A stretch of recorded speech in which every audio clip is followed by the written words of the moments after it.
Good evening, folks, and hello there, and welcome to the Captain Swiss YouTube channel coverage of the 2025 local elections and Runcorn by-election.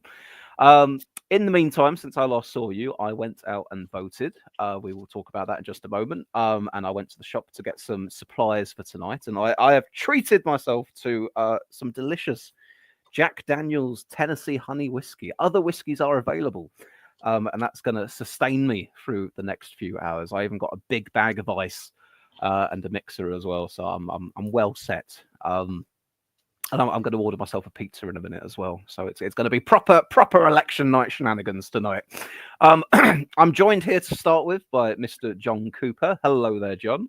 Hello, Swiss. Pleasure to be here as always. You told me before we went live that you'd been out campaigning today. Yes, I have. In fact, I've been campaigning since January, to be fair. And how do you feel Labour's going to do tonight? Well, tomorrow? let's see. Well, nationally, let's see. From all things except for maybe one poll from the New Statesman, I expect them to at least lose 100 councillors or something. Let's see. So yeah. I mean, I saw like New Statesman with that British elects polling a while back that apparently they might actually gain 73 councils, which seems a bit bizarre given the polling. But I mean, Labour's in a fairly poor position at the moment. But I suppose the question is whether the decline of the Tories since last time round has been that much more dramatic that, even though Labour support has fallen also because the Tory support has fallen more, whether or not Labour can pick up some at the expense of the Tories. I guess that might be the rationale behind the idea that they'd actually gain councillors.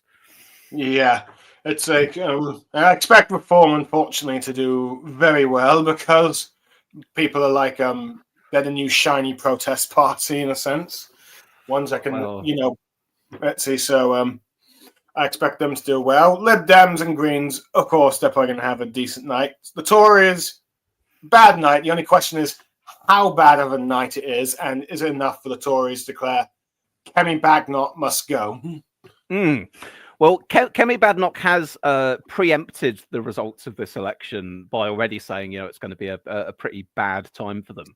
And I don't think we can emphasize enough how well the Tories did in these locals the last time round. 2021, it was the heyday of Boris Johnson. It was shortly after the vaccine rollout. I think they won the Hartlepool by-election around about the same time as well. And obviously that's an incumbent government winning a by-election from the opposition. So they were really riding high back then. And in comparison, I mean, now the Tories are probably doing pretty much as bad as they can be doing, as bad as we can remember them doing. Yeah, since Partygate saw their decline. But yeah, it was even talked back last locals whether or not Labour MPs would rebel enough for Starmer to resign or not. Which, who knows?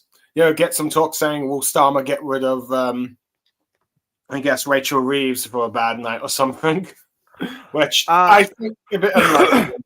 But yeah, I'm not sure about Reeves. I'm hearing a lot in the news about Miliband, but to be fair, I've been hearing stuff about Miliband and Reeves on and off for months and months. So I don't really know how much to read into the fact that journalists are talking about the possibility of them going, because people do love to speculate about things. But I have heard that, especially if it's a bad result for Labour tonight, especially if they lose the by-election to Reform, that they may be looking to do a reshuffle to sort of distract or divert attention. But I mean, I don't know how likely that is. It's just something that I've read.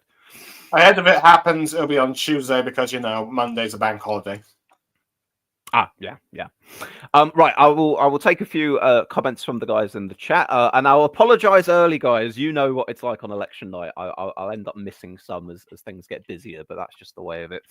Frank says, "Good evening, Swiss. Can't wait for tonight. Give me 15 to 20 minutes, and I'll be right with you." Liberal Zardos is here as well. Says, "Good evening, Captain." Claire King says 100 councillors. That would be an awful result for Labour. You've got to remember these seats were last up in 2021.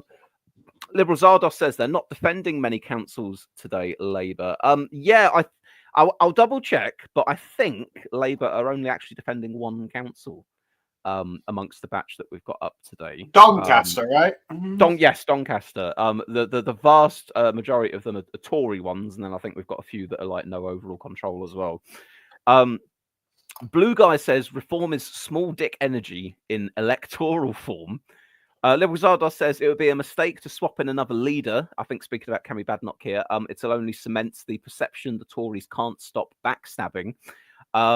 And Psychoben says the real question is, what did you vote for, Swiss?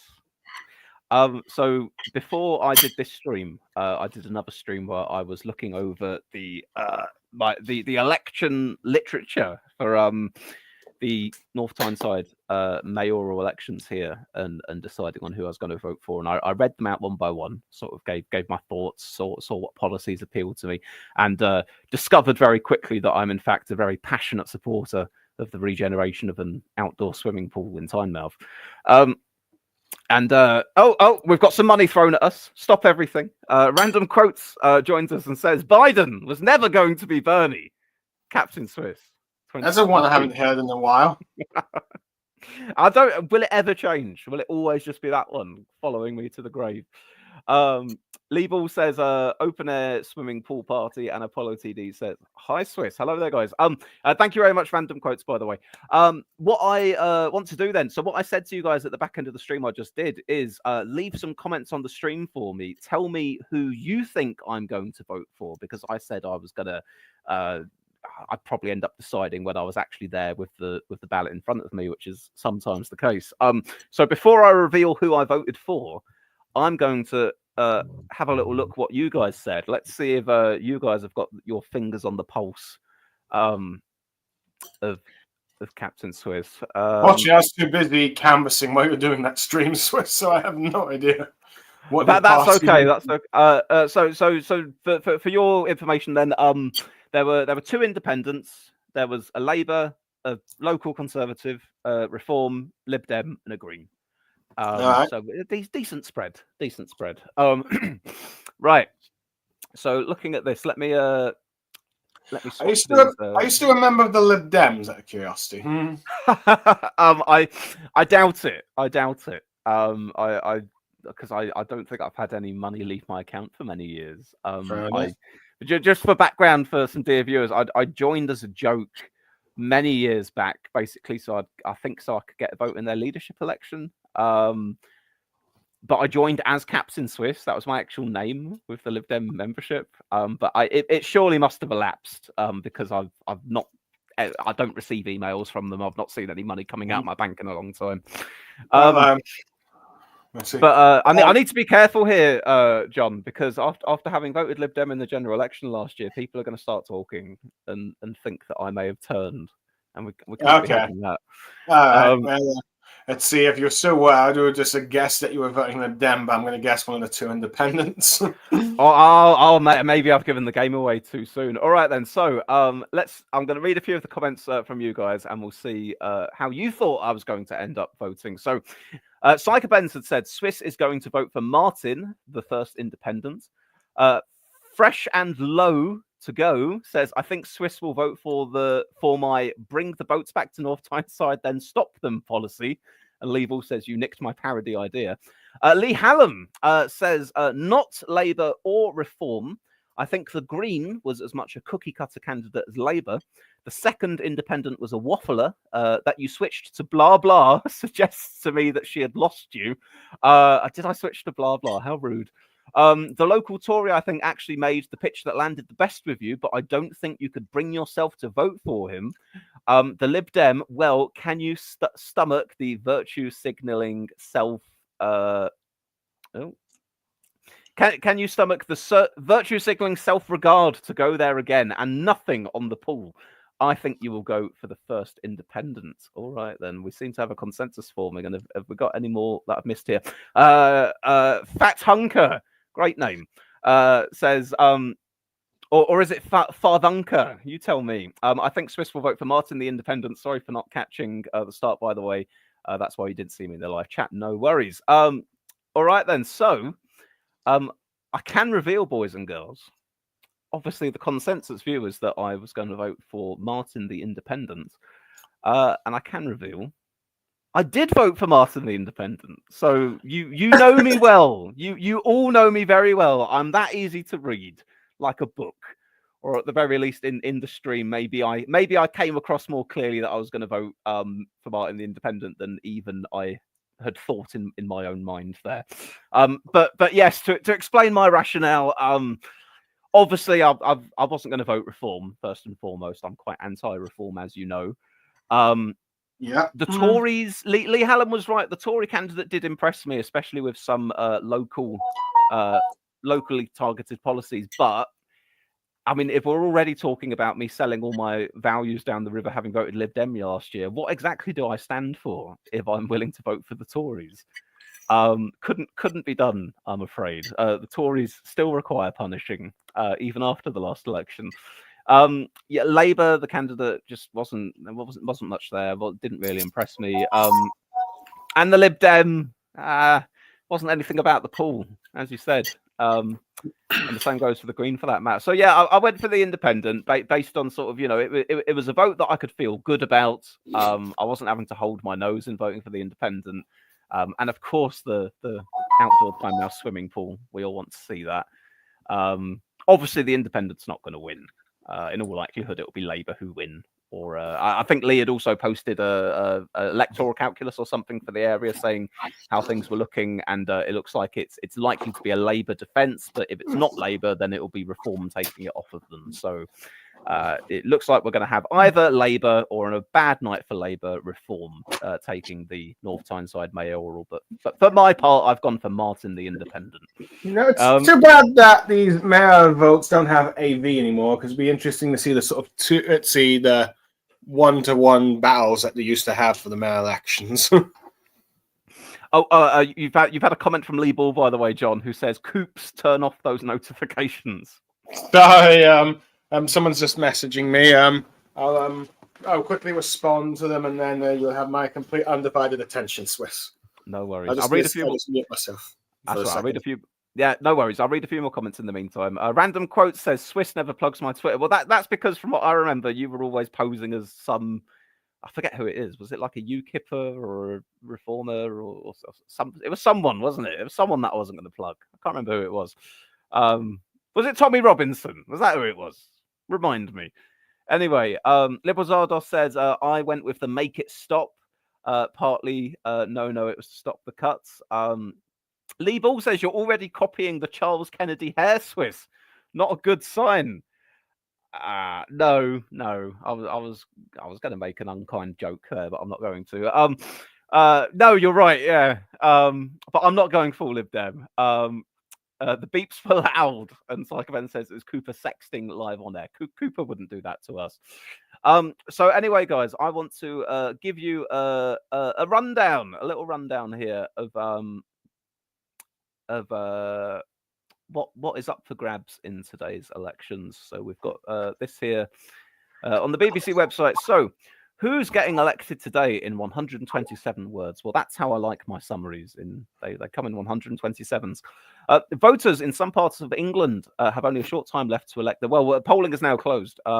Elections are taking place in 23 councils across England. Namely, we have 14 county councils, Cambridgeshire, Derbyshire, Devon, Gloucestershire, Hertfordshire, Kent, Lancashire, Leicestershire, Lincolnshire, Nottinghamshire, all the shires, Oxfordshire, Staffordshire, Warwickshire, and Worcestershire.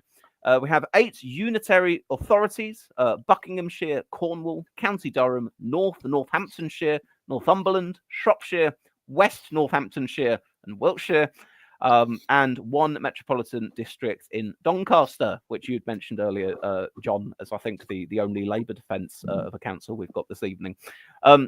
We have 6 mayoral elections also happening in the west of England. We have Cambridgeshire and Peterborough. We also have North Tyneside and Doncaster. And for the first time in Greater Lincolnshire and Hull and East Yorkshire. So we have a couple of inaugural mayoral elections here as well. In addition to this, Runcorn and Helsby voters are selecting their new MP after the previous Labour one punched a constituent in the face. That wasn't on BBC, but it's probably worth adding. While council elections are taking place in the Isles of Scilly. Is that how you say it? Silly? Skilly? I'm not really sure. I've never really heard of this place before, Swiss, to be fair. I was wanting to say Sicily there, but it doesn't, unless it's spelled differently to how you say it. Do we have islands of Sicily? I'm sure we've got islands of Sicily, haven't we? That's the thing we have. Somewhere. Probably. Maybe those are the islands of Sicily if it's spelled differently. I don't know. Those poor islanders. No, okay, no, it is. It's pronounced silly, so Psychoman. That's fine. The Isles of Scilly then. Anyway, well, I can't really say for comment, but I have canvassed in like at least 3 of the council places in Hertfordshire, which is basically my hometown, basically. As like a, let's see. So Hertfordshire, then, John. Tell me about Hertfordshire. Who controls the council at the moment there? Well, the Tories have for the last 24 years, from my understanding. But the Lib Dems are the second largest party, and if the Tories are dethroned, they will probably be the ones leading the council, if you will. So, but we're hoping that Labour's hoping to get that they need us to sort of do some sort of like coalition or vote and supply agreement, if you will. Yeah. So I think that's the goal there. Let's see, a few months back, I was told that, let's see, on a best night for us, let's see, March, at least, this was back in March, that Labour could possibly get 18 councillors. But from what I can hear today, that might not be the case because Reform seems to be going to be gaining quite a fair share. At least in Stevenage, I heard that Labour's likely to lose, let's see, all but Old Town Stevenage. So Reform could get 3 county councillors in Stevenage. Now, as for my own place, from what I can tell, the local candidates we've had have been, for the most part, pretty decently popular or well known because of the effort they've put in. Let's see, so we might end up getting that. We currently have 1 out of 3 of the ones standing. Granted, one of them is more likely to go to the Lib Dems, really, but let's see. But as for like the 2 that could go, one of them is currently a very neck and neck, my one, which is neck and neck between the Tories and Labour. But let's see, but I'll get more to that a bit. And the other one is, let's see, one where you had this very long-lasting Tory local councillor or county councillor, but people have gone a bit tired of him over the years. So let's see, we've got a Labour guy that's been more recently popular over the years who could arguably dethrone him. But can I have a quick look at this one, John? So which one are we talking about? We're talking about Hertfordshire. All right, yeah. I'll bring this up here. You know what? I've been rewatching Game of Thrones recently, and immediately seeing the little like the stags that they've got there, making me think about the Baratheons. Yeah. All right then. So so here in the corner we've got the layout of the council as it currently stands. So yep, as you said, it's a Tory controlled council. I mean, just looking at that already, based on where it presently is and how much we know that the Tory vote has dropped since last time round, they've got to be losing control of that, surely. Yeah, I think they will. I think they will. The only question is, will they lose most of their seats to Reform or the Liberal Democrats? That is a good question because I mean, Reform have got very little presence, but I mean, to be honest, we can say that basically everywhere. Reform have got virtually no presence in any of the places they're standing, but it doesn't mean they're not going to do well today. Yeah, they've got the one Reform candidate is one of those 28 defections they announced a while back, if you recall. Right. Let's see. So do you think this is an area that the Lib Dems could potentially take then? Yeah, it could at least take lead. I'm not sure if they can get a full-on majority, but I think they could at the very least become the largest party. Yeah. They could right, become the largest party. Well, guys, so far then you've got 2 predictions out of all the contests. We've got Hertfordshire County Council, which we're saying we'll probably have the Lib Dems as the largest party. We're saying North Tyneside, we think we'll stay Labour, possibly Reform could take the mayoralty. John, what about the Runcorn by-election? Actually, I'll tell you what. While you think about the Runcorn by-election for a moment, I'll just catch up with a few more comments quickly. So everyone's telling me it's the Scilly Isles. They are islands off the coast of Cornwall. Lee Hallam says, hi, Swiss. A bit late, but I've skimmed through to catch up. No problemo. So you will have seen that you were indeed correct about your... You were pretty spot on with your assessments, Lee, of who I was going to vote for and who I wouldn't vote for and why. Liberal Zardos says, Broxbourne. What of Broxbourne? Broxbourne, that's part of Hertfordshire. Right. It's the most right-wing part of Hertfordshire. I think that was like one of the only few places in Hertfordshire last election that stayed with the Tories. The rest either went Labour or Lib Dem. Well, Lee Ball had replied to Zardos and said Anna Soubry's old stomping ground. That is. We have Sky Echo 7 here as well. Says hello everyone. Hope you're all well. I am well, thank you. I'm hot. I must be thinking of something else then. Sorry. Sorry. I must have been thinking of another town then. Sorry. Oh, but yeah. I don't know. I'm no authority on what we're talking about there either, I'm afraid. But nice to see you, Sky. Liberal Zardos says no. It's a Hertfordshire seat. I think Lewis. That would be that is the most right wing part of Hertfordshire. I'd say that now. And Lee Ball has said in typical Lee Ball form, Lewis Cockring, lol. Which I would expect no less from you, Lee. Apollo TD said Swiss Election Maps UK has a good rumour thread on Twitter they released just after polls closed. Thank you, Apollo TD. We'll take a look at that in a moment. Liebel says Soubry was Broxtowe, hoping you'd say the amusing name. Liberal Zardos says yes, it'll be interesting to see how the Tory reform split plays out. Few years back, Lib Dems taking Hertfordshire would be unthinkable. Charlie Simmons is here and says, hello all, going to be an interesting day for sure. Hello there, Charlie. And Frank says, okay, Swiss, I have returned. Have I missed much at all? Not too much, Frank, just the preamble. We're easing ourselves into it. Frank has said, just shared my predictions once again in bullets. Right, I'll tell you what, John, let's put a pin in the by-election for a moment, because no doubt we'll be talking about that plenty.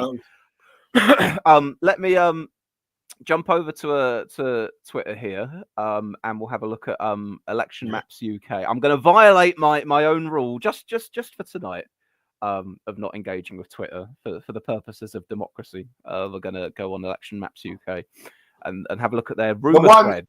One of the few professional bits left of Twitter. Yes, we stand Election Maps UK here on this channel. So, Election Day rumour thread. And then, Frank, if you like, I'll read out your... let me know if you'd like me to read your predictions out. And we will do in a moment. So, Election Maps UK, Election Day rumours thread. Take all the following information with several handfuls of salt. Runcorn and Helsby. Very much a coin toss and could go either way. Labour thought earlier in the week they were just ahead by hundreds, not thousands. Tories also seem to think Labour are ahead, maybe by 1,000 to 2,000. All right then. So that's a. I didn't have great certainty how that one was going to go. I thought it should probably be a Labour defence, but it's not guaranteed to be, and obviously Reform are the challengers there, so it seems that at least is probably in line with what the rumour mill is saying at the moment. The mayoral races, Election Maps UK says the Lib Dems are close in Hull and East Yorkshire, but Reform are still the narrow favourites. West of England looks close between Labour and the Greens. With both Reform and the Lib Dems uncomfortably close behind. The only good news for the Conservatives is they're on for a strong win in Cambridgeshire and Peterborough, with Reform second. Labour set to scrape by in North Tyneside, and I'd assumed as much. Labour set to scrape by in North Tyneside, and Doncaster is a toss-up. Mayor sounds better for them than council. Not heard much from Lincolnshire, but expect Reform to win there. So our favourite word, a variegated set of results there, perhaps. By the way, Lee Ball had sent me a link to an interview with polling guru, because you've got to call him a guru. It's law. Polling guru John Curtis speaking to the Spectator, and he had described the makeup of the area within Runcorn and Helsby as being variegated, and I took note of that when I saw it, because obviously it's our favourite word when it comes to elections. And Lee sent that to me, so thank you for that, Lee Ball. Yeah, I think I do recall him being on the Spectator for like 20 minutes discussing local politics and maybe how Britain is now like a 5-party system. Yeah, and that was very interesting analysis as well, because I've heard a lot of discussion in the past while kind of being framed in terms of, are we having a moment like 100 odd years ago where Labour replaced the Liberals? Are we possibly entering a situation where Reform replaced the Tories as one of the two main parties? But of course, there's this other strand of thought now, which is to say that it could just be we really are emerging into full-on multi-party politics. We've definitely been tending that way over the last couple of decades, with a few exceptions in some recent 2017 being perhaps the best exception. Indeed, yeah. 2017, and then I think to a lesser degree 2019. But we certainly seem to be back on course now for our multi-party politics now that Brexit. The only third party that had any success during that time was the SNP. Yes. I'll read this bit on councils as well. So councils have been hearing very mixed messaging regarding turnout, so it will probably be about average for local elections. Lib Dems seem to be doing well across all of their target areas, could gain a lot tonight.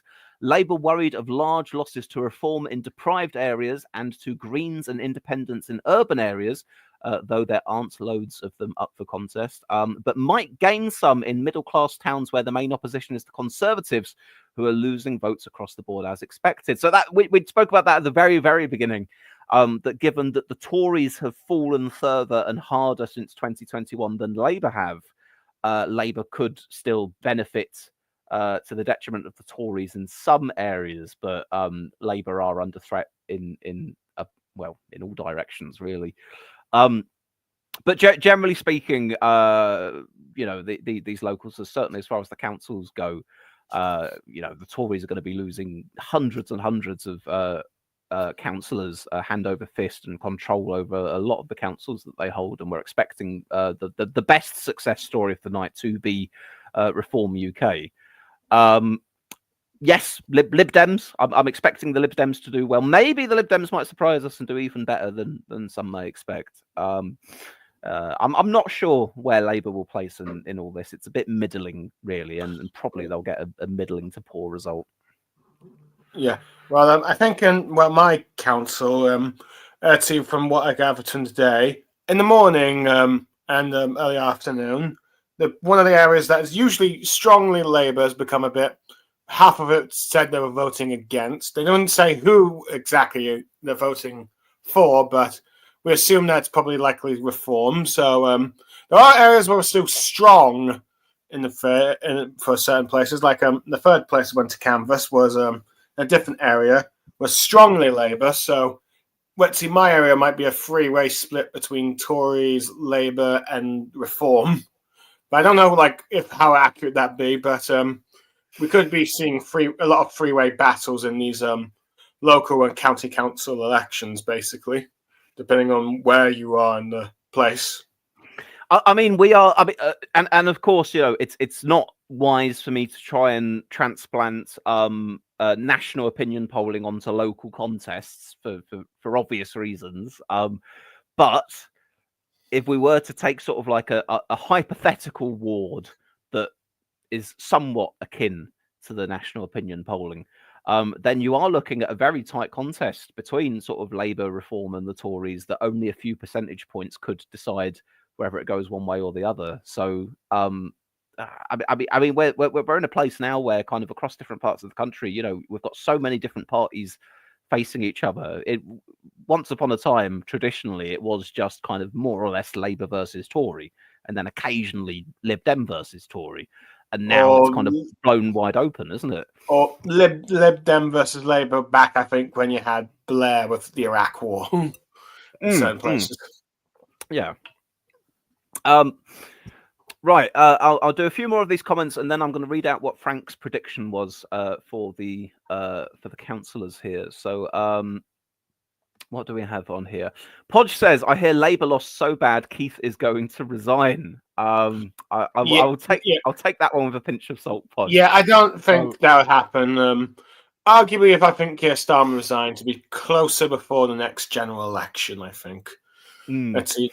I mean, the earliest I can see maybe him being booted out is if, like, next year you have the Welsh and Scottish elections, and they are so badly done that members of the party go like, "We no longer think you're viable to win. We're going to get rid of you." Which, to be fair, might be more logically when the Tories should probably get rid of Badenoch as well, to be fair, because it's like, it's not really major general elections, but it's close to a national election you can with like these certain like parts of the United Kingdom doing well. And to be honest, back when you had like the Corbyn years, I think if the Labour Parliamentary Party weren't so eager to try and get rid of Corbyn and like after the EU referendum, if they perhaps waited to the actual Euro elections back in 2019, they could have had the excuse, "You've given us our worst result ever. The polls are splitting between 4 parties now. We're losing our Remainers to like the Lib Dems. We no longer think you can win. We need someone more, let's see, better connected to this current situation." If they did that, I think they would be a bit more justified in their like coup attempt. But of course, I believe they botched it then because of like so eager to get rid of Corbyn. But if they did it, if they waited that till that might be a more justifiable time to get rid of the leader. Which might be the same with like the Welsh and Scottish elections, really, because Wales is like the first heartland of Labour. It's like, you've now lost it. Yeah, I mean, Wales has been Labour since, forever, basically, right? About 100 years, I believe. Well, yeah. I mean, since ever since Labour kind of came along as a political force, yeah. And that's seriously brought into question for next year. I'll do a few more of these comments here. Charlie Simmons says Election Maps UK is exceptional, acceptable usage for Twitter. Whereas Liebel says right-wing Musk nut Swiss again. Frank says perfectly fine to read mine Swiss. All right then, let me scroll. I heard Musk is stepping down more from his job in the White House. Let's see, partly because I think his candidates are doing poorly. Musk has been so smashingly successful with Doge that he's finished all of his good work now, and he can put his feet up and say, "What a job well done." That and the Tesla stocks were not affected in the slightest. I guess. Sorry.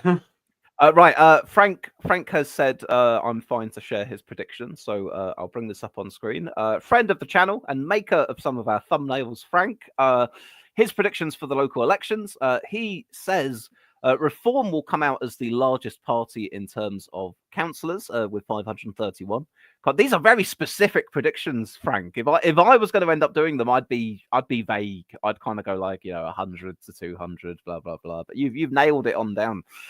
Reform 531, Conservatives 448, Liberal Democrats 352, Labour 161, the Greens on 51, Independents and others 98. And as far as the mayors are concerned, Reform ending up with 3, Labour 2, Conservatives 1, and Runcorn and Helsby, Sarah Potchin.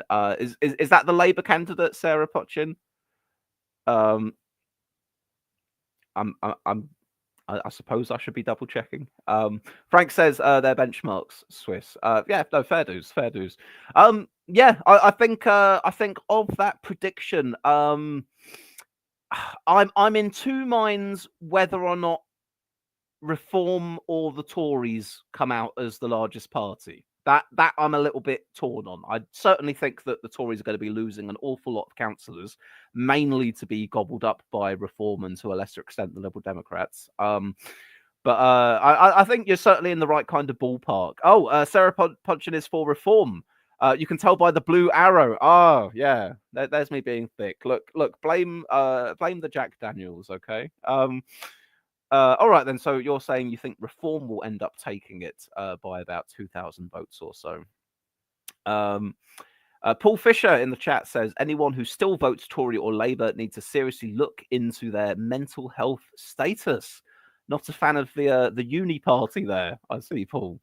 All right then. So that is Frank's prediction. So as far as the colours you're painting in there, Frank, I'd say I broadly agree with where you're going with. I think the Lib Dems will come out better than Labour for sure. I think the Labour will come out better than the Greens. I'm not sure on Reform or the Tories who will be the largest party there. But I think generally speaking, you're not going to be far off as far as your prediction there goes.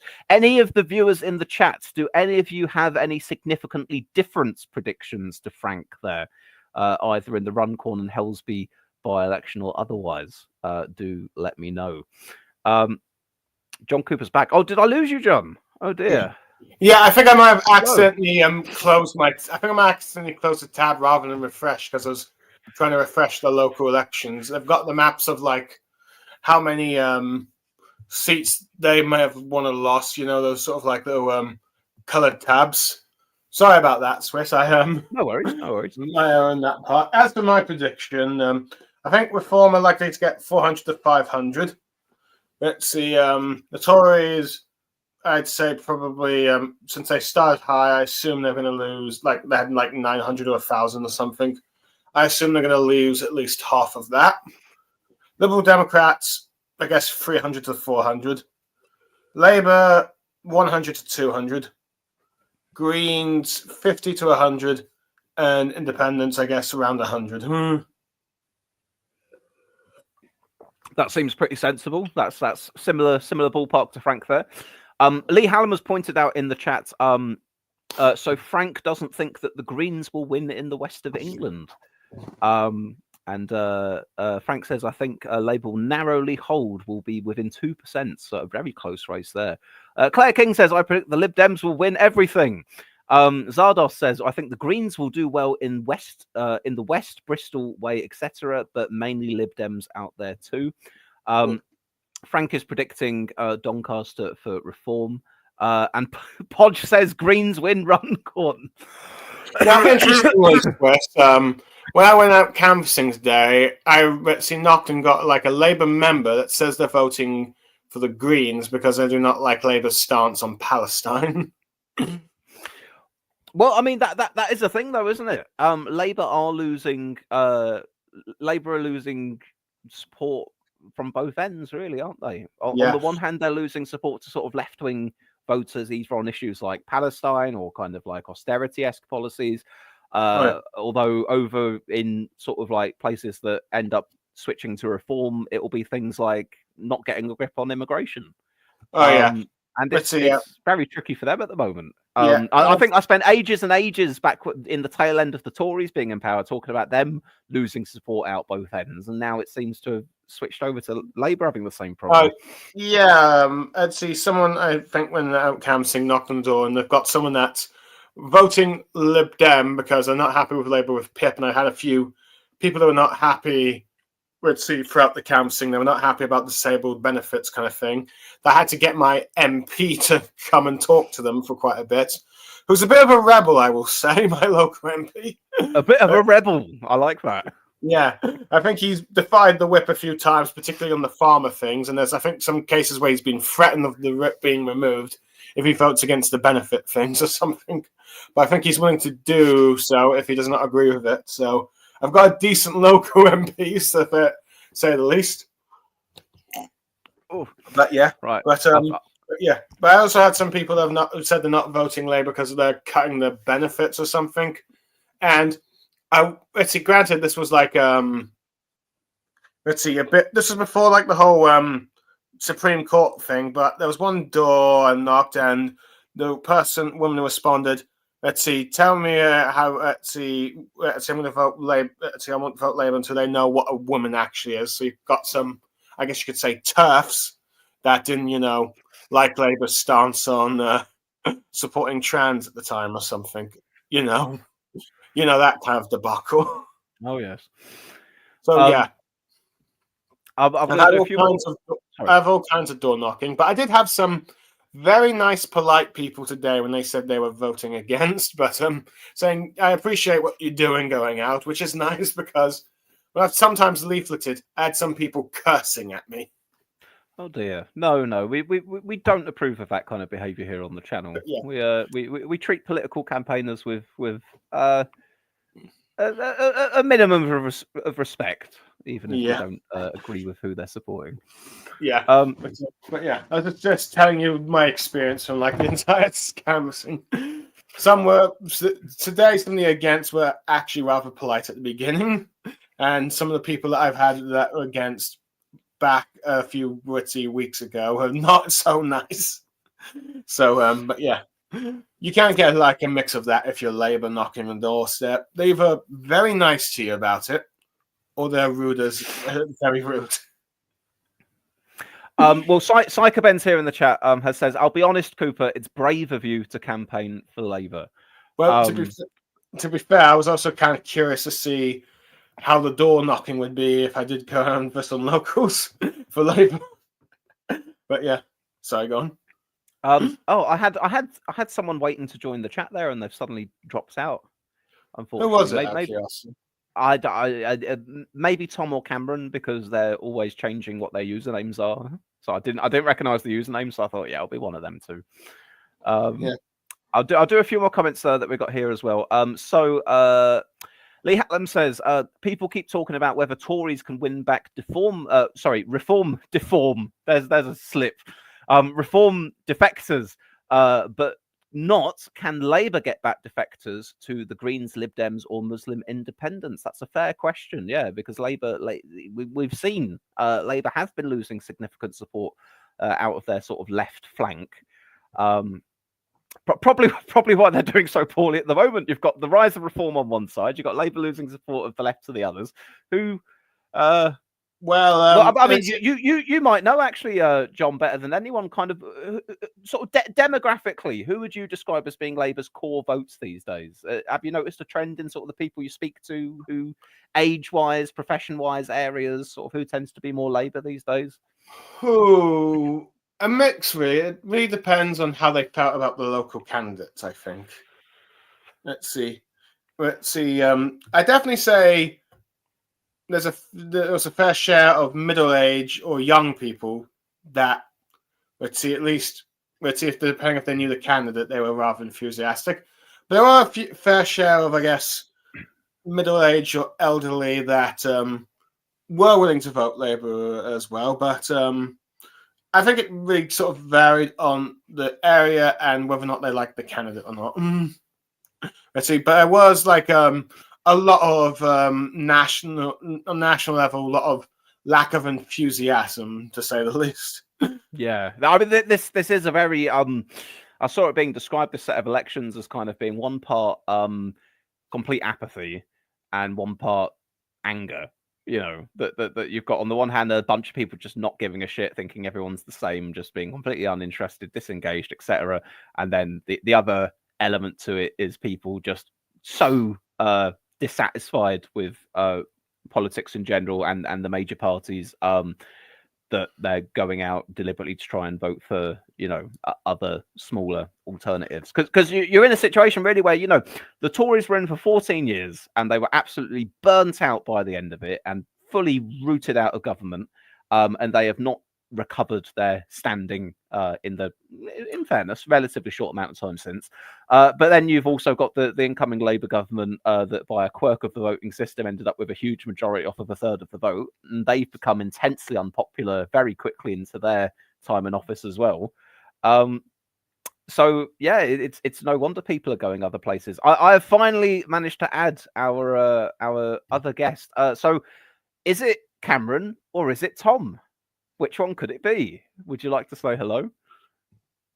Starmer has fallen. That does sound like it could be a Tom one, maybe. We shall see. We shall see. I don't know if they're having internet trouble because they've been popping up and dropping off. So we'll see if they say hello. I'll do a few more comments that we've got here. Frank says, I know it's a bit of a vibe killer, but could you dedicate a 5 to 10 minute segment to the elections in Canada? that just happened. Yeah, we can talk about that for a little bit. Certainly while we're waiting for some results to come in. From my understanding, John, do you mind? I'll get through a few more comments quickly, and then we'll do Canada in a sec, if that's all right. Okay, sorry. No worries. Liberal Zardos, I think when you brought up like trans issues, it said, well, Keir took one position on that and then flipped when he thought it was expedient, and then pretended he never held the first position. I'd seen an article online that sort of laid out the progression of Keir Starmer's stance on it, and at one point saying condemning, who was the MP? Daisy Cooper, Rosie Cooper. I think you're talking about the Canterbury one or something. I don't know. There was Was it Rosie there was a Labour MP who was sort of like very much on sort of like, you know, women's rights, identification of what a woman is based on sex rather than gender, and Keir Starmer was sort of quite anti. I think she'd said something like only women have a cervix, or you need to have a cervix to be a woman, and Keir Starmer at the time had said, that's not a thing you should be saying. And then gradually his position sort of shifted to being like, like quote after quote after quote, drifting towards the position he's now at after the court ruling, which is like a woman is defined by biological sex, adult human female or whatever. So the point being that Starmer never really had a particular firm outlook on the whole thing. He was just kind of drifting with wherever the political winds appeared to be at the time. I'm going to add Starmer as fallen one more time. We'll see if we can get you in. Hello there. Are you? Hello. It's Cameron. We were trying to figure out. We were trying to figure out if it was Cameron or Tom. Hello, Cameron. Hello. Yeah, because I use my phone and today, so yeah, it's a bit weird. I think like audio issues. Well, I'm glad to have you with us anyway. I'm going to make the most of the fact that you're here right now, because I don't know if you may drop out or not. I just want to talk about the election coming up. Obviously, I've been talking to Mr. Cooper, who is a long-time Labour supporter and campaigner. From what I understand, Cameron, in recent times, have you switched towards Reform support in the last while? I've never voted with Reform. No, I don't support Reform. You don't support Reform? No. Okay, well, in that case, I've just thrown a terrible attack on your character out in public on a live stream, which I did not mean to do. I don't know where I'd got that from incorrectly. Then I think you might have mistaken someone else in the Twitter chat group that is now a Reform member. Swiss. Maybe I have. Maybe I haven't been paying close enough attention. Noticed sort of like in the group chat we have had sort of one or two more people switching to Reform support recently, but I apologize deeply, Cameron, at mischaracterizing you there. Then I'll bring in. Hang on a minute. Here we are. We've got the whole gang now. We've got Cameron. I think we've now also got Tom. Hello there. Hello. Welcome. Yeah, I don't know where I got that from then, that you'd gone Reform. How silly of me. You know what? On the Twitter chat, I've been accused by certain members of that chat for supporting Reform. It's about ideation. I see. I mean, for the viewers who aren't a part of our group chat, just a little bit of background. I'd say that obviously our chat emerged I don't know, 7 or 8 odd years ago now, not long after I'd first started the YouTube channel. And I'd say back then, it was pretty solidly Labour, and for that matter, Corbynite Labour. I think easily sort of at least 2/3 of us were sort of Corbynite Labour.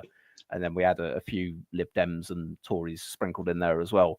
And then I'd say over time, it definitely a good bulk of the chat has moved away from Labour. We've variegated ourselves in all directions, really, haven't we? I'm not sure if you could say what the centre of gravity of the chat is now, other than saying pure political chaos. Yeah, I'd say it averages out at being somewhat centre left, but there's a lot less sort of uniformity to how everyone in the chat is likely to vote now than there was quite a few years back.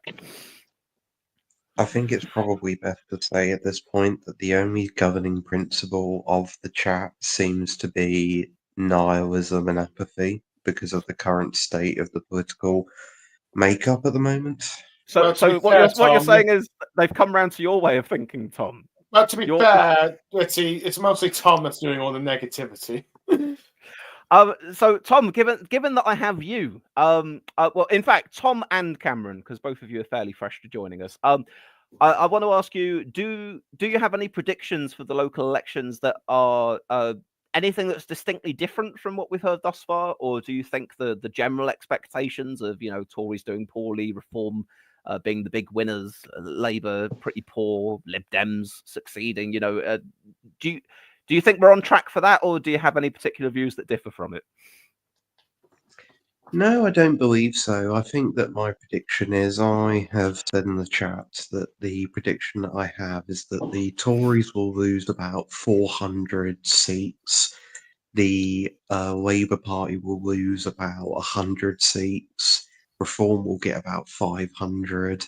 Greens will get about 20, 30 odd. Lib Dems will get the rest, and there'll be a scattering some independents here and there. Mayoralty wise, it's basically in line with what's predicted. You've got the Cambridge by-election, which mayoralty that will go Tory. Doncaster mayoralty will probably go Reform. West of England, I think, will go to the Green Party by a narrow margin. And I think the by-election, it'll be very close, but I think Reform will probably end up winning it by less than 500 votes. Okay, doke. All right, so you're saying Reform for the by-election then as well? I think Yeah, but not by. We had Frank saying that, and then we've had sort of the Election Maps UK rumour mill saying they think it might be ever so tightly Labour. I, in typical Swiss fence-sitting fashion, have just declared I don't know who's going to win. I'd probably It'll say be one of them. whoever wins will win by either between 500 to 1,000 votes. It will Yeah, be that tight. seems about correct. Yeah. By the way, I'm trying to alter everyone's audio levels a little bit because Sky Echo in the chat has been sort of updating me on who sounds loud or quiet or what have you. So I've been fiddling around with it a little bit, but if anyone's overtly louder or quieter than anyone else, let me know and I'll twiddle it around my end and see what I can do. I'll do. I tend to be a very loud person, to be fair. Well, the thing is, everyone's using like different devices, different microphones as well, so it's like it needs a bit of fiddling. Let me read a few more comments real quick. Oh, right, okay. Hang on. They wanted us to talk about the Canadian election for a little bit, given we've got some time to fill before our election results start coming in. So obviously, Mark Carney's Liberals won, not quite with a majority, but as the largest party, and obviously will be forming the government. Big reversal of fortunes for the Liberals compared to where they were under the tail end of Justin Trudeau's premiership. It seemed for a long time very sort of nailed on that it would be what's his name? How do you say it? I've only ever read his name. The conservative Polyev.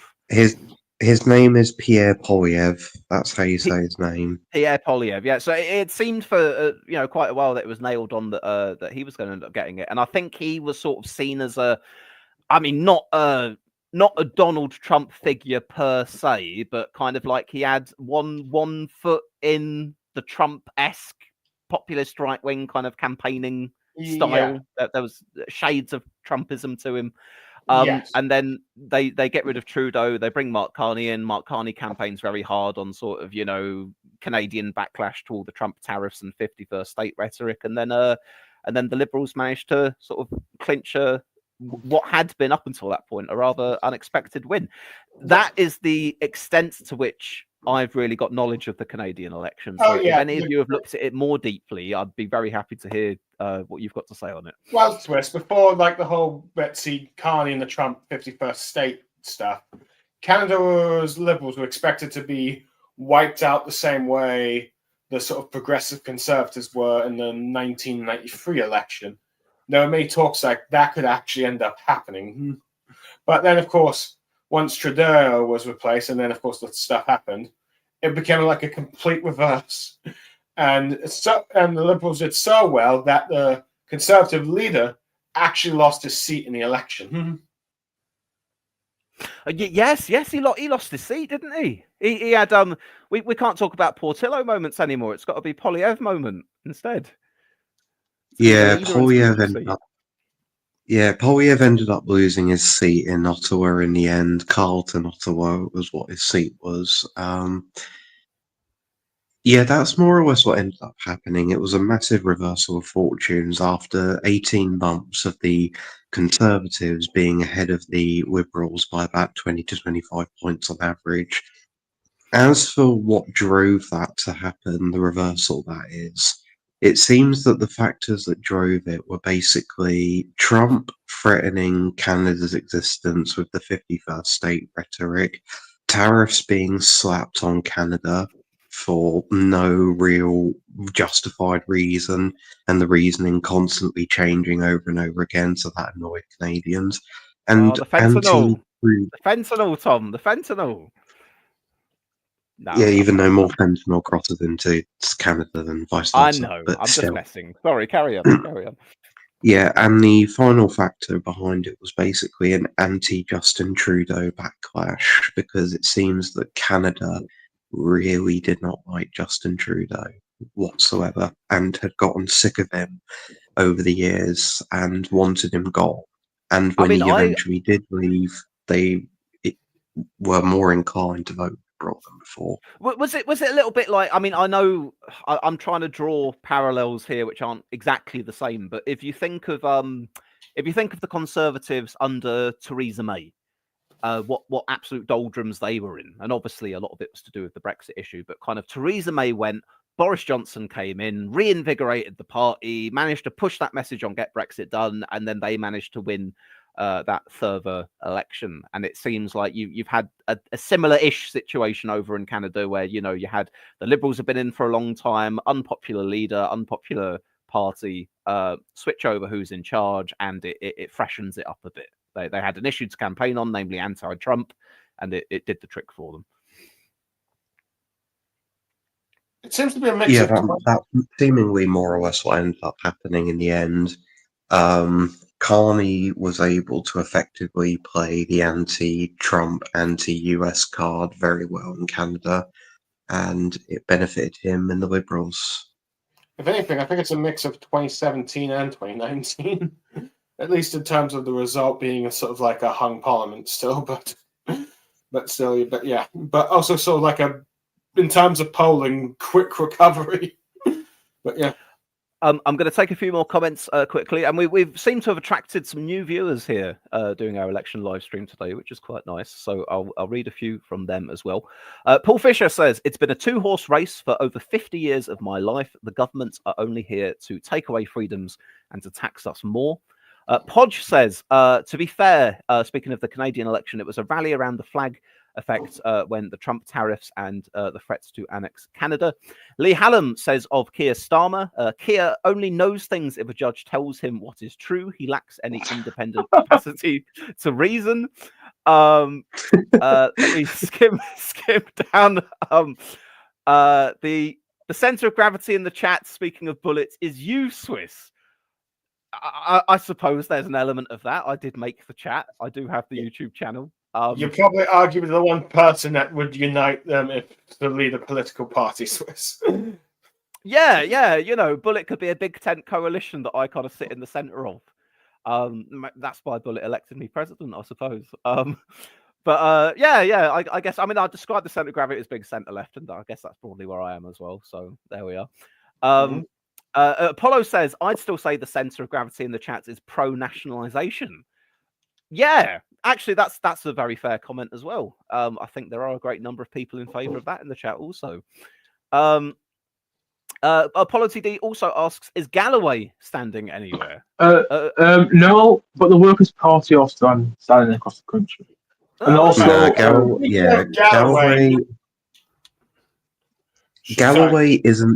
Galloway isn't standing, but the Workers' Party, or as it should be more accurately called, the Bath Party, is standing for election in multiple different areas, and I think Runcorn is one of the areas that the Bastard Party is standing in.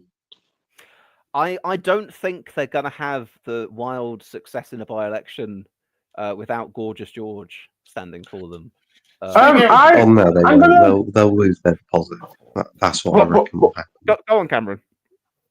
What I'll say about the Workers' Party, I think go on for the country. They might have a presence in the future without Galloway in certain cities.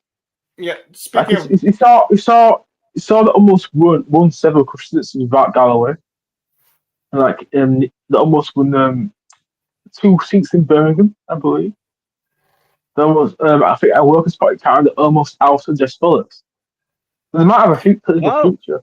You to be fair, they did challenge a few places in the general election, and I think they're fishing in the similar pool to sort of like the Gaza Independents as well. Oh yeah, they nearly won Jess Phillips' seat. There's a couple of Gaza Independents that were endorsed by Galloway, and they actually campaigned for them as well. So. You may end up. Go on, John. I heard that Galloway said somewhere that he's no longer considers himself left wing or something.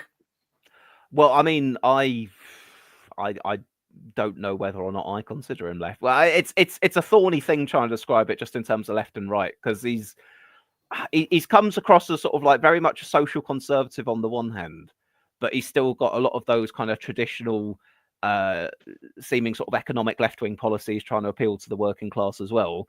But then he's also got lathered all over him a lot of that I'm trying to find a nicer word than crankery, but I'm not finding one. Crankery. He's got a lot of that crankery that you seem to see on the more extreme edges of the left and right as well. So he can't be easily pinned down into a particular box, I think.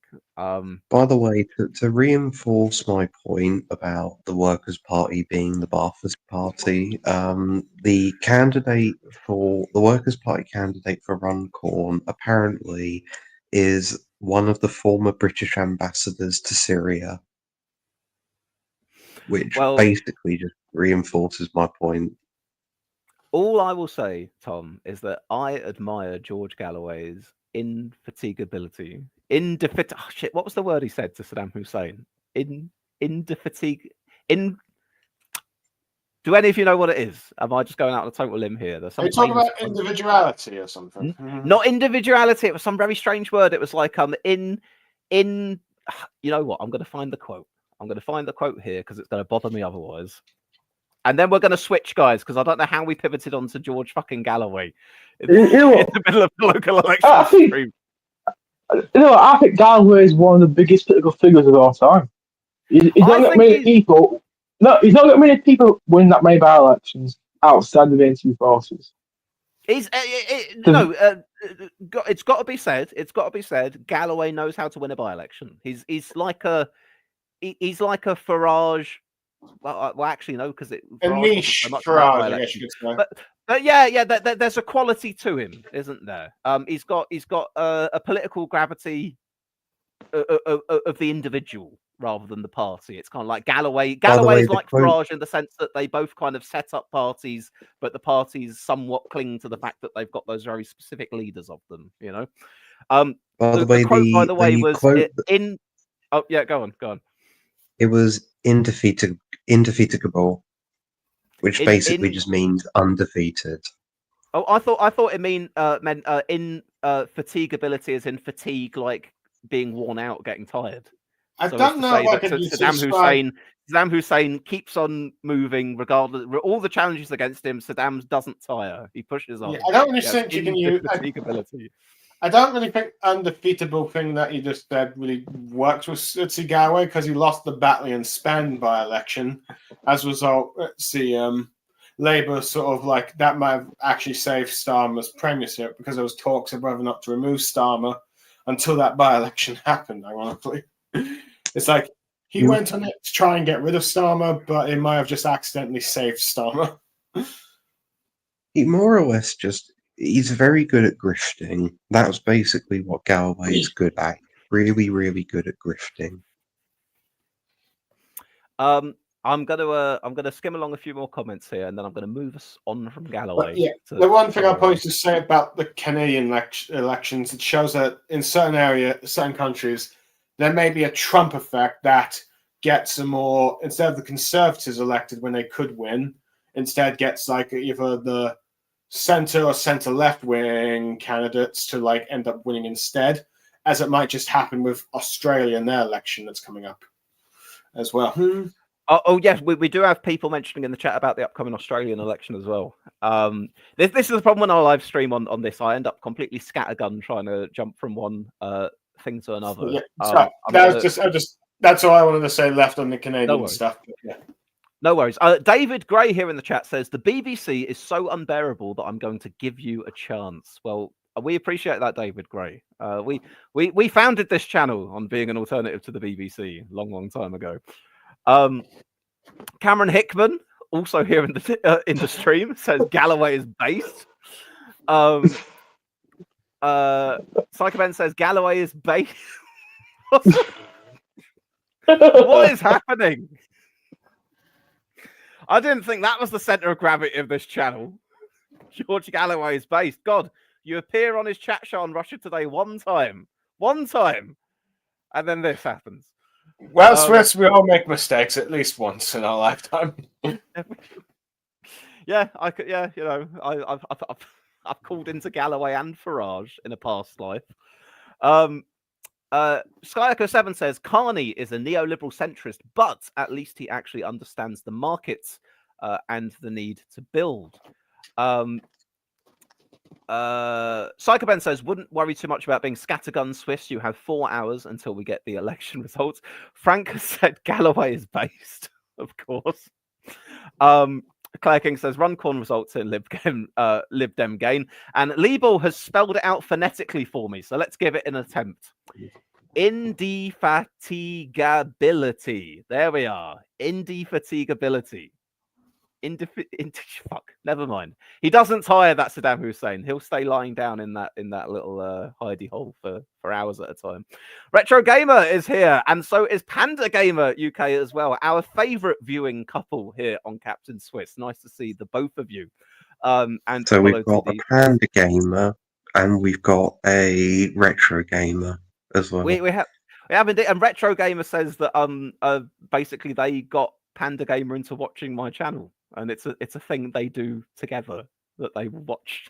They would sit down and watch Captain Swiss, which that's nice. That's a nice thing. That means we're gonna get more gaming content from you, Swiss. Yeah, at some point, once I finally pull my finger out and start doing it again. Yeah. Apollo TD says, when are we going to get Ed Davey and Tim Farron doing a milk float round as a publicity stunt? Oh, I'd like to see that. And Sky Echo 7 says Galloway is the left's version of Farage on the right. That's a pretty accurate description, I would say, to be honest. Yeah, it's there's certainly similarities there. There's certainly similarities in certain ways. I think in a way the biggest line that you can draw between them is simply that they're both people with immense gravity to their sort of personalities in politics. Would you describe Galloway as blue Labour? Sort of, yeah. The thing is, in my view, there's a lot of baggage that comes with Galloway that I wouldn't necessarily associate with blue Labour.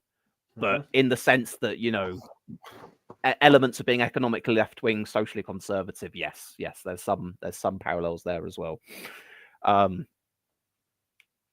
Leah Hallam says milk float on a log flume, surely. Retro Gamer says here for the Pokemon, tolerate the politics. Oh dear, I do need to give the people what they want sooner rather than later then.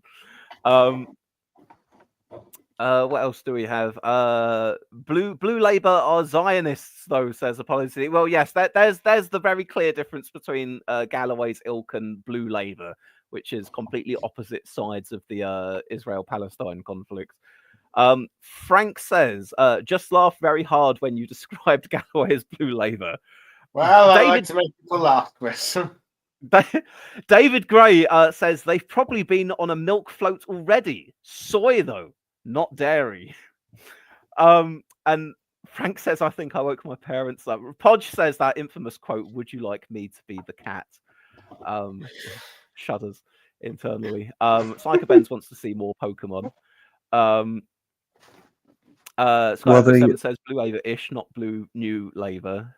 I'm getting Well, bogged speaking down. of like funny names and funny things people are known for, one of the Conservative attack lines against Mark Carney was basically creating what they viewed as like funny spins on his name. So he was called Carbon Tax Carney. That was one of the things they called him. Well, and then they called him Just Like Justin. That was another one they used. And another one was Mark Carnage. Mark Carnage. That one's probably the best of the ones I've heard. I still don't think it's particularly good, but I think that's my favourite. Maybe the Canadians just have different sensibilities with sense of humour and names and stuff. By the way, Swiss, the BBC elections are now starting their coverage of the locals, so they might get some results in soon. Oh, thank you. Just quickly on the Mark Carney thing before we move on. I think the obvious one that would perhaps get a little bit lost is to try and say that he's some kind of a swindler, like a carny from a circus or a carnival. But then you can't really tell that that's what you're saying if you just say Mark Carney. They'll think that you're just saying his name. Carnival. Mark Carnivore hater, the green bastard. Or something. I don't. Anyway, right now everyone's given their own renditions here. I see a Davey riding a little horse.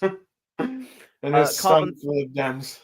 Carbon taxes are based. Sorry, carbon taxes are based. Carnage versus Starver. Carnival clown Carney. You see, anyone would think tuning into this stream that me, or at least by association, my guests and commenters, love George Galloway and despise Mark Carney, which isn't really so much the case. I mean, I've got no special, I haven't got any special love or warmth towards Mark Carney, but I don't hate him either. I just see him as a relatively, I don't really know much about him. Figure. I don't really know that much about him, but I said it's impressive what he's managed to do, even if it's not entirely based on his own skills, to be fair. Starting a party that was set to be annihilated and now in their fourth term in government. How much of a good job did Mark Carney do at the Bank of England? That's a good question. I don't know, because he was in charge of the Bank of England during all of our Brexit shenanigans, wasn't he? Which was a tricky time for it. I know there's probably a fair few on the right in this country who aren't a big fan of Mark Carney, but to be honest, I've never really thought that deeply into what I think of Mark Carney's tenure at the Bank of England, to be honest. For me, it's just kind of a footnote as where I first heard about it. I kind of see the Bank of England almost as sort of like a faceless thing, a blob, regardless of who's in charge of it. It's just kind of there, doing its thing. He didn't really. There wasn't much that he did that was particularly noteworthy, and there really wasn't much that you could do to stabilise the situation economically that was going on at the time. So it didn't really make much difference one way or the other. The only thing I could say about Carbon Tax Carney is that he was a lot better at the Bank of England than Andrew Bailey is. Well, we've got a couple comments on Mark Carney here. Apollo TD says Mark Carney was better than the current lot at the Bank of England, whereas Lee Hallam says Carney was high profile in a job where you shouldn't be. For my part, I don't have any especially strong feelings about Mark Carney one way or the other, to be honest. Other than, I suppose, in his position averse to Trump, I kind of go, okay, he's against Trump. I suppose that's kind of it, really. Oh, and also he's not Justin Trudeau. You always get points for not being Justin Trudeau. I'm sure one day you found out that he wore blackface, so party. Northwest mayor results shortly expected in Doncaster and Lincolnshire. What was that, sorry?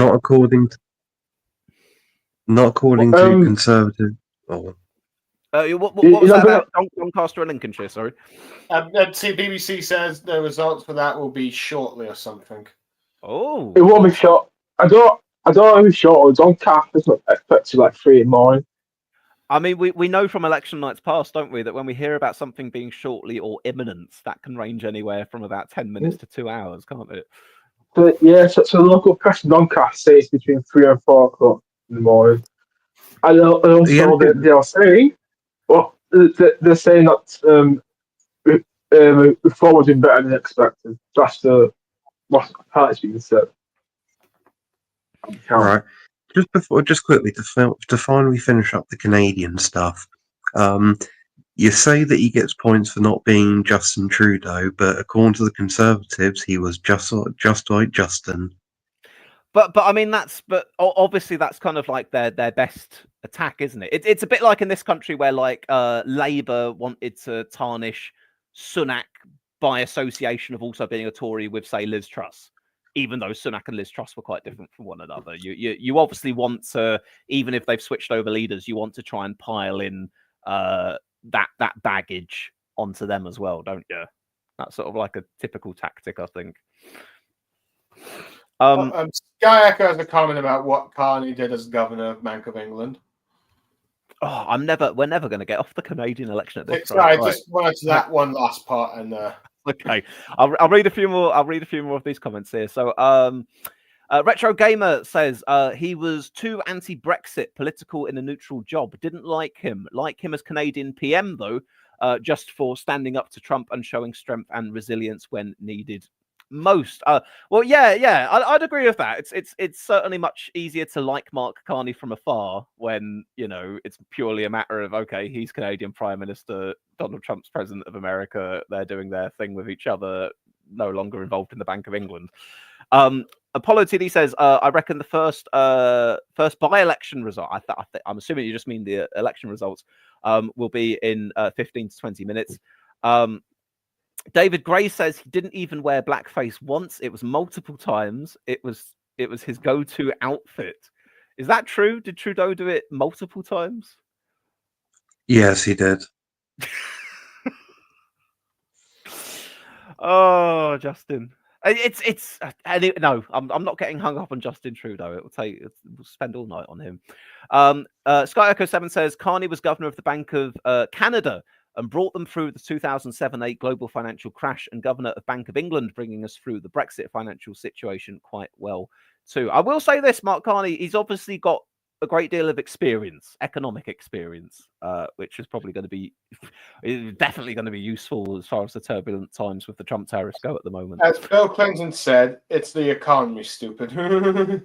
Indeed. Oh, hang on. Hold the phone, boys and girls. We've got Election Maps UK in the chat saying hello. Hello there, Election Maps. We pivoted over to you a little bit early on with your roundup of the rumour mill after the polls closed for how things were likely to go tonight. And I've made a rule, as people well know, that we don't do Twitter anymore on this channel, but we made a special exception just to have a look at your post there, Election Maps. So nice to see you. Podge says, are you moving on to the Australian election? That might be for another stream. But perhaps the thing is, I'll be brutally honest, I've got no knowledge really of contemporary Australian politics. All I really know is kind of like Tony Abbott was the Prime Minister some time ago. That's really it.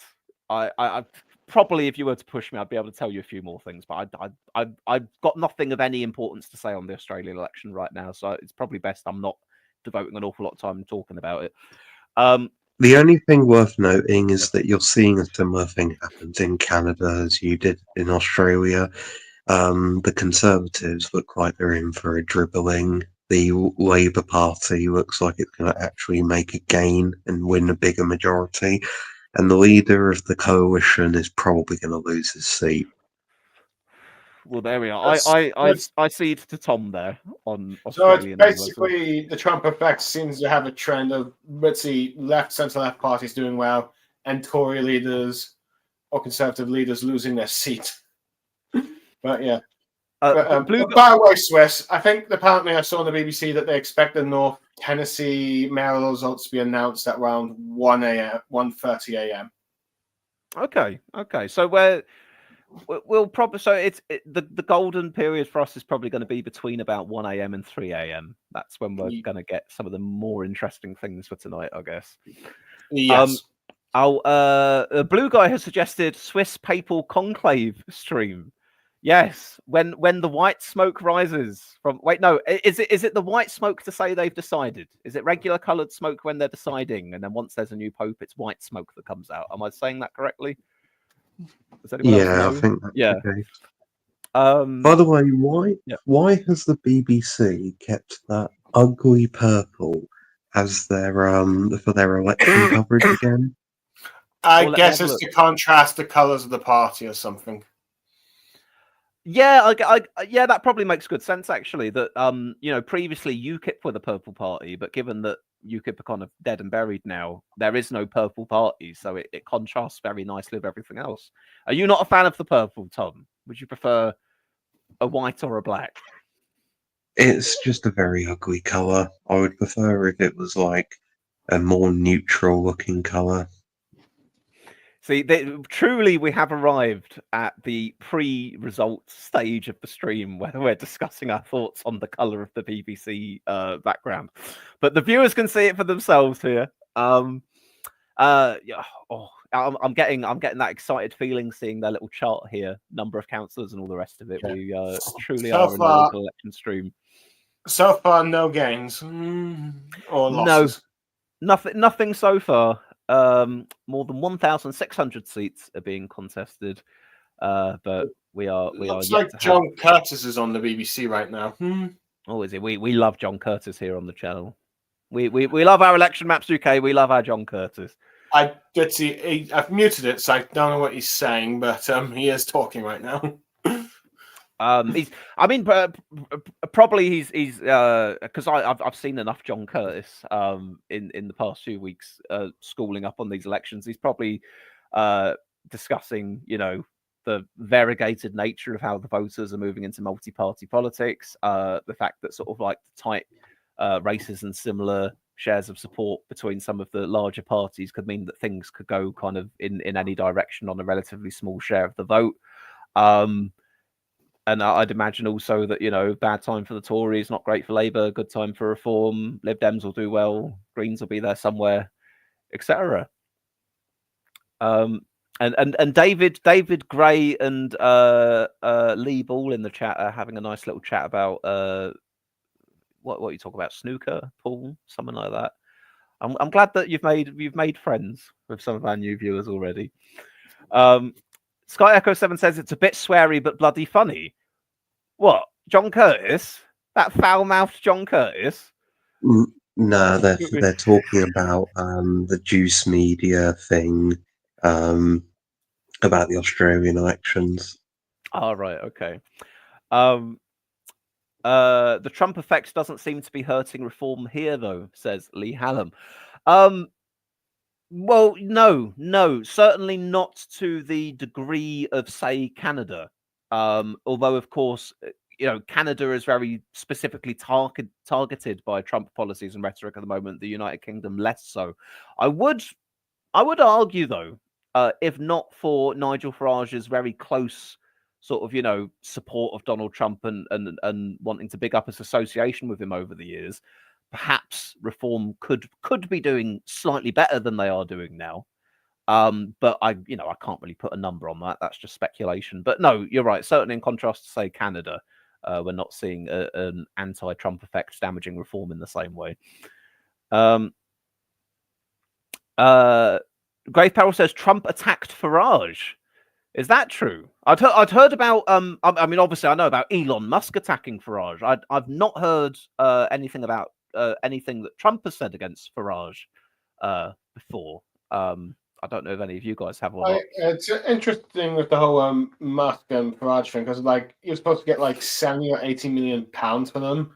And from my understanding, at least from what I saw from the TLDR news video I watched today, Let's see, Reform were struggling to get like the 30 or 40 million pounds they need for budget for like a general election or something. But from like rich donors. That's interesting, because my perception of how Reform's doing money wise is probably they're doing pretty good. I from what I'd heard, they'd had like a number of sort of wealthy donors that had at one point supported the Tories moving over to them.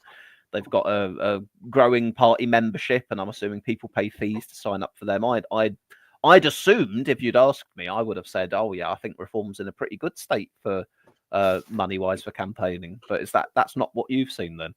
And it's just one thing I forgot. I might have been mishearing what the video said, but I could send it to you later. But I don't know. I think apparently Reform. There are some bits that could argue that it might be overhyping Reform a bit. That they might not do as well as we expect. But I think it but then again, TLDR news videos are more of like analysis, neutral things. Analyze the situation and always be like a bit. Try to be a bit neutral of like this could happen, but there's still this sort of thing that could go against it. But I don't know.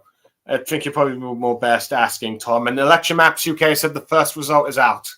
First result out. All right then. Well, we'll jump over to that, but very, very quickly. Then I'll do a few more comments here before it pops up for me, as I'm sure it will. Frank had said there is counting in Hertfordshire. Council results may be tonight. John Curtis says nothing much will happen until lunch tomorrow, says Claire King. Cameron Hickman will rejoin later, but his phone keeps bugging out. Right, first result out. I'm going to jump over to Twitter, but for one night only for the election. We're gonna do some Twittering to see what the results are. So I suppose I'll jump over to Election Maps UK, because if they're letting me know here, then they may have just shared it. I've seen the result, and oh boy, is all I can say. All right, so we have a council by-election. I apologise to Apollo TD, by the way. I corrected you earlier when you said by-election, but actually you were correct, because there are some council by-elections going on tonight. Throston in Hartlepool. Funny Hartlepool of all places, considering Hartlepool was the place where we had the MP by-election back in 2021. Throston Hartlepool council by-election. So the result in that ward is, oh my goodness, Reform 58.3%, up 42. Labour on 31%, down 30, and Conservatives on 9, down 11. So that's a huge swing to Reform there in that particular ward from Labour. That could well be pretty indicative of. I want to say, like say Doncaster. That's a similar part of the country, isn't it? Of where things could end up being there. But at the very least, Hartlepool could very much go Reform next election. Oh yeah. Hartlepool feels like a bit, especially if it went sort of like Tory under Boris. It feels like a place that would probably go Reform in the current climate as well. The council there, I think, in the past, the UKIP had a very strong presence there in the past, back when they were at their peak in like the 2010s, early 2010s. And that's usually quite a good indicator as well, isn't it? You kind of look at the lineage of sort of where UKIP was strong in the past, where voted Leave fairly strongly in the Brexit referendum, and those places tend to map on to where it's quite fertile ground for Reform these days as well. Fucking loud! Yeah, Oh, hang on, sorry, I've gone too far. I'd been fiddling around with the sound settings trying to get everyone just right, and apparently now I've made you too loud, Tom. So you know what? I'm just going to click back on to automatically adjust the mic volume. Maybe StreamYard can do it better than I can. Carry on. Yeah, I was going to say, this seems to broadly line up with the thing that I've been predicting in the chat now for quite a while, in that basically today, Friday, is going to be the day of reckoning for Labour in terms of these election results, where essentially they're just going to get hammered, and Reform is going to make loads of gains at the expense of Labour and Tory. And I know it's only just one result, but if that result isn't the trend moving forward of these results, then my prediction of Labour having a day of reckoning might actually be an optimistic outcome for them. I mean, as far as that result goes, based on everything that we know in the run up to these elections, what the opinion polls have been telling us, what the expectation is, what we know from the general election last year, there's no reason to believe that this particular ward by-election result is some kind of an aberration. It could well be perfectly in line with where things end up going. Who's getting a phone call? Oh, that was just my alarm for something better. No worries. But yeah, you know, I've got no reason to believe that this reform result is particularly outside of what we could see in other places as well, because all the indicators, you know, we've said going into this set of elections, haven't we, that it's going to be a good night for reform. But yeah, it's going to be very interesting where Labour ends up at the end of all this, Tom, like you were saying, because I've been thinking a lot mainly about the collapse of the Tories, but in a way, so much of that has just been nailed on from the fact that they did so well in 2021 and then they declined so far in the time since. But Labour are a relatively fresh government. You know, they ought to be doing an awful lot better than they are right now, but they're really, really not. And that's going to be a huge concern for them. I've said before that Labour, at the absolute bare minimum, have to have a net gain in councillors this election cycle, because when these seats were up for election last time, Labour did disastrously in them. They lost over 300 councillors due to the Boris vaccine bounce. So at the bare minimum, they should have a net gain of seats. And, well, again, I know it's only one result, but just off of that result alone, I think it's pretty much just incredibly difficult to see how they have a net gain in councillors with that being the result. Yeah, I'd agree with you there. I was uncertain about where Labour would end up altogether, but if I had to be pushed, I'd say that it would be a decline in councillors rather than anything. I'll do a few more comments that we've got here. Sky Echo 7 says that's a bit better for Tom's audio. Jolly good. Lee Hallam says the BBC are ignoring that result. Blue Guy says milkshake sales could be up on Friday. For the record, we here on Captain Swiss do not endorse the milkshaking of any politicians, reform or otherwise.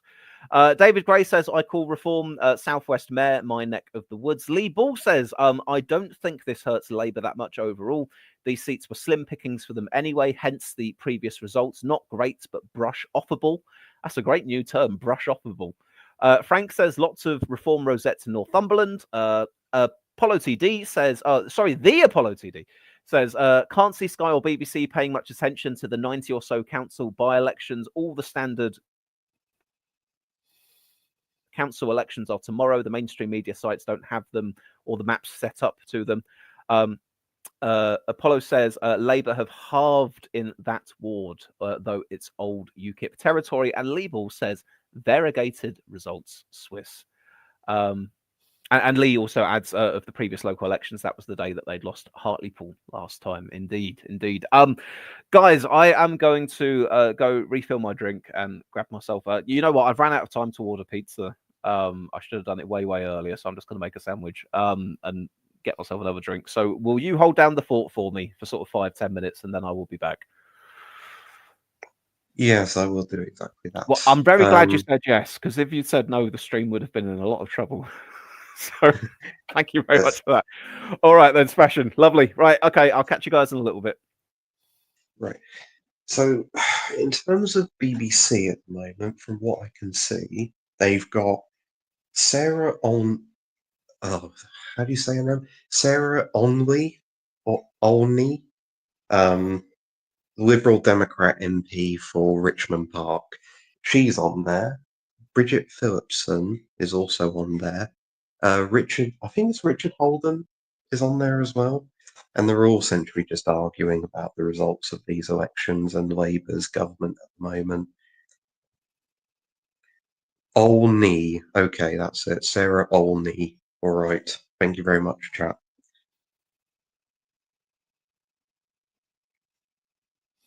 Oh, and they've also got some reform guy on, but I don't know who it is.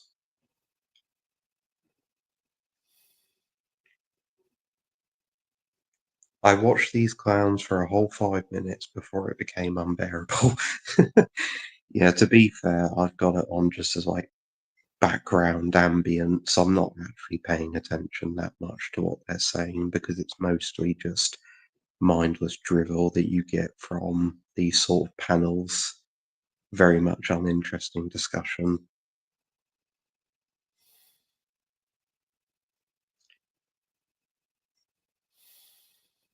BBC have talked about the reform result. Yeah, I guess they would have done now. I suppose that I should talk about like the sort of possible future of what these results could mean, because there's been a little bit of rumblings within number 10 as to what these results could potentially mean. From what I've seen of different journalists who have like contacts with inside number 10, the mood in number 10 is extremely pessimistic about these results. They think they're going to be disastrous.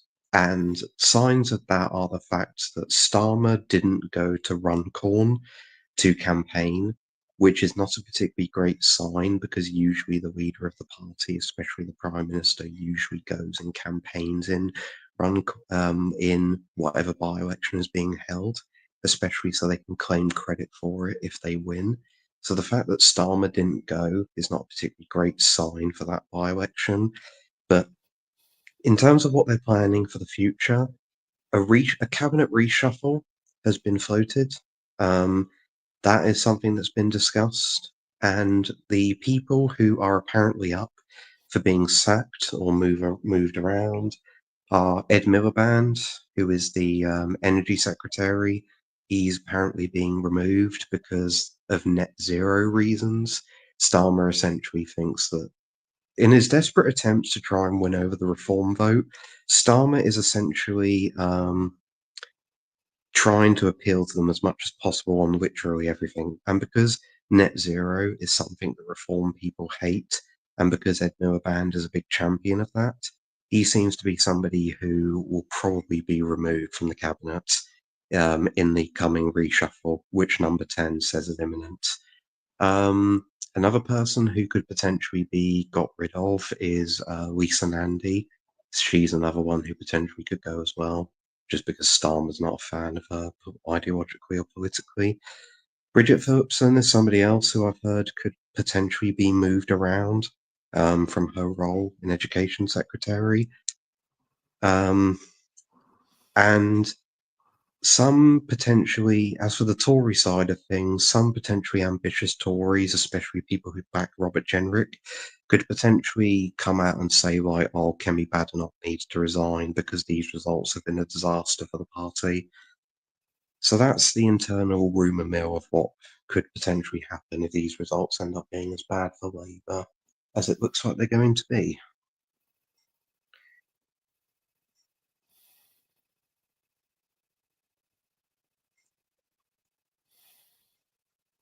Right, reading through these comments. Did Reform do well? That's Simon's channel. Well, in this particular one, they did. They got like a 40% increase in their vote share in this Hartlepool seat, and Labour's vote share halved. So yeah, they did pretty well. Tom Harwood has some Starmer Trooper NPC minister on GB News. I mean, that doesn't exactly narrow it down that much, Dan. Like, that pretty much describes almost all of Starmer's cabinet, in truth. Surely we start getting the vibes of the ballot pile from Runcorn soon. Probably within the next half an hour, if not an hour. We should probably get an idea from ballot pile size. So who knows? Possibly. They keep the reform counter off the main screen as though they can will them not to gain councillors. I guess that's about the BBC not having reform on there. They've got Labour, Conservative, Liberal Democrat, Independent and Green, and occasionally reform pops up every so often and then disappears to be replaced with the Green candidate. That's probably what that's about.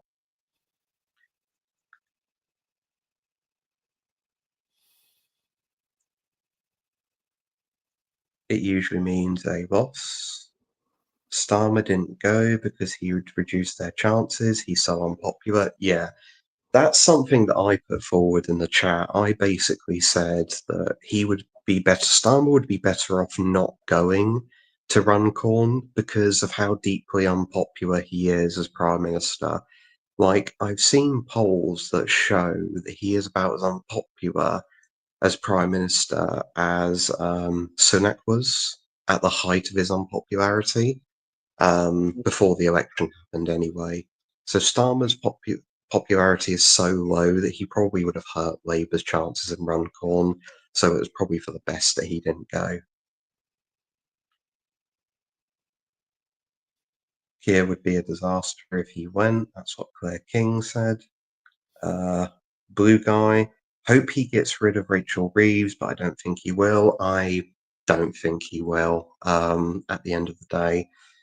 The two of them are far too ideologically similar for them to go, unfortunately, because they're just two sides of the same coin. So I don't see her going, unfortunately. Starmer is just trying to make... So Sorry, one's moderate and opposition, the other's extreme. It's like, getting a little tired. I don't... I'm not sure I'd say moderate, because they're both centre-right politicians. But I guess you could potentially consider that some form of moderate, I guess.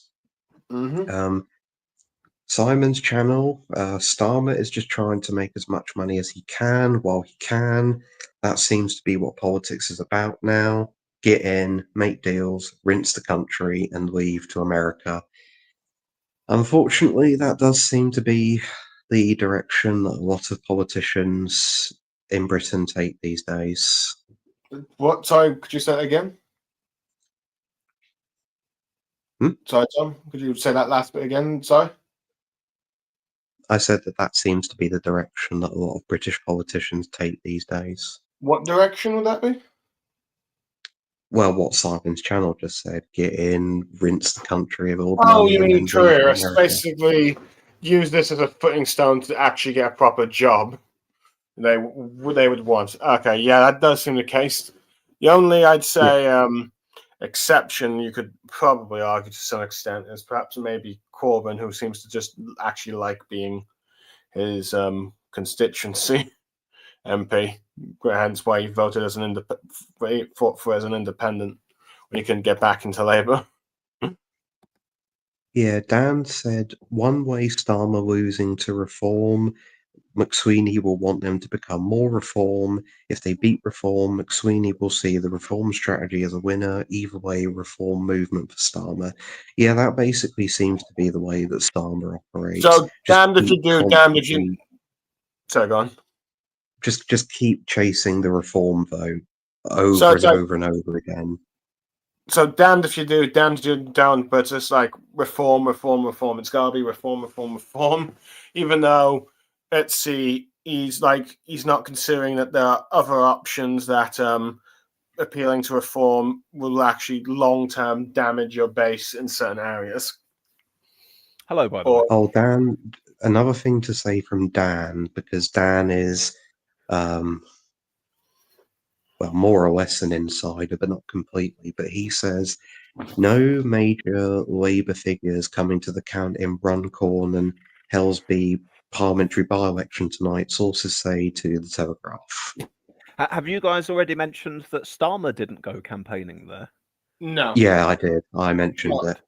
Yeah, because that seemed to indicate that either it was a seat they thought they would lose, or that they felt that Starmer himself would be more of a detriment than an asset as far as campaigning goes. I think it would probably be more of the latter one. Perhaps so. Have we had any more results while I've been away, guys? No.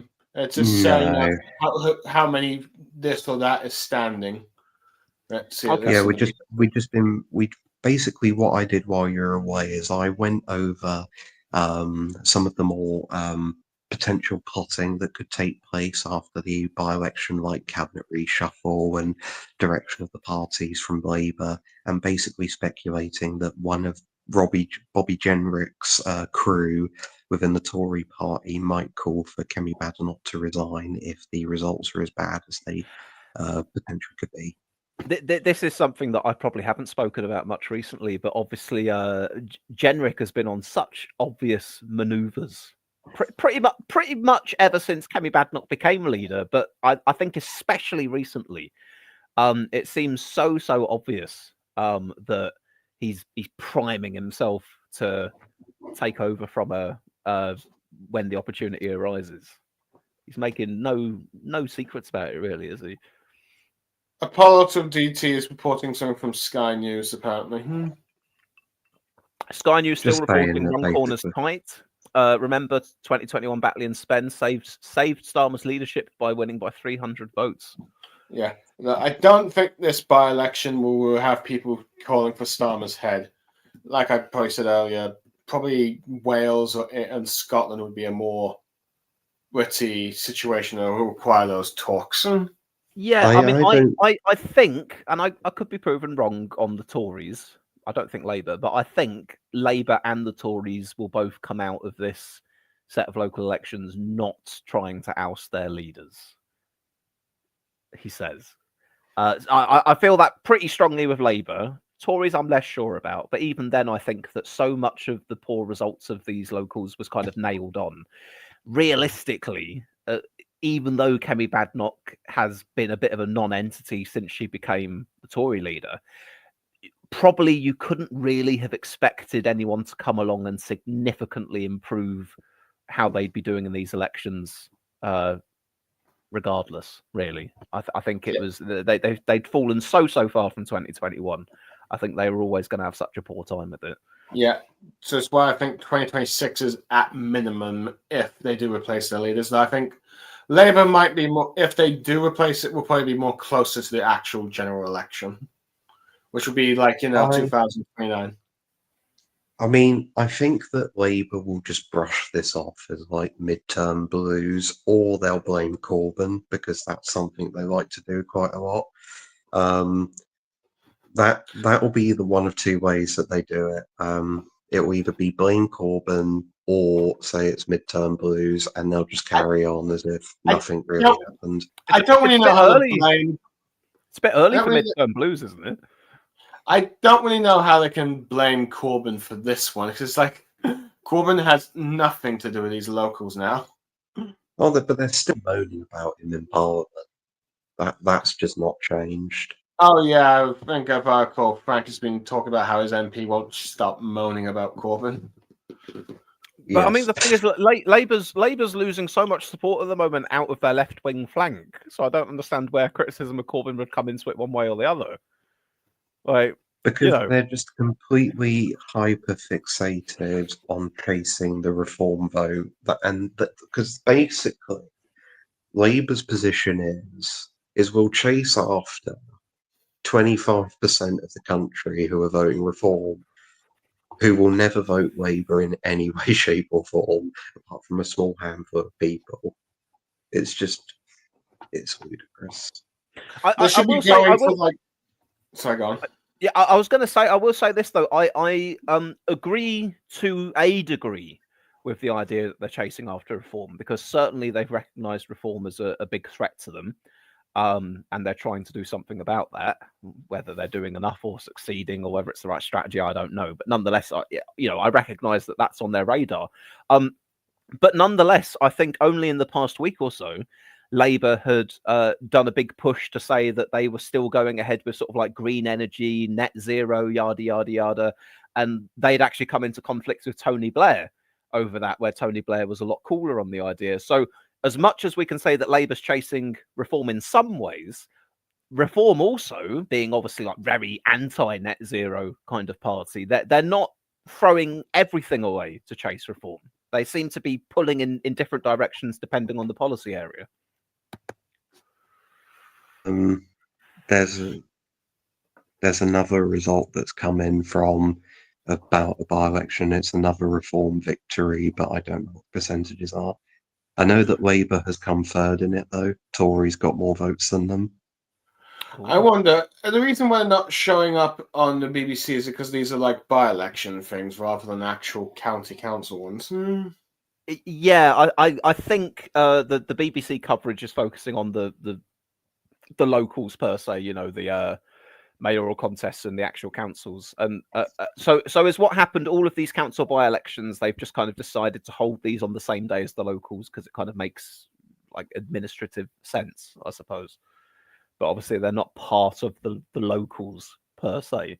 Because then I guess it would be a whole different thing, drawing up maps of like partial little slithers of councils and all that kind of thing. So they're only really paying attention to the ones where it's like whole councils that are up for it.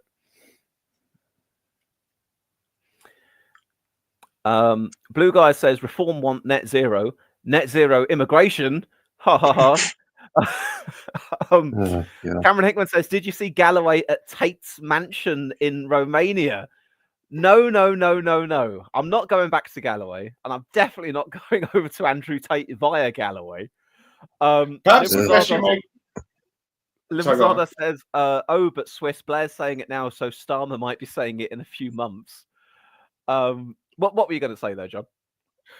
I wonder, do you think you should add a rule that for anyone that mentions Galloway in the side chat, you're just going to ignore that side chat comment? No, the problem is the moment I try and make some kind of a rule like that, that's just going to invite everyone to spam George Galloway. I know the way that these things work. It's like the Barbra Streisand effect, you know. You can't tell people not to do something; they'll only want to do it more. Okay. Oh yeah. By the way, the percentages existed have now got percentages for that. Oh yeah, they've got Labour Reform is up by 23%, and they've gained it. The Tories are up by 2.5%, got 26% of the vote, and Labour crashed by 25%.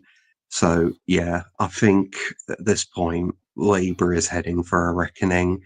And the New Statesmen are basically going to look like clowns because the New Statesmen were predicting that there'd be a net gain in seats for Labour. Absolutely no chance of that happening. So, yeah. Oh dear.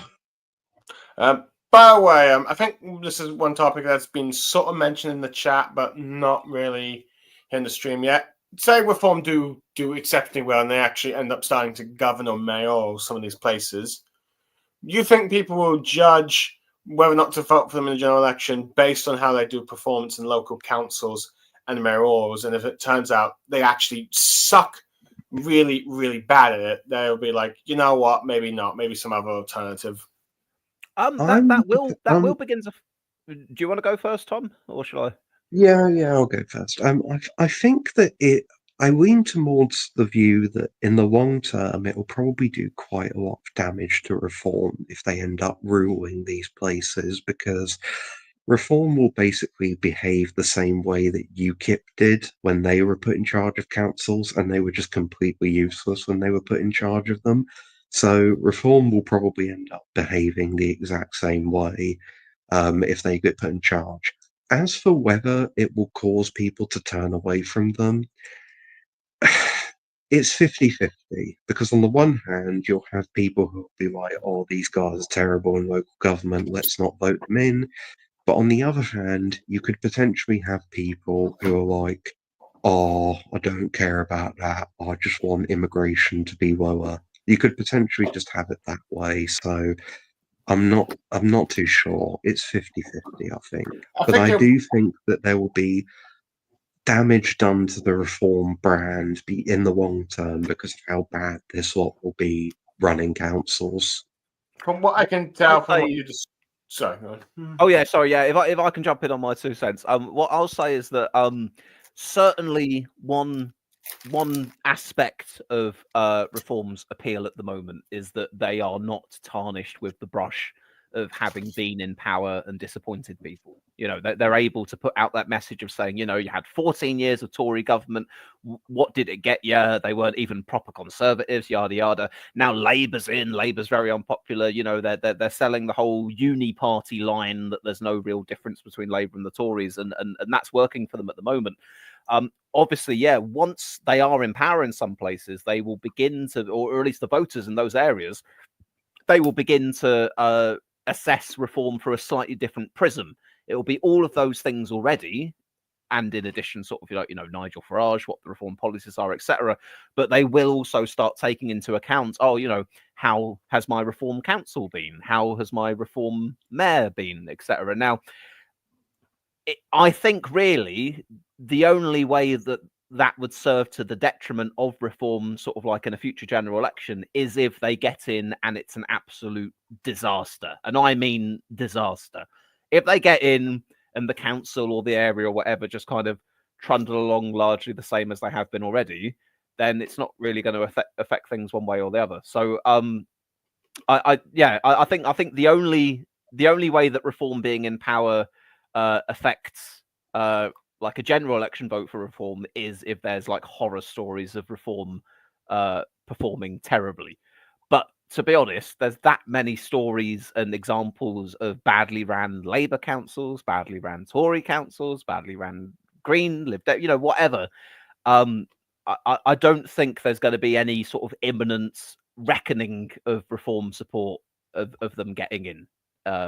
If you get me, I think that probably they'll be fine. The multiple people in the chat have raised fair points here. I'll usually have them to sum up basically the overall thought of multiple people in the chat here. It says, but Tom, all the other parties have been disasters in local government without it harming them nationally. Think of all the bankrupt councils. That is a fair point. Local government at the best of times is just an absolute clown car show circus that is just comically bad in every single conceivable way.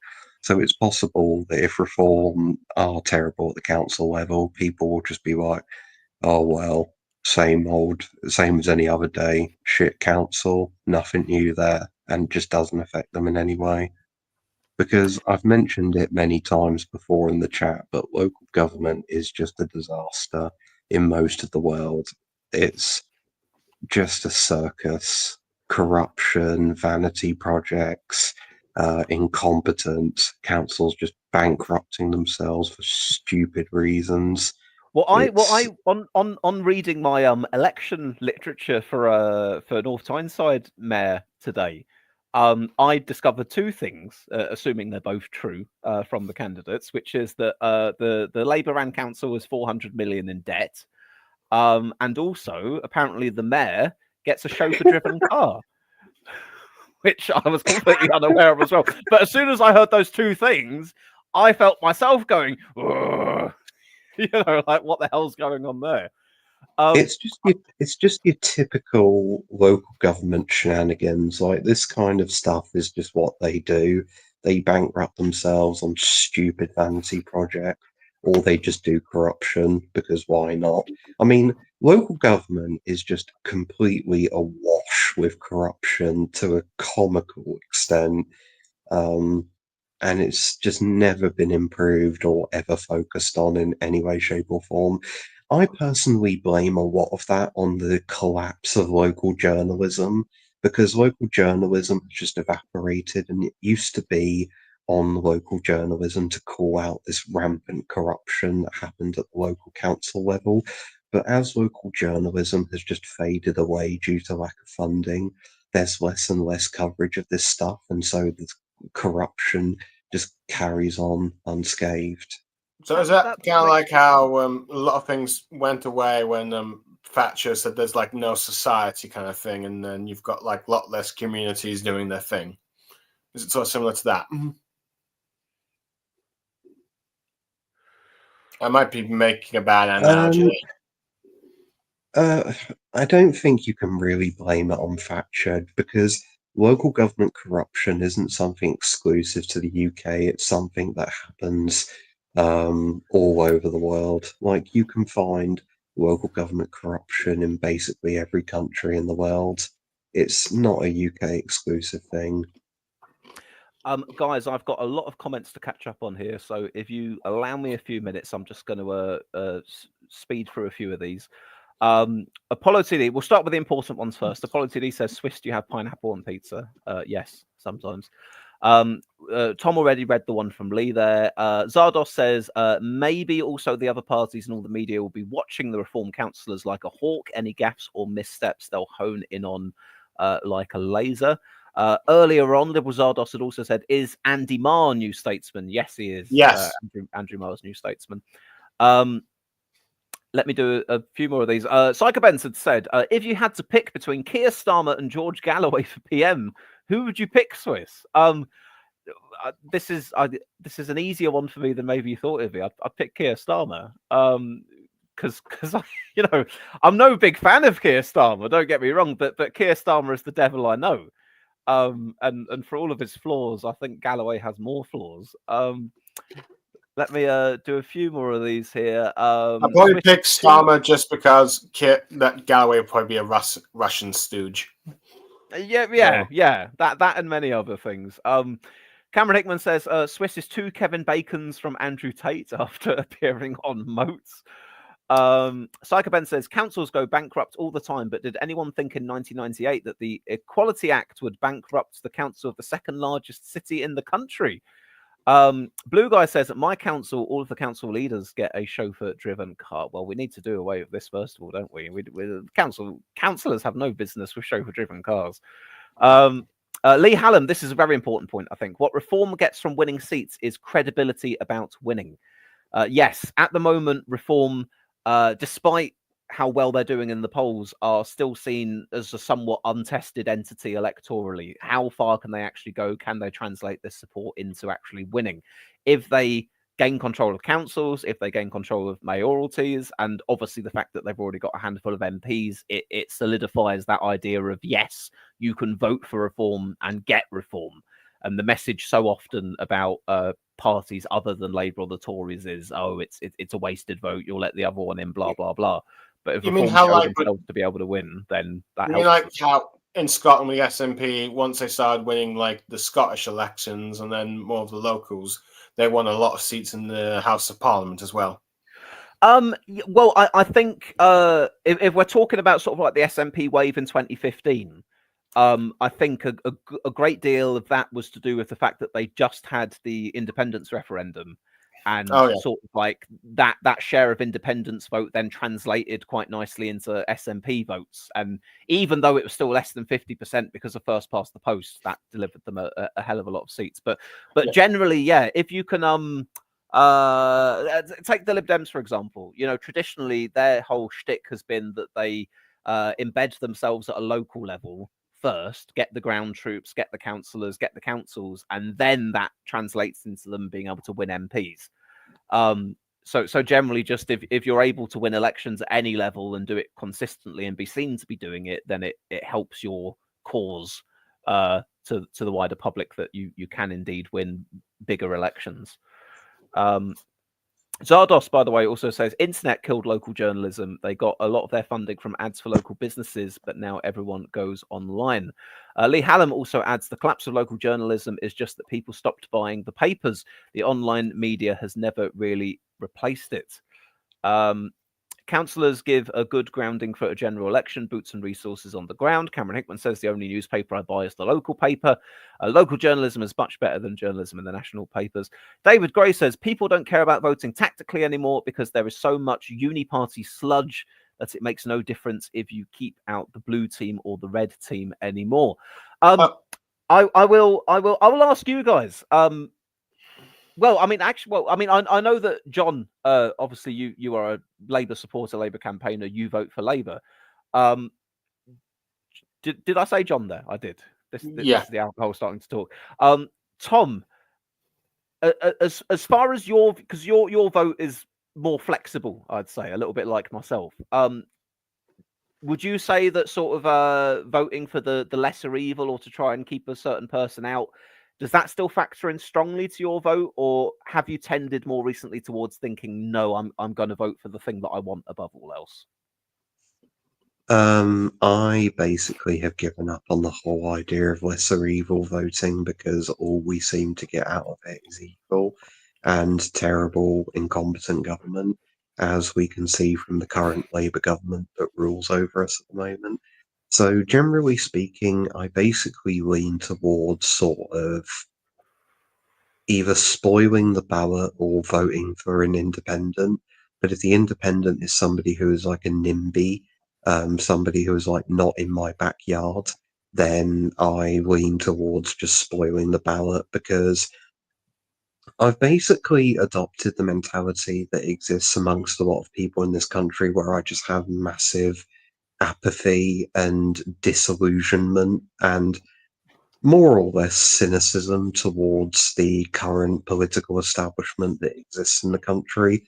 I think that Reform, Tory, Labour, all them sort of parties are just not fit to govern the country whatsoever, and the only thing that they seem to do is oversee and manage decline, and don't do anything to improve the situation whatsoever.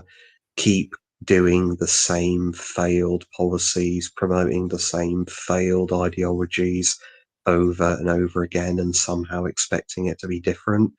I mean, at the end of the day, when you're a country which has endured a level of economic stagnation and cultural stagnation and political stagnation that is on par with, and in some ways worse than, what Japan has endured since the bubble economy burst, don't you at that point kind of go, maybe what we've been doing since the 2008 financial crisis is not working anymore, and perhaps we should try doing some out of the box ideas and thinking of different ways of doing things? But no, not according to UK politicians. It's like, let's just keep doing the failed status quo a trillion times over, and it may work this time. Yeah, I'm sure. The one time that we didn't have that was Corbyn from 2017 to 2019, but they threw a hissy fit and prevented him from winning. But yeah, that was the example. Like, that was the closest you ever had to actual genuine change and shaking up the status quo that existed here, but of course it was rejected. So although I will say something such as the vote to leave the European Union, that was probably indicative of that yearning for change as well, and that is something that ended up happening. Whatever people think about the vote for Brexit, it is very much defined in those terms, I think, of being a vote for change. What I want to do, guys, sorry, I've just been told that we've got some more results coming in. So what I want to do is I just want to respond very quickly to what you'd said a second ago, Tom. Before you do that, Chris, I'll give you some updates BBC said about the by-election. All ballot boxes have now arrived at, I think, the thing, and it's likely to be declared around 2:30 a.m. Okay, thank you very much. I'm trying to remember what I was going to. What I was going to say is I think that thinking about my own vote in the election today, and whether it was, had any semblance of voting tactically or not, it totally wasn't. I mean, I looked at the mayoral contest, and I Labour was the incumbent. I expected Labour to be the favourites to win, although Reform are probably the clear challengers to Labour in the area. And on the face of it, if I was going to vote tactically, I would have said I would vote Labour to keep Reform out. And perhaps if things were reversed and Reform were the favourites to win it, with Labour in a perceived second, maybe I then would have voted Labour to keep Reform out. However, the fact that at the very least that wasn't imminently the most obvious thing, I totally went, I'll just vote for whoever I want to vote for this time round, and I totally did. I know that the independent candidate I voted for has virtually no chance of winning, but nonetheless, I still voted for them because I felt like that was the truest thing to the way that I wanted to vote. And just as well on this, like people seeking change and wanting something different. I think that the rise of Reform, especially at the moment, it's the rise of Reform. Certainly, as John had said, previously we've sort of seen Corbyn coming along. I'd mentioned the Brexit vote as well, but the rise of Reform at the moment, I think, is symptomatic of, as Tom had outlined, sort of like the absolute apathy, distrust, fed upness people have with politics at the moment, and the fact that it just doesn't feel as if it's delivering for people. The problem is, though, I personally don't see reform as the solution to that. I think that it's an identifier of the problems, and no doubt Farage is very good at pointing out flaws with the two main parties and with particular policy areas like immigration, say. But I'm by no means convinced that Farage and the rest of the reform gang have all of these magical answers which are going to solve things a lot better than the rest of them. Now, partly, obviously, that's because they're a party of the right and I sit on the left. But I think I don't know. I feel that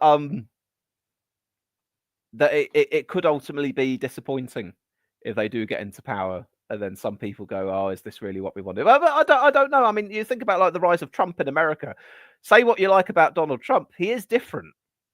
If people are voting for change, that certainly is change. It certainly is different from what came before. But whether or not it's a change for the better is the question. I'd say it's a change for the worse, and I can see reform being the same thing. To be fair, by the way, Swiss. By the way, there's been multiple. I'm checking the chat. Yes. There's been multiple council election results. I'll bring those up now.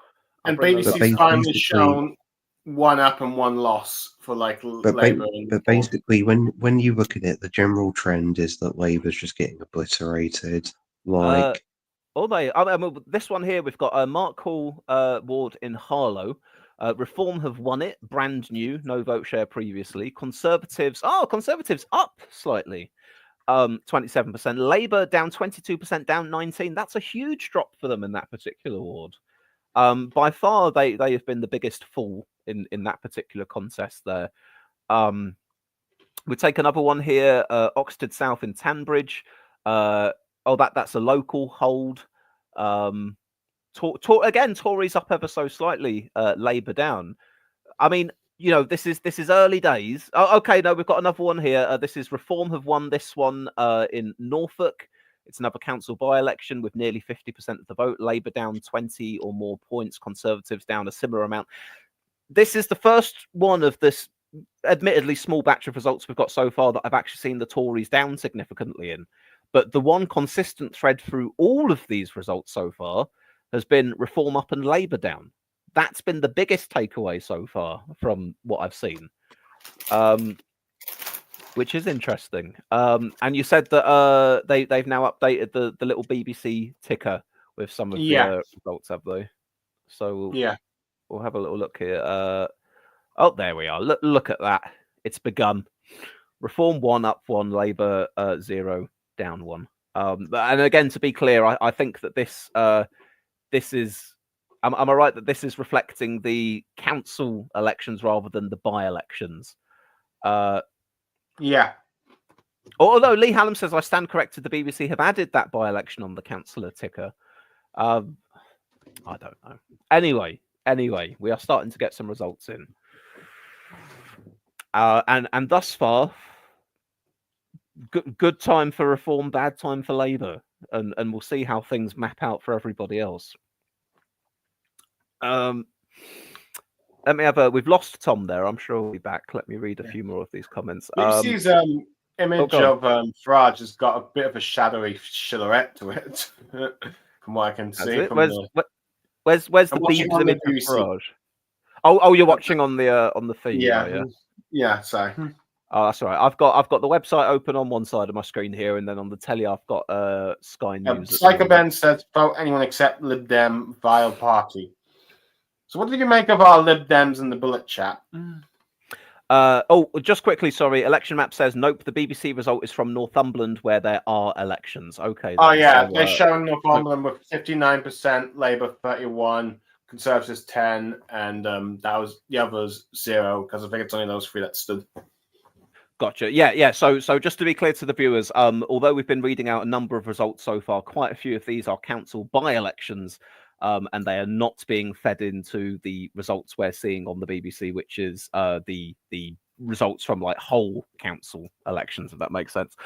What did you ask me there a second ago, John? Oh, I'm trying to think of what was it. Can any of the viewers remember what did John just ask me? Because I feel like I was on the verge of answering a question, and then I distracted myself there. Cameron Hickman says you never go full Lib Dem.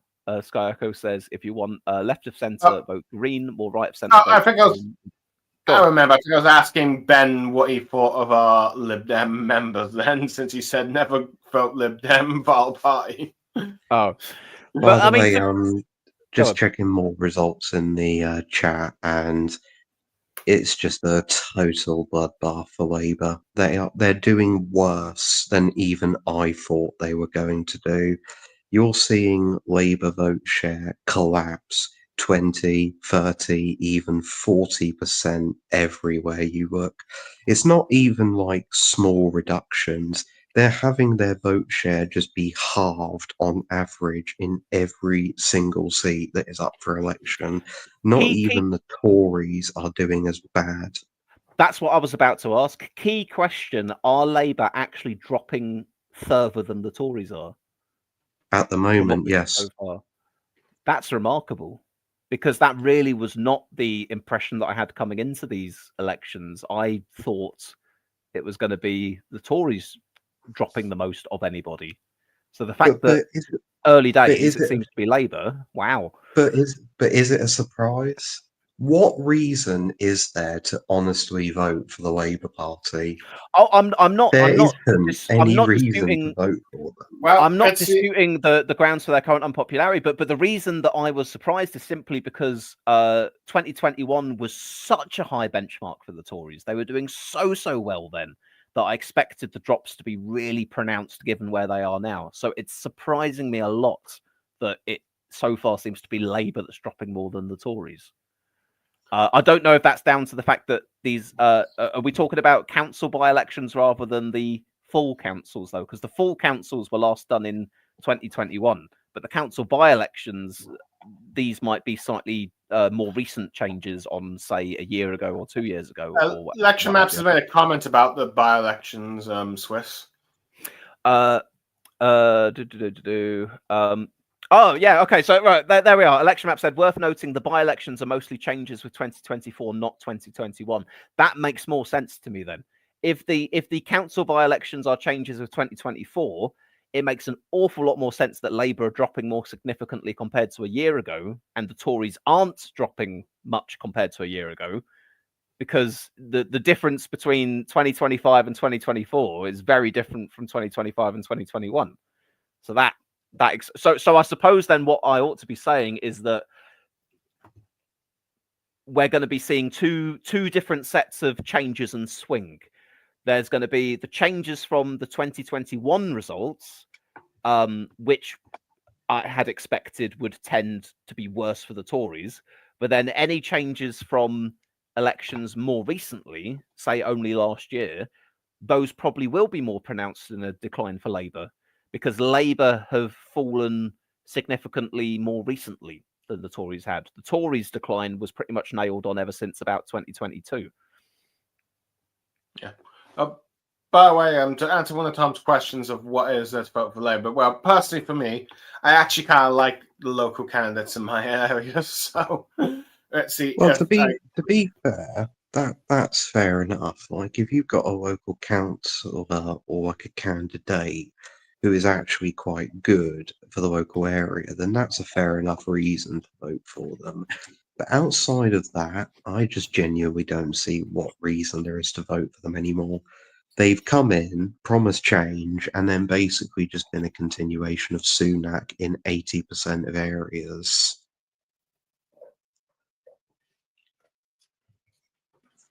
And the by-election results that we're seeing are basically just like proof enough of that.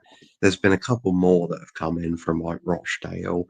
Rochdale, they've completely collapsed there, lost 30% of their vote again. Reform took the seat in Rochdale. So, yeah.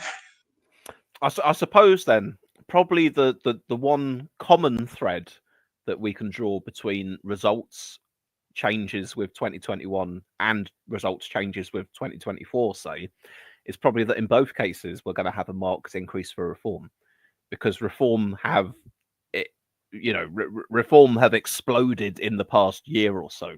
It's been a fairly recent thing that reform have risen so far. So reform are going to be a hell of a lot higher than they were, regardless of which year you're comparing it with.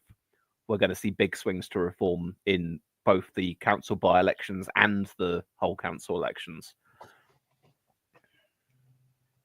I'll see if we've got any more from election maps here on Twitter, if they posted anything else for us. I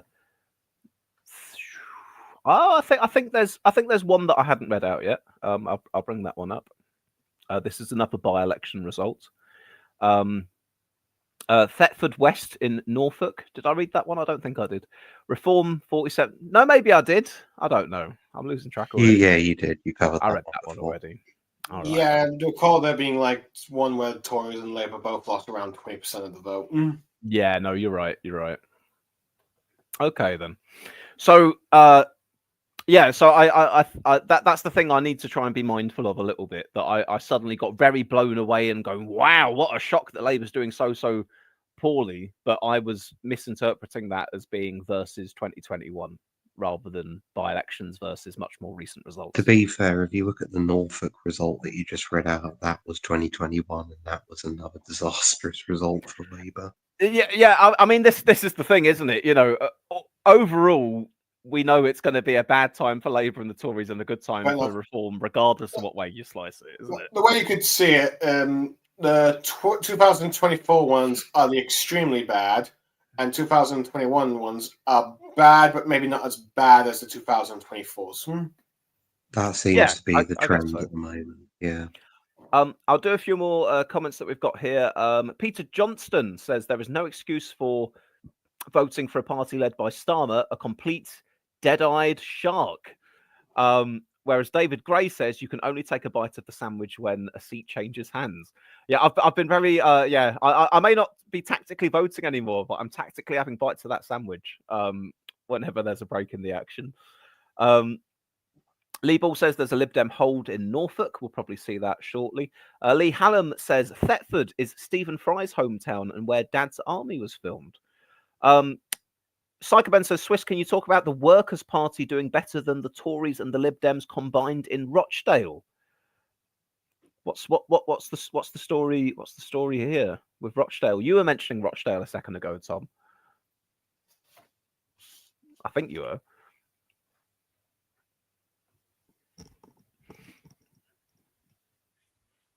Are you talking about council in Rochdale, Ben, or are you talking about the Rochdale seat for MP? He's talking about the council, the by-election in Rochdale that just took place. Yeah, Tories did and Lib Dems did worse there compared to the Workers' Party.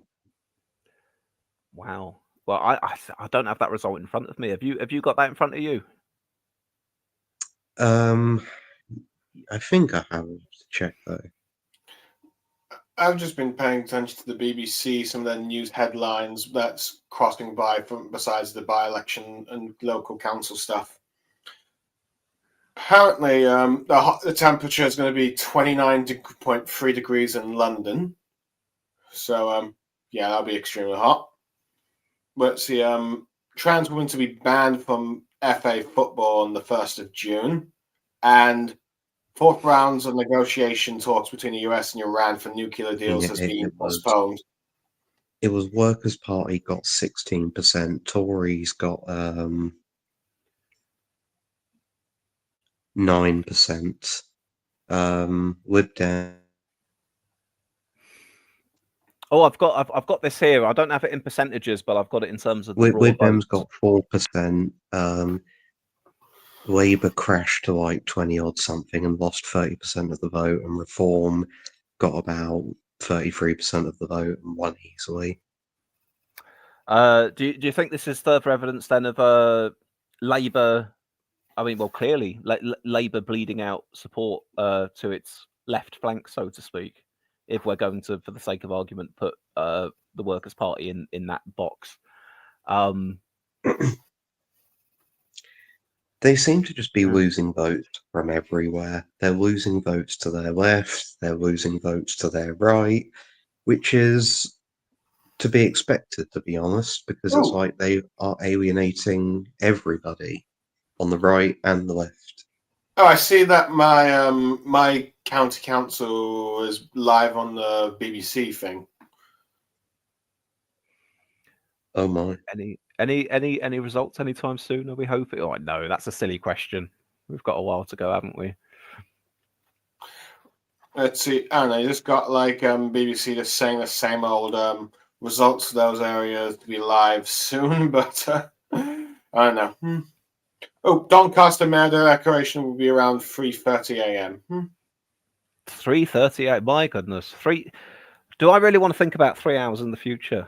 Whether I still want to be here or not? When was the by-election declaration supposed to be? I know someone said that a short while ago. I think I said it sooner. was 2:30 a.m. Okay, 2:30 is a bit more reasonable for me. I can imagine another couple of hours and having that at the tail end. Let me do a few more of these comments that we've got here. Workers' Party getting 400 votes there in Rochdale. They had my road on the national news during the Brum bin strike, says Liebel. Psychoben says, I've got to the point where if I could go back in time, I'd have voted for Corbyn. Not because he's a socialist. No, not because I'm a socialist, but just because he's not a neoliberal. I mean, that's interesting coming from you, Ben, because no doubt you were not a Corbyn guy back in the day, but again, testament to what we've been talking about, isn't it? The dissatisfaction with the main parties isn't the right way to put it, but the governing ideology, almost the commonalities between the people that have led us, regardless of what party they are. The third way, basically. Yeah, to a degree. Dan has said here, Labour is losing votes in the same way Boris and Sunak were after the Levelling Up coalition collapsed. Labour built the same coalition, but 10% less of the electorate. I mean, and the Greens have gained Herne Hill. Well, that's good news for the Greens. The trouble is, going back to discussing this idea of people wanting change and a departure from the status quo. Labour ran on that pitch in the general election last year, and obviously, there was not a groundswell of support for Labour. Mainly, it was just that people wanted to get the Tories out, but nonetheless, that was what Labour pitched, and that was what people were hoping for in voting for Labour.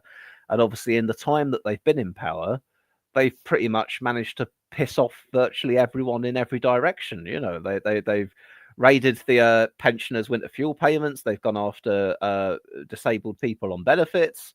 They're pissing off the left by trying to sound more right wing.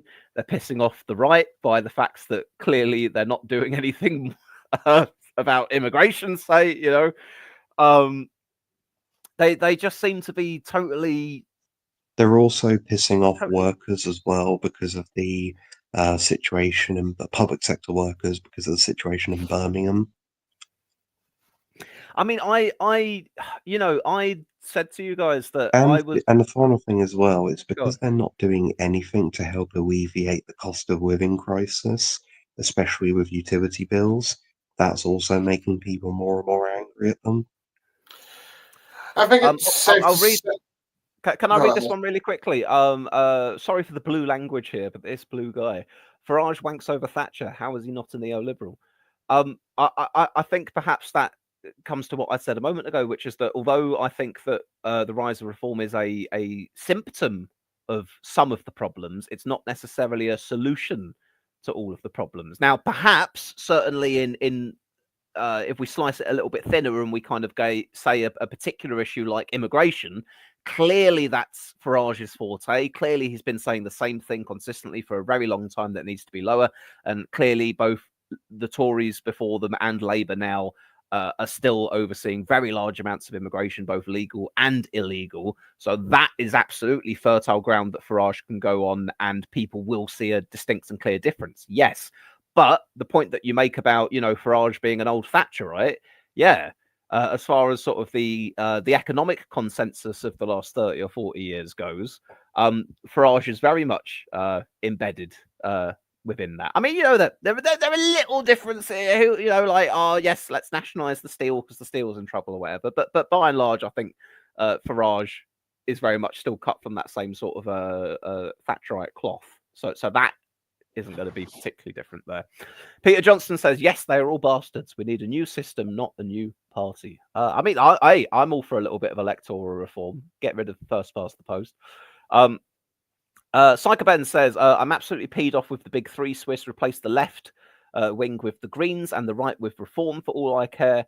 But I'm not a fan of either of those. I mean, it's funny because I've found myself becoming increasingly I mean, I didn't vote for them today, but I found myself becoming increasingly sympathetic to the Lib Dems lately. And you know, obviously, traditionally, especially in the Brexit years, I despise the Liberal Democrats. But I wonder how much of that is to do with kind of going, right, I obviously don't like the Tories. I obviously don't like Reform. Labour have been a huge disappointment. I'm not quite left-wing enough for the Greens. The Lib Dems are like the only show in town there as literally just none of the above. It's any option that is none of the above, isn't it? And that seems to be what so many people are reaching for these days. Hickman Cameron says Starmer's coalition was always fragile. He actually got less votes than what Corbyn had in 2019. First past the post can be strange sometimes. Yes, a very fair point. A very fair point in terms of popular votes. Sheer tally of votes, Starmer did not do as well as Corbyn had in elections past, but obviously, depending on which votes you win where, he was nonetheless able to win as many seats as he did, but a great deal of that was down to the collapse of the Conservatives. Zardos says, Psychoben's TV, yep, I feel that too. I'm too liberal to get on board with Reform, but not woke enough for the Greens. We're all politically homeless these days, aren't we? Well, no, I can only speak for some of us. I mean, John, you've stuck with Labour pretty consistently, haven't you? Like, but that's mostly due to local reasons, to be fair, rather than national. I see. But yeah, nationally, no, I'm not happy with Labour at all. Locally, I'm a bit more. I like them a decent amount. That I'm like, okay, I'm sticking about. I suppose the point. I mean, I wasn't trying to say that you were uncritical of Labour, but what I meant was kind of like, despite everything, despite all the churn, despite the differences between the Corbyn era and the Starmer era and all the rest of it, you still view Labour, for better or worse, as your political home, even if you're not always happy with what they're doing. I suppose, in a sense, yes. At the moment, they're like best bet to keep the Tories out, and I guess to some extent Reform, though. The turnout for the Runcorn by-election was 46%, which is not really that great for a by-election, to be honest. But yeah, not great. But I think we have had lower in recent years, though, haven't we? It's not right. It's about average. It's below average, slightly below average. Wasn't there like one with 30% or somewhere? Or close to 30%. But yeah, but I will admit, I guess if there was another party that went to my views, I might probably consider joining it if I thought they had a chance of doing well. I don't know, maybe I'm partly hoping that at some point after Starmer, you get a more, I guess, social democrat, a sort of Andy Burnham type maybe coming in, but I think Tom would probably say that's impossible now with this current where the Labour is, at least for a very long time. Well, I've seen polling that says that Andy Burnham is the favoured successor to Starmer. I mean, you know, he hasn't cleared the field. He's not that far ahead of everyone else, but nonetheless, he comes out as the preferred replacement. Obviously, he'd have to get himself into Parliament first, though. I want to read a few more of these. Psycho Ben says, based on Reform's 2024 manifesto, maybe it's a bit of a stretch if we call it a manifesto. They said themselves it was more of kind of like a mood board, vibe guide, rather than, you know, paid for policies. But nonetheless, he says I'd argue that they weren't neoliberals. Aaron Bastani did a good thread on it. I was very happy with them at the last year, but I've lost a lot of confidence in them since. I'm interested on that one, Ben. What about Reform has has changed your view on them in the time since? Because obviously Reform have kind of, in terms of their support, they've gone from strength to strength since the general election. So that somewhat bucks the trend that you've soured on them a bit recently. Election map says on Runcorn that's actually pretty high for Runcorn. General rule is decent turnout is 2/3. This is 68% of the 2024 turnout, so not bad there. I want to add back in Tom, and also we have Mr. James Fielding here with us. Hello there, James. Hi, What? Swiss and people. How are we all on this warm Thursday night?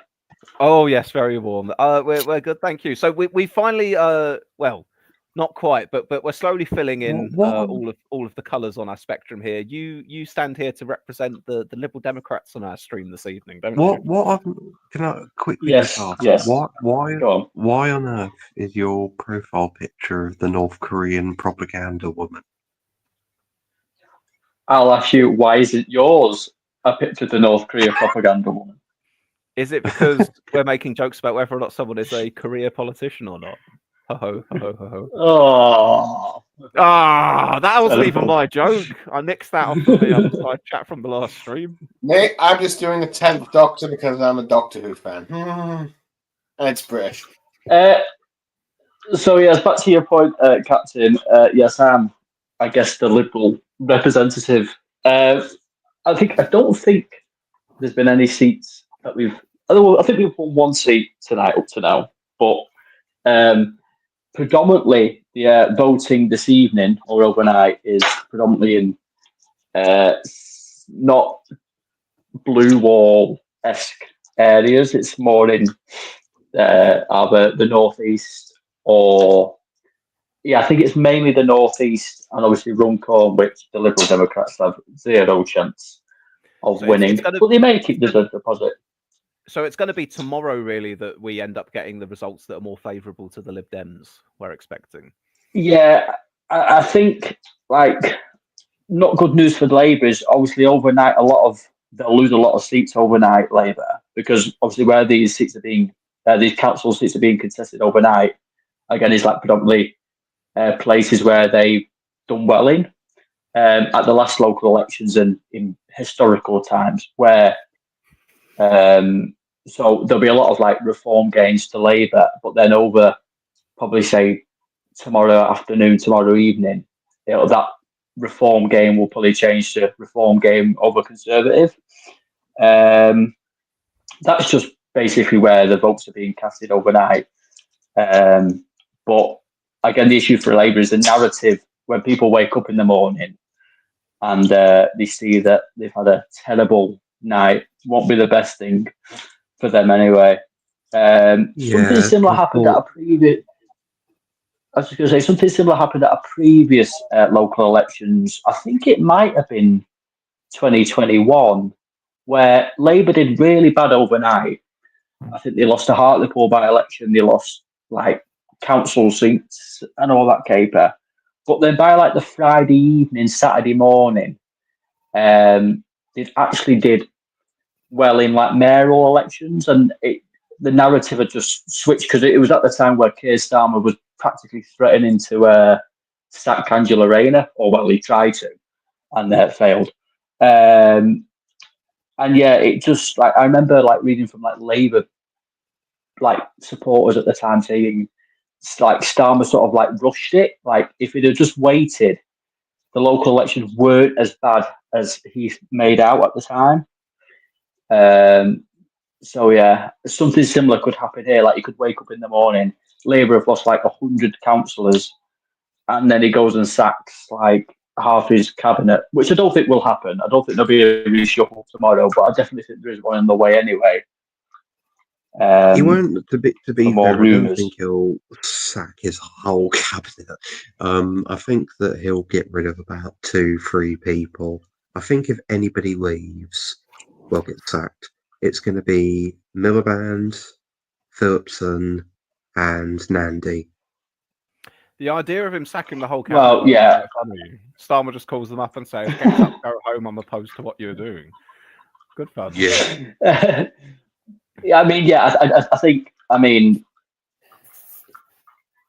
personal belief, I think all three mentioned there are a well, I don't necessarily mind Lisa Nandy, but I don't think she's really done much as Minister for Wi-Fi and Fun. Whereas Phillipson and Miliband are just have been horrendous, really. I mean, Miliband is in his area of the country where he represents. They're likely to lose the mayoralty and probably the council if the results are replicated as they are doing tonight. So he may need to focus. He may need to go back to the backbenches and focus on holding his seat at the next election. Can I ask a question? I think that with Miliband, I was just going to ask what's the beef with Miliband at the moment? I know obviously there's a political pushback from the right against net zero, but I've always kind of seen that as well. You know, that's kind of like their hobby horse, if you will. Of course, they're going to attack Miliband for that. But is there a more broader kind of pushback against Miliband in the public then? Well, he's just not popular with the public. I mean, his time as being leader of the Labour Party showed that. Is it literally I've just been too clouded by my own Ed Miliband sympathies that I've been blinded to the idea that actually most of the public just do not like Ed Miliband? No, I just don't think they trust him, and he's in like a ministerial role, which is, like you said, like the right of the country, like the right wing of the country, are not avid fans of net zero. So him being net zero minister or whatever it's called, climate change minister, like just rubs up people the wrong way. He's like totally the wrong person for that. Like he may have some good ideas, but I personally think he just comes across as totally condescending and like, I know more than you. And he doesn't listen to any other opinion apart from his own. So I can understand why the public dislike him. Well, we have a counterpoint to this, by the way, though. Average Joe says, "Don't listen to James. Ed Miliband is, in personal polling, is one of the most popular politicians in the country." Which he might be popular with Labour members, but he's not popular with the public. Yeah, I think that I'm going to go on a little. I'm going to go on a little side quest. You guys carry on. I'm going to go on YouGov and find out what the ratings are for Miliband relative to some of the others. For God's sake, I've got two of me in here, which is annoying. But basically, with Miliband, the Doncaster results will probably be... There we go. The Doncaster results will probably be proof enough of how popular, more likely unpopular Miliband actually is, because Doncaster is probably going to have the council go to no overall control, and the mayoralty will go to Reform, and it will go to no overall control in Doncaster because Reform will probably make a lot of gains there. And I think, in all honesty, with the way things are going right now for Labour, Miliband should probably focus more on trying to keep his seat next time. I've got a rating here for Miliband on YouGov, by the way. According to YouGov, they have popularity 20%, disliked by 46%, neutral 25%. So that's a net rating, if you will, of minus 26%, which is obviously net unpopular. But actually, relative to most politicians, it's not really that far outside of what we see for everyone, is it? Oh, I bet he was hoping it'd be net zero. No, it's not. But, you know, I mean, Labour ministers are going to be naturally unpopular, the ones that people know. But if you ask the public to name 5 Labour ministers, Ed Miliband will probably be in the top 5. So him being unpopular, like the prime ministers usually are unpopular anyway, but like, and the chancellor is, but then a minister for climate change should not be as unpopular as Ed Miliband is. Like, can anybody remember the minister for climate change, the Conservative one? No, they can't. So, like, to me, I mean, he ran as Labour leader he was the Labour leader for 5 years. The public disliked him. He should be the first one out the door. Phillipson as well, because her reforms to the education system are just going to set us back 15, 20 years. One of the, in my opinion, one of the good aspects of the Conservative government were their reforms to the education system. And if you actually look statistic-wise, maths, English, all rose. I think we're now the 8th or 9th best country for maths and English in the whole world, compared to when Labour were in charge under Blair and Brown. So, but she wants to scrap academies, which was, I think, was a Tony Blair idea in the 90s and noughties as well. She's just in cahoots with the militant trade unions, in my opinion. Can I jump to some comments quickly, because I think we've had a few that I probably ought to read out.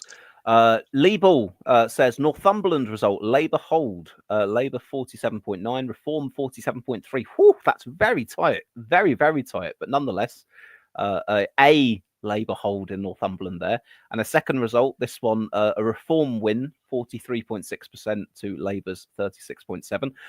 Claire King popped up with a super chat and said, "Get rid of that James person." Boo! Great support from Claire there. Claire, as a fellow Lib Dem, should be showing solidarity with me here. Are you and Claire, like, are you of the same like wing of the Lib Dems, or is like one of you Orange Book and the other one not? Because I mean, I'm not that clued into sort of the differences between the Lib Dems, but are you kind of similar? I'm not. Possibly. I mean, it's like the Lib Dems sort of, they agree on pretty much everything, really, to an extent. It's not like the freaking socialists in Labour and the freaking like centre. There's not as much of a gulf between the wings of the Lib Dems than there is the wings in Labour. Okay, that makes enough sense. Yeah. I asked I asked Psycho Ben a little bit earlier, because he'd said he'd gone off Reform, and I sort of said, well, that's interesting, because Reform has become more popular since the general election. Why is it that you're not so keen anymore? He said the TLDR why I've fallen out with Reform is Farage keeps reneging on policies he said he was going to do, Lee Anderson posting culture war boomer slop instead of actual policy, and Tice is non-existent. I mean, to be fair, Ben, I think your criticisms are a lot of it is the same kind of reasons why I wasn't keen on Reform in the first place. But fair play if that's what you. Oh, and also, Ben had replied to Zardos, who said, "Lol, Minister for Fun." Is there actually a thing? Because you mentioned the minister. Who's our current minister for Wi-Fi and fun at the moment? Lisa Nandy. Lisa Nandy, that was it. Yeah. So way back when Matt Hancock was made the Minister for Digital, Culture, Media and Sport, which we abbreviated on the channel to Wi-Fi and Fun. Basically covers it all. So that's our affectionate term for that department, Wi-Fi and Fun. I don't know, is digital still part of it, or has they changed it? I think it's just culture, media and sport, but I could be wrong. I think I wouldn't. Oh, okay. Wouldn't want to put a bet on it. Well, if they have ditched digital, then it is just the Minister for Fun.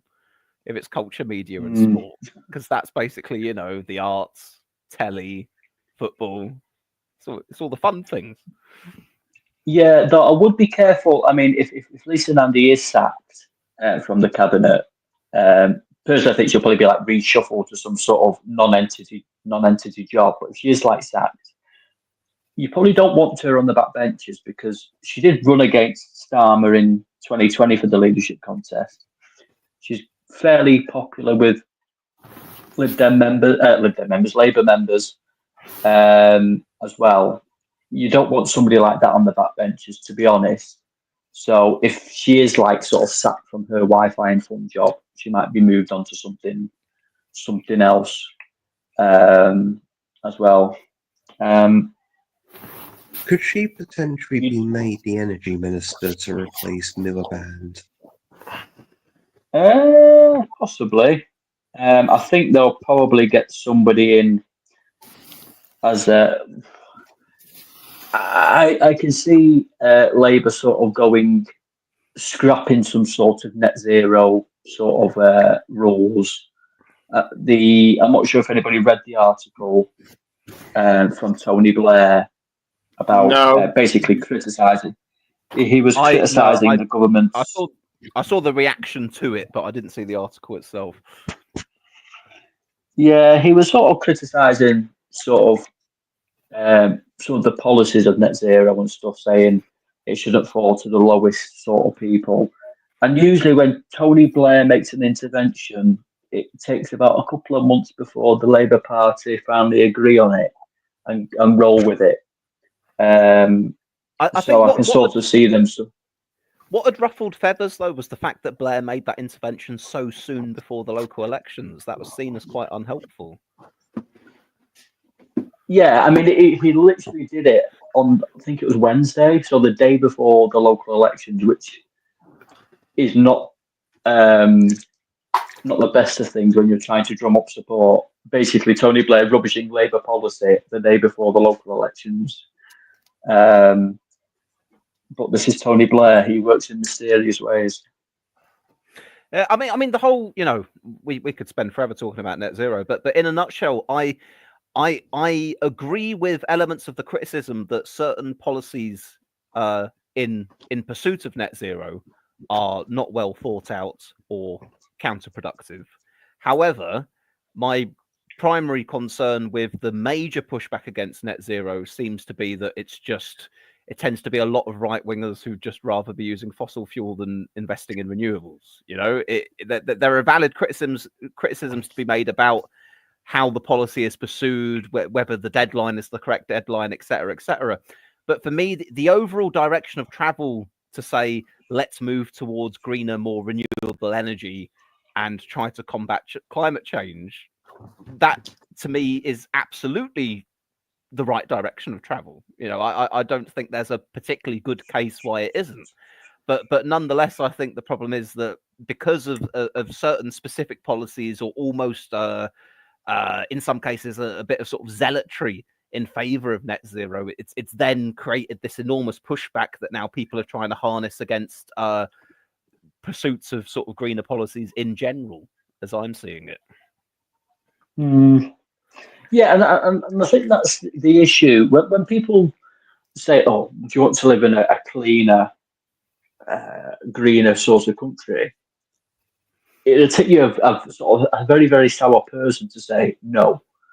But then when politicians and lobby groups are trying to install heat pumps into very expensive heat pumps into people's homes and stuff like that, it's like, well, no, we don't need. It's too expensive. We can't afford this. Banning the sale of diesel and petrol cars by 2030. I think that's now been pushed back to 2035. It's like we haven't got the infrastructure for that yet, and there's no plans by the government of any colours, previous Conservative governments or the current Labour government, to improve the infrastructure. Swiss Tories have gone like one council. Oh yes. What we've got on the BBC so far, we have, and obviously the BBC takes a little while to update from everything that comes in. But right now we have this four is for reform.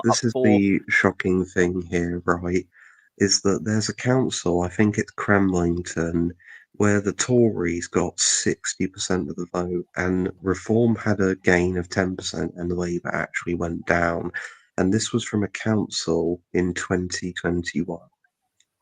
Oh. So it's like, it's just incredible. Like, you're seeing a situation where Labour is getting subject to desolation, and the Tories are doing badly, but not as badly as people thought they were going to do.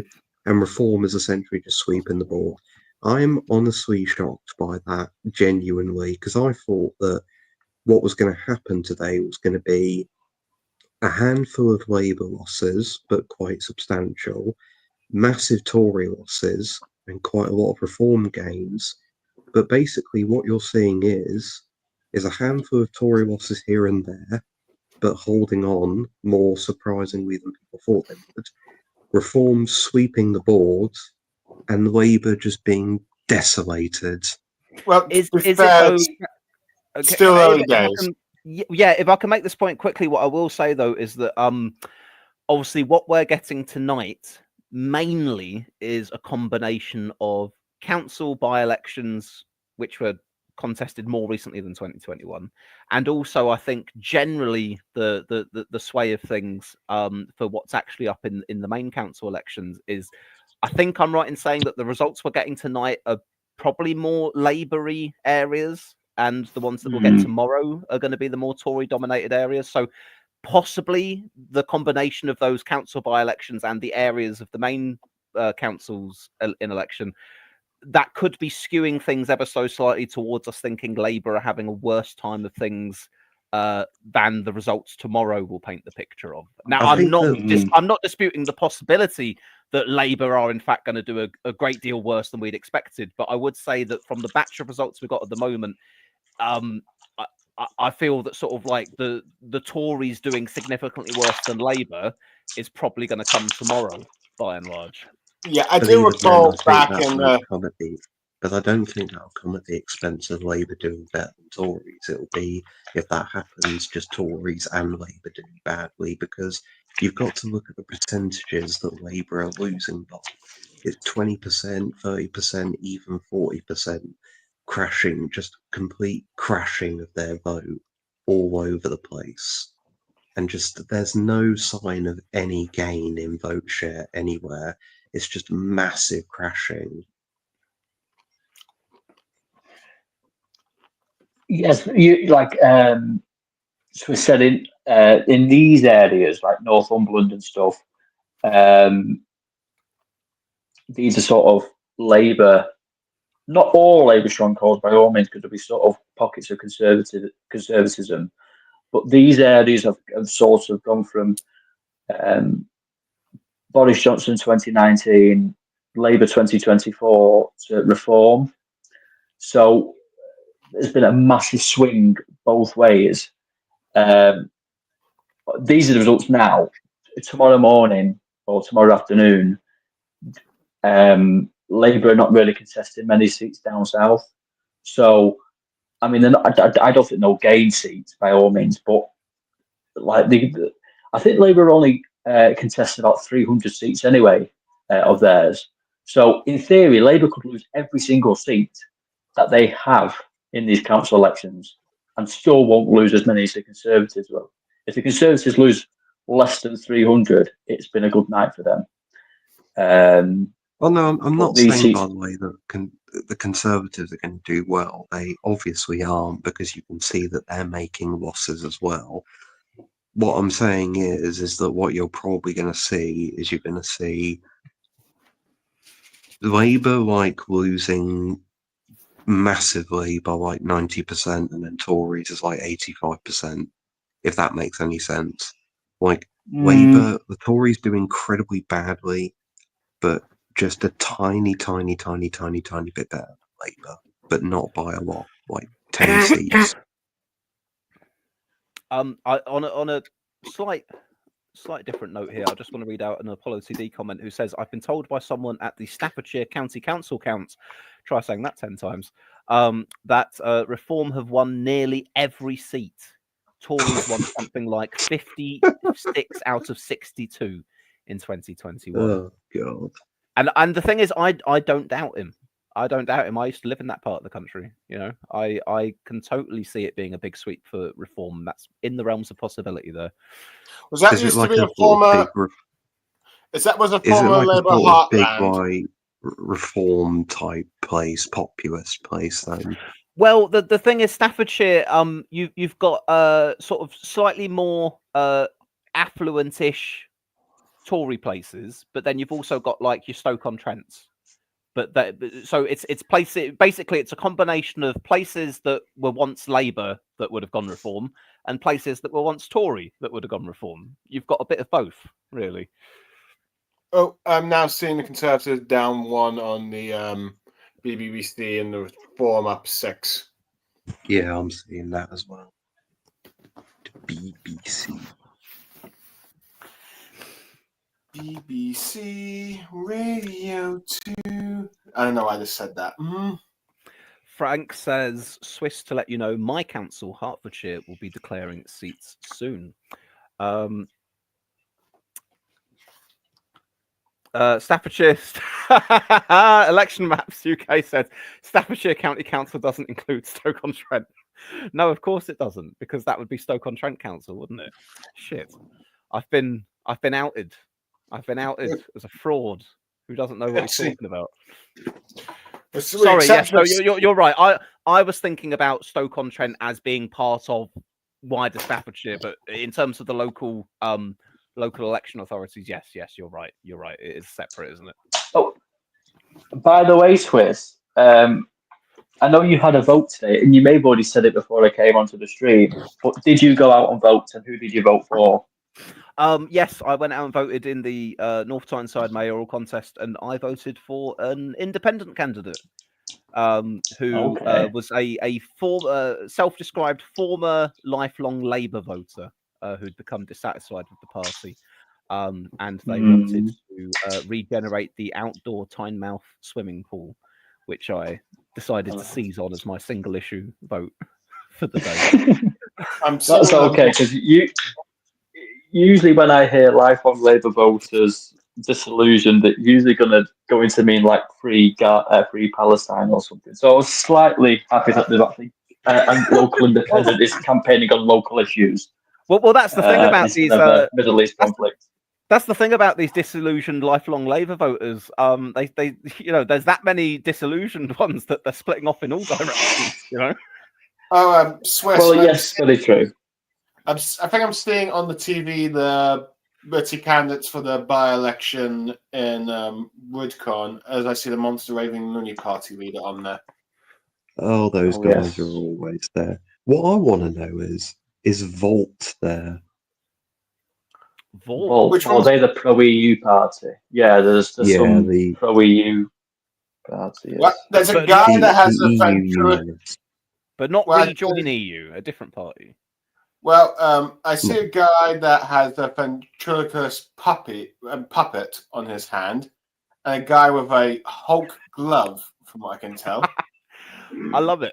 I love that. It's something about our elections that we just have such wild candidates in these by-elections that I love. It's good fun. that you pay your 500 quid and you can go stand as Spider-Man if you really want to, and that's a totally legitimate part of the system. Lee Hallam says differently disillusioned. Yes, a variegated variety of disillusionment with Labour, we shall say. You see, I've got no problem with disillusioned members, ex-members of political parties running for office if they're campaigning on local issues in a local election. It's when you get ex-Labour members, ex-Tory members campaigning on sort of, at the moment, it's a lot of ex-Labour members running for councillors on sort of Middle East policy. It's like, right, the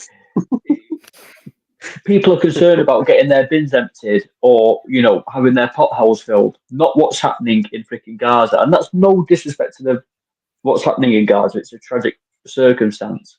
But you should not be running for a council election on that. It just baffles my brain. I agree with the point that you're making, because obviously, national issues, local issues, totally different things. But at the same time, it seems to just be a factor of our politics as well, that people are able to run on that, partly, if nothing else, because of the association with the local iteration of the party being wedded to the national iteration of the party, that you might be, obviously on a local level, you're not going to be able to have any influence over the Middle East. God knows even if Keir Starmer himself can have any influence over the Middle East. But at the very least, it's a sort of a disillusionment. It's to say, look, I'm a Labour guy. I would get elected to the council, and I would obviously pursue policies in a similar vein to that which a Labour councillor were. But what makes me different from the Labour councillors is that I have this very different view on Middle East policy, say.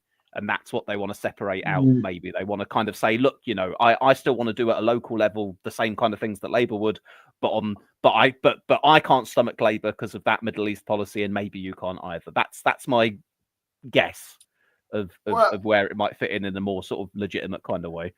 Well, to give Mr. Field an example, today when I went out canvassing, I met a Labour Party member that's voting Green because she's not happy on the whole issue with Palestine. Oh, so she's voting in a council election in your local area because she disagrees. I mean, yeah, we want to totally boycott baffles me. We want to boycott those Israeli bins that we keep importing. We don't want refuse in Israeli bins anymore. No, thank you. But you could probably tell that a lot of like the Labour people from my group were not happy with her reasoning on voting for Green. This is the problem that I've spoken about in the chat before, which is the nationalisation of local elections, where basically you're seeing international and national issues dominate local politics when it's not going to make a blind bit of difference to any of those things whatsoever. Yeah, I think this is sort of Sorry, go on. I was just going to say that's always been the case, though. Really, people are not coming out the doors today to vote for reform because they're going to be the best to fill the potholes in. They're coming out to vote to reform because they like Nigel Farage and dislike the two main parties and want change. No, yeah, quite right. I think that you can't separate it out as much as you want to sort of say, look, it's local elections, local issues. You should be thinking about your area. Oh, the Lib Dems are down one. Oh, sorry. Sort of those attitudes on a national level obviously factor in. I think what you've got to. I think if anything, it's kind of like the way local elections are fought is affected by the national picture. However, there is also a localized element to it. And depending on certain issues in certain local areas, that can have very pronounced different results from the national picture.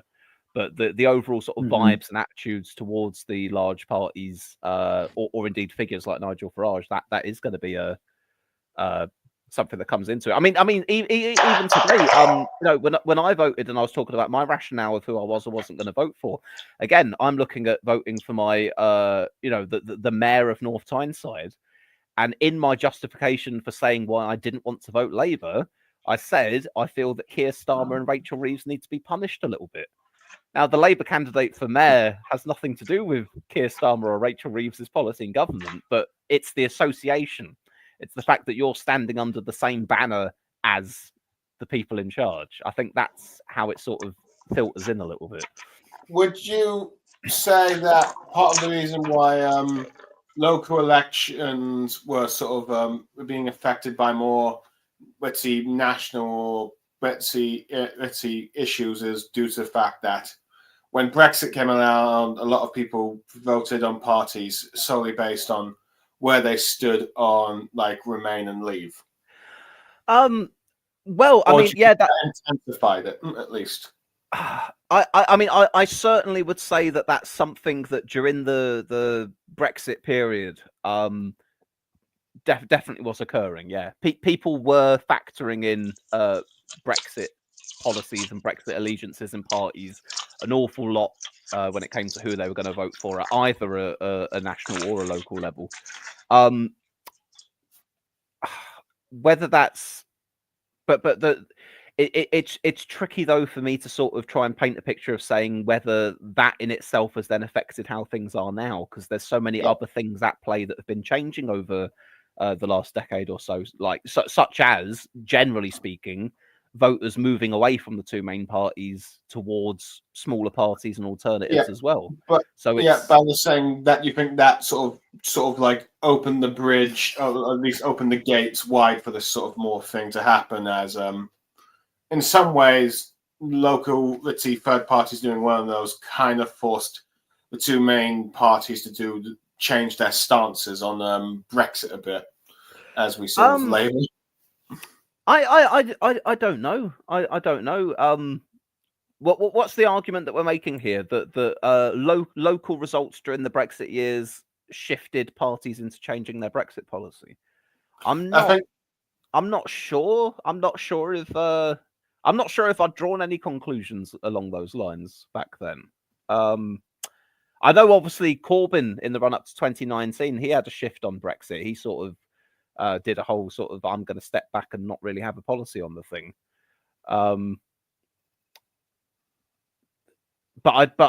Maybe local election results were sort of symptomatic of the wider divisions in the country over Brexit. Maybe it wasn't that people were changing direction because of local results, but they were trying to navigate the Brexit issue, and the local results were part of that wider picture of how people had become so divided, perhaps. But I'm not sure. I've not got a well thought out idea on that. Sorry, yeah, go on, Tom. I think a lot of this really sort of also explains as to why local councils are so poor these days, because you're just getting people voted in for national reasons, and then you wonder why they're terrible at running a local council. Yeah.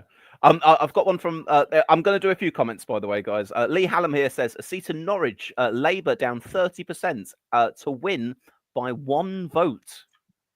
So, ladies and gentlemen, they ever say that. So they managed to hold on to a seat, but they've lost 30% of their vote share.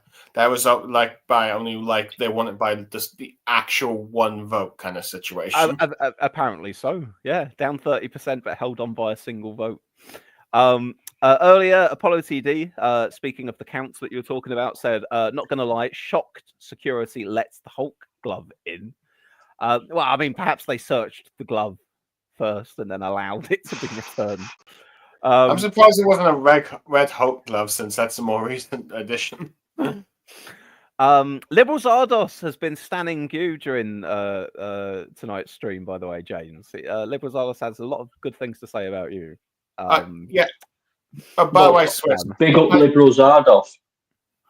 Swiss, by the way, I think I saw in the comments somewhere that the Greens' vote shares decreased from last locals. Wait, from last locals or from 2021? From the last locals? I'm not entirely sure. I just saw something about Greens' vote share down a little bit. Because I'd be judging it quite differently depending on which thing that's against. If their vote share is down versus last year, that's trickier to sort of tell because it's different parts of the country, different areas. The vote will vary. If the Green vote share is down on 2021, that would be very surprising because they're supposedly doing a lot better than they were back then. So it would have to depend on that. According to Dan, he says that Reform High Up and former Deputy Leader David Bull looking very bullish and happy on BBC coverage. Bullish. Well, to be fair to David Bull, I don't think he's going to be upset tonight after they're winning loads of council seats. True. By the way, Swiss, I think Claire Kin has given you a Patreon money. Oh, yes. Did I not read that out earlier on? Hang on a minute then. Yes, Claire King. Wait, no, I did read that one out. That was get rid of that James person. Boo. We did we did that one earlier on. Okay, sorry. I just only just saw that. I just want to give a quick. Oh, hang on. I just want to give a quick update to the results on the BBC ticker at the moment. So, in our very, very early stages of the council elections thus far, not including council by-elections, we have Reform up 9 seats, a gain of 9 on 9. Conservatives 3 down 1, Labour 0 down 7. Not a good time for Labour there, and the Lib Dems down 1 as well. So, thus far, in the very early days. Reform's having a bloody good time of it, and Labour's doing awfully. But as I posited earlier on, I do think that we are currently kind of seeing the more Labour-leaning areas at the moment. I think the places where the Tory losses will pile in are likely to come tomorrow. Frank says Dan Bull. Liberalzada says, "Oh, I love Dan Bull." Very bullish for Bull, all of you. And Claire King says, "Love you, James." How nice is that? Oh, I love you Blue Guy too, says, Claire. Netanyahu for the International Criminal Court. Apollo says, reform high up. And oh no, we read that one already. The rest is still on local elections, national sentiments, and all the rest of it. I'll leave that one for a moment. Okay, guys, we are at 1:15 in the morning. We've been doing the stream for 3¼ hours. We have about 27 viewers, which is fairly good for one of these live streams here. James, I know that you sent me something yesterday or the day before, which was like a little rundown of the expected times for the results. I've just brought that up here. So according to what you'd sent, we had the North Tyneside mayoral contest was expected around 2 a.m. The West of England mayoral contest also 2 a.m. Greater Lincolnshire mayoral contest same time, and that's kind of it. Besides, obviously, the by-election. Yes. How things are looking. So we are next couple of hours. Next couple of hours, we should start to get at least some of the mayor contests in. Liberals are saying no. Go on. Oh no, Liberals are said no Swiss. Dan Bull, the YouTube gaming rapper. Lol. I've got no idea. I don't know who that is. Either way, I don't. Bullish for a different Bull. Okay, there we are. Chris, I think 15 minutes we might get some talk about the Mayo North Tedside election results being declared or something. If the BBC is correct on that. Good stuff. Good stuff. I'm not going to lie. I'm quite pleased that the actual election that I've voted in today might be one of the first results we get. By the way, who wants to see the Tynemouth outdoor pool?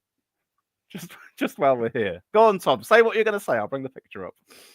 Yeah. By the way, news of our election is our local elections are going international now.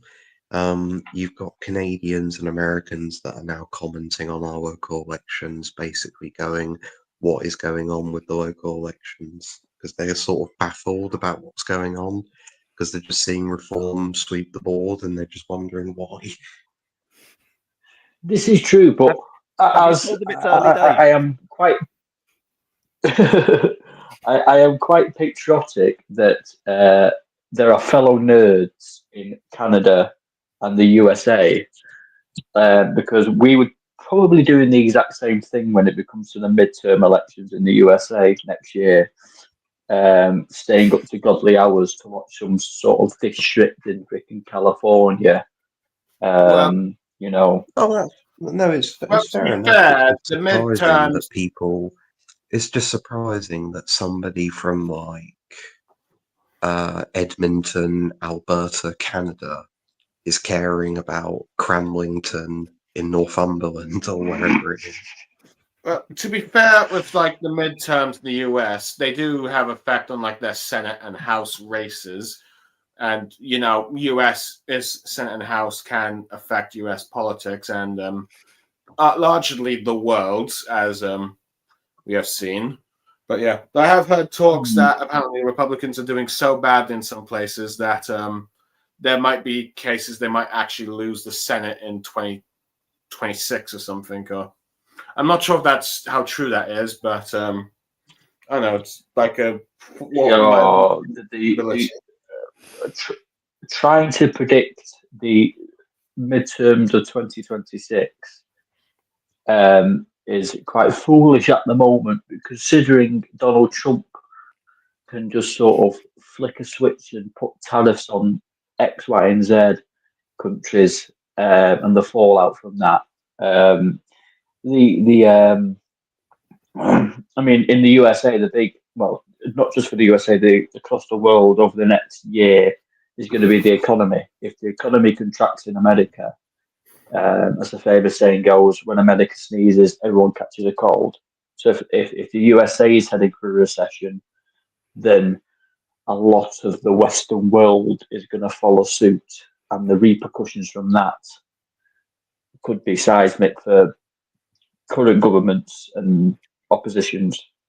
I've been thinking a lot about that phrase lately, actually, when America sneezes, the rest of the world catches a cold. And I've thought that if that was the case in times gone by and it was America sneezing, where we are right now feels like not America sneezing, but America shitting the bed.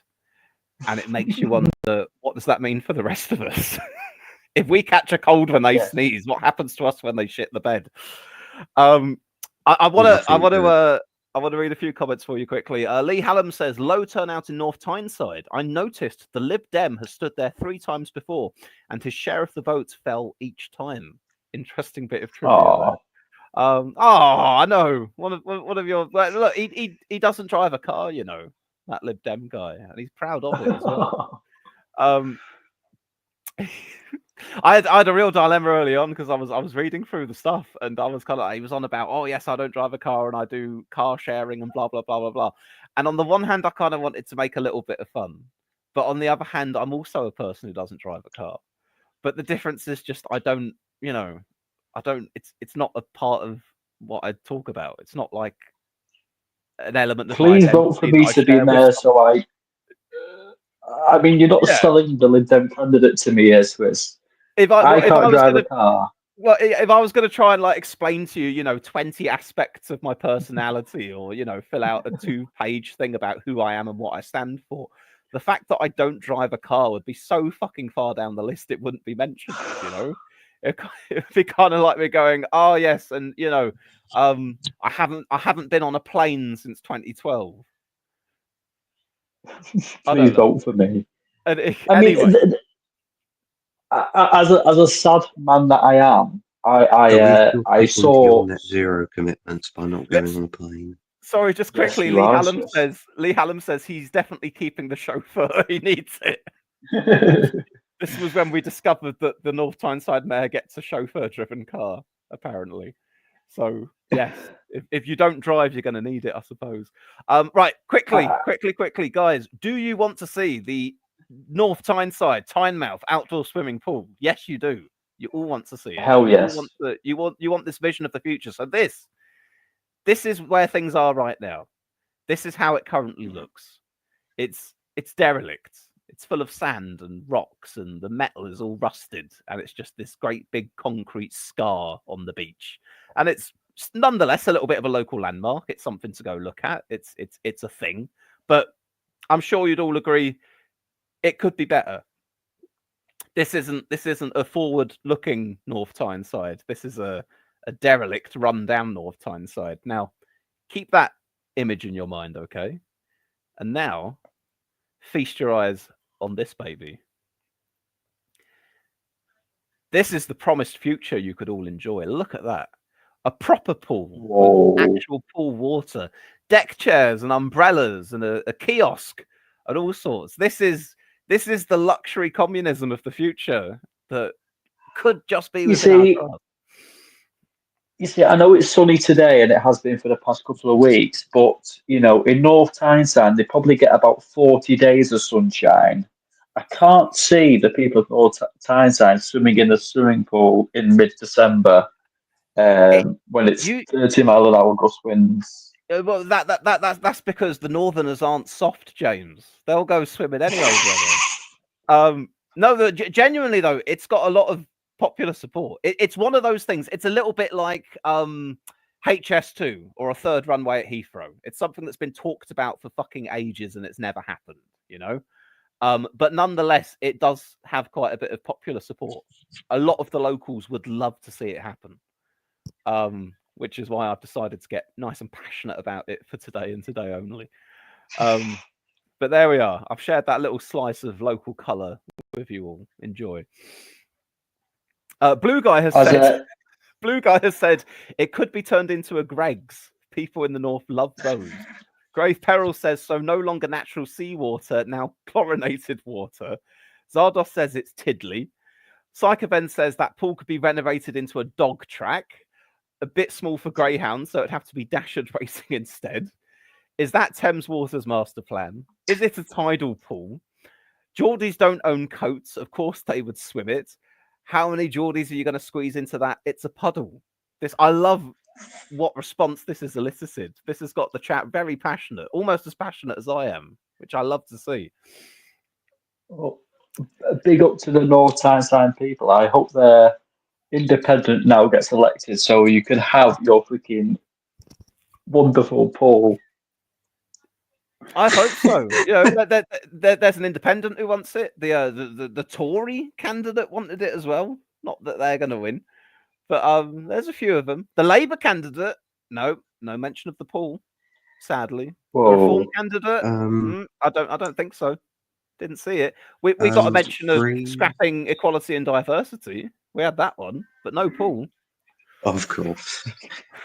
By the way, Grieve Peril, whose name sums up our current situation, so no longer natural seawater, now chlorinated water.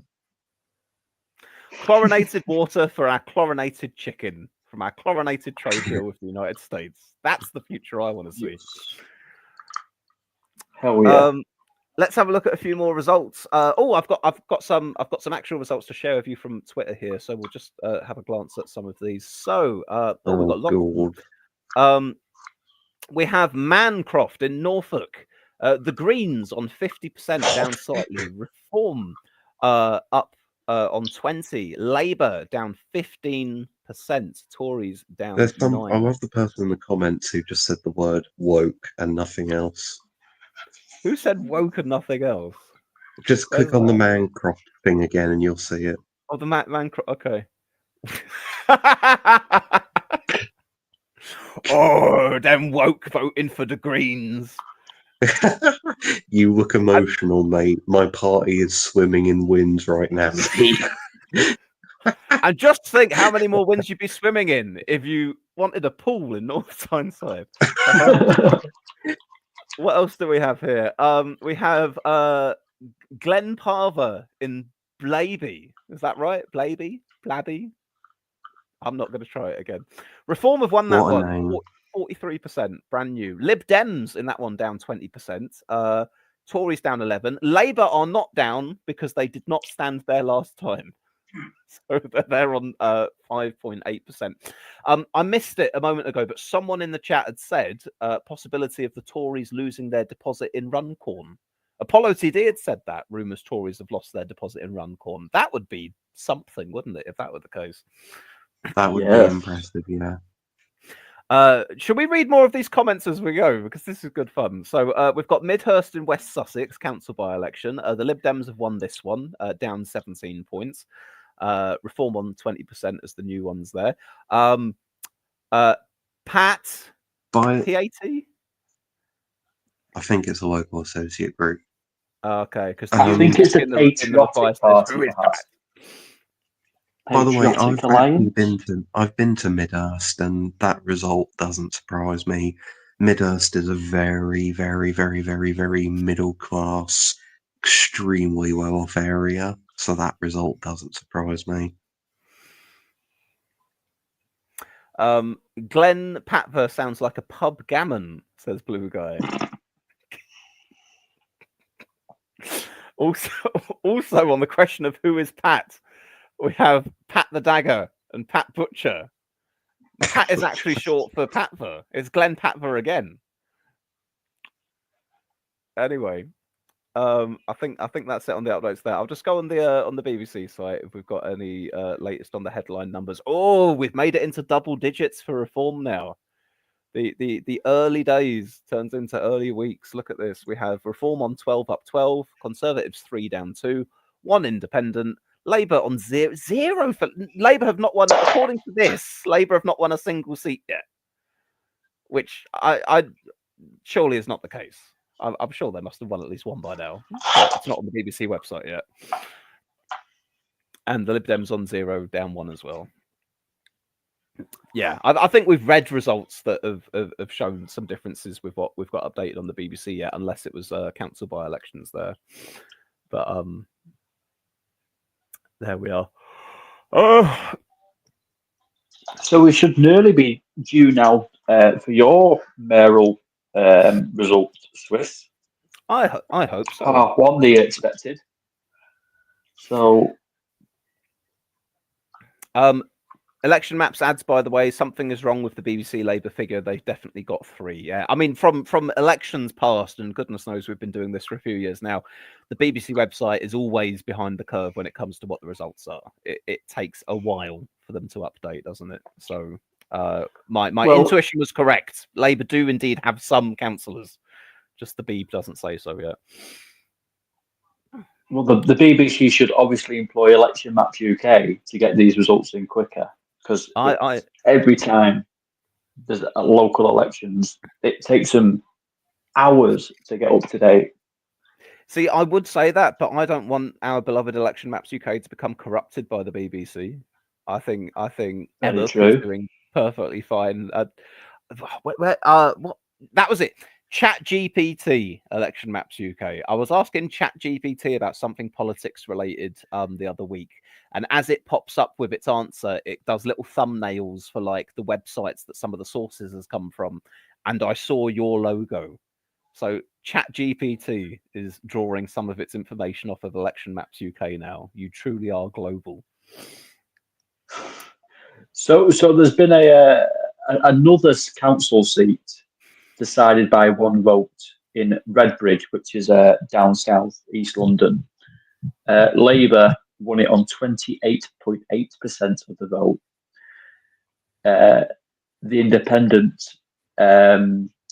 finished on 28.8% of the vote. Plus, Labour were down 20 points, Independent was up 28, and Reform finished on 21%. So wow. Yes, imagine winning a council seat by one vote. Wow, peak. That is I know where Redbridge is. It's down south, and if Labour's doing that badly there, where they're losing 20% of the place like Redbridge, that doesn't bode well for them nationwide, to put it bluntly, because Redbridge is the type of place where, even at their lowest point, they should be making a gain. We've got a couple here that says, I know a seat that was won on a coin toss in 2021, says Psycho Ben's TV. Lee Ball says, could Labour even win a draw of straws tonight? Apollo TV says, yeah, a Newcastle under Lyme 2022 race was won in a coin toss. Zardos asks, did Swiss cover the by-election where you had some guy obsessed with the number 67 or something? Anyone else remember that, or is it just me? I'm vaguely, I'm not so much remembering 67 specifically, but I think we'd covered something where we looked at a bunch of candidates and one of them had like a whole agenda or ideology that was kind of pseudo-religious based on like biblical texts or something, and maybe it had that number to do with it. Something like that, something a bit interesting. I kind of half remember that, yeah. Blue Guy says trial by combat should be used to determine ties. Yes, absolutely. Or just rock, paper, scissors. Why not bring a bit of rock, paper, scissors into the... I'm back. Welcome back. I've been rewatching Game of Thrones, as I mentioned earlier in the stream. So any Game of Thrones references you want to throw in tonight, I'll definitely enjoy. Apollo TD says, breaking, pinch of salt, but Andrew Walker of Talk TV says he's been told Reform are winning Runcorn comfortably.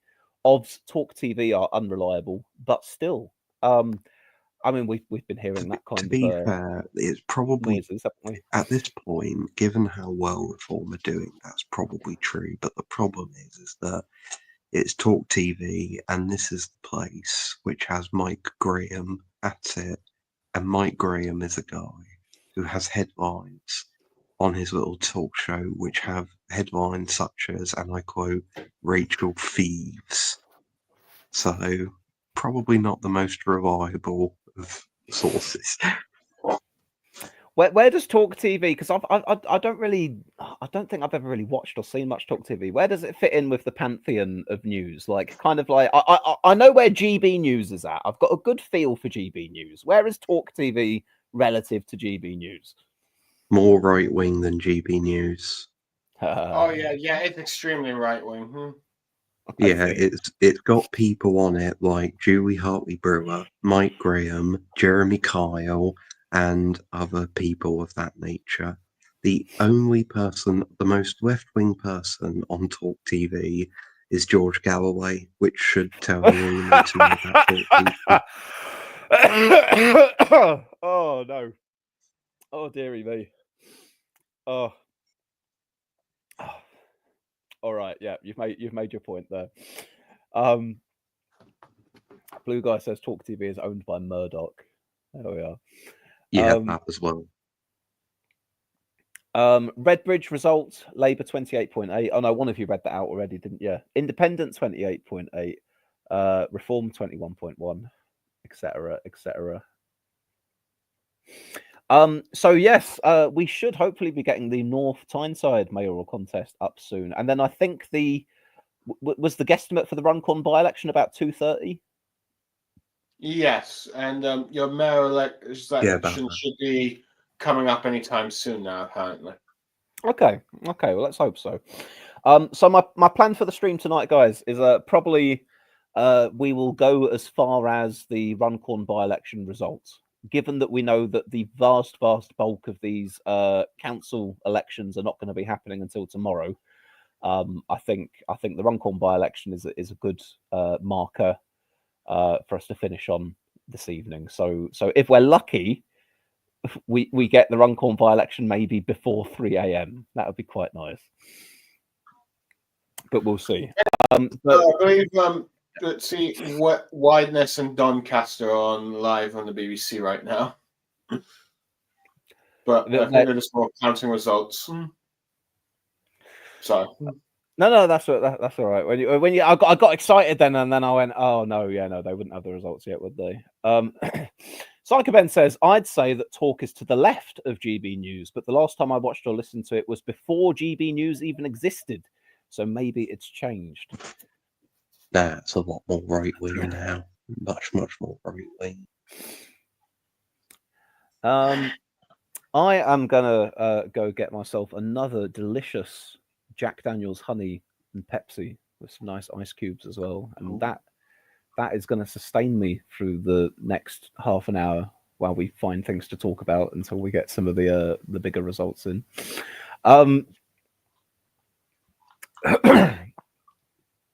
What have we not talked about yet tonight? Is there any? We haven't talked about. Yeah, there is one mayoralty. Which one? Do we want to have a bingo? Oh, hang on. We'll do James and then we'll do you, Tom. Go on. I was just going to say the West of England mayoralty. There's been talks about the Greens possibly being in contention. Yeah, the it's there's a strong case it could go 4 ways, really: Labour, Green, Reform, or Liberal Democrat. Which it would be surprising. I mean, I think the Greens are the favourites to win it, but you could make an argument for all 4. Really, Labour do well in Bristol, Greens do well in Bristol, Liberal Democrats do well in Bath, and Reform sort of do well ish everywhere and could sweep through the middle. I think that's also meant to be counted tonight as well, similar time. Would you say the Greens? Go on. Oh, you carry on. I was wondering, do you think if the Greens actually win this mayor and do a good job, do you think that means there's more of a chance that Greens have more strong contenders in other mayor elections, at least ones with similar settings as the one that's being contested right now? Possibly. I think the thing with this one in particular, the West of England, is they already have a seat in the West of England in Bristol anyway, or one of the Bristol seats, and they're actively campaigning in the other couple of Bristol seats. So they've got a good local base there. I can't think of anywhere else where they will challenge to win a mayoralty. What about London? Do you think they could eventually do London? London, no, because I think it depends really. The Labour Party would have to have a disastrous candidate at the next mayoral race. To be honest, and I think Sadiq Khan isn't planning to run again. but I could be wrong. There's been talks of somebody like David Lammy being the next candidate for Labour in London. So yeah, I don't think the Greens would come close in London, to be honest. But yeah, that's it. Like Labour would have to be even more unpopular than they already are to have a chance. Lee Ball in the chat has said, I think talking about the West of England contest, sources say it's a Reform Green toss-up, which might just be our first ever documented case of a Reform Green toss-up in our electoral politics so I far. want to know what the sort of mindset of a Reform Green swing voter is. They hate the uni party, but they just haven't decided what they want instead. Possibly, yeah. Now, the thing I wanted to mention is what is going to be the Labour blame game bingo for why things have gone as badly as they are. I'll start off with some suggestions. Long Corbyn, that's the one I've got. I've got Midterm Blue. I've got that. I've got a mountain to climb. That's another one. We've gone to left wing. Oh yeah, we need to move to the centre. That's another one. Green Party, maybe?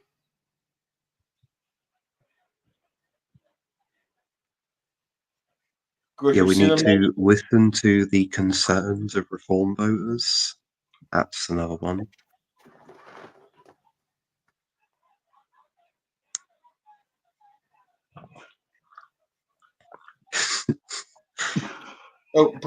You could have, well, it's sort of midterm blues, I guess. Governments don't win local elections. What does? Oh yeah, that's another one as well. Governments don't win local elections. Governments don't win local elections. We need to. We're not getting our message out there. That's got to be. Oh yeah, we need to get our message out there. Yeah.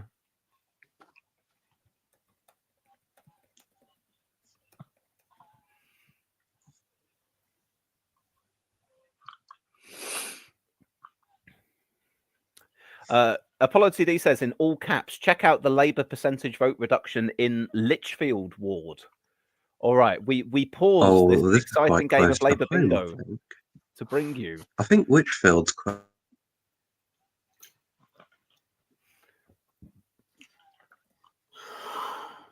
Lichfield, yes. So there's been a council seat in Lichfield. Reform gained from Labour. Reform on 38.5. Conservatives on 23.2, down 12%. Labour on 21.9, minus 42.7%. Greens on 9%. Lib Dems on 7%. So yes, yes, Labour down 42%. Reform up 38.5. Ben has just said Reform have won North Tyneside. Apparently, where have you got that from, Ben? What have you heard? By the way, just before we do that, while we're still on the page, look at the profile picture of Glenn Hams. Oh my god! Oh my god! James, you're everywhere. I'm just a catching person. What can I say? I didn't know you were a Reform UK voter, though, James.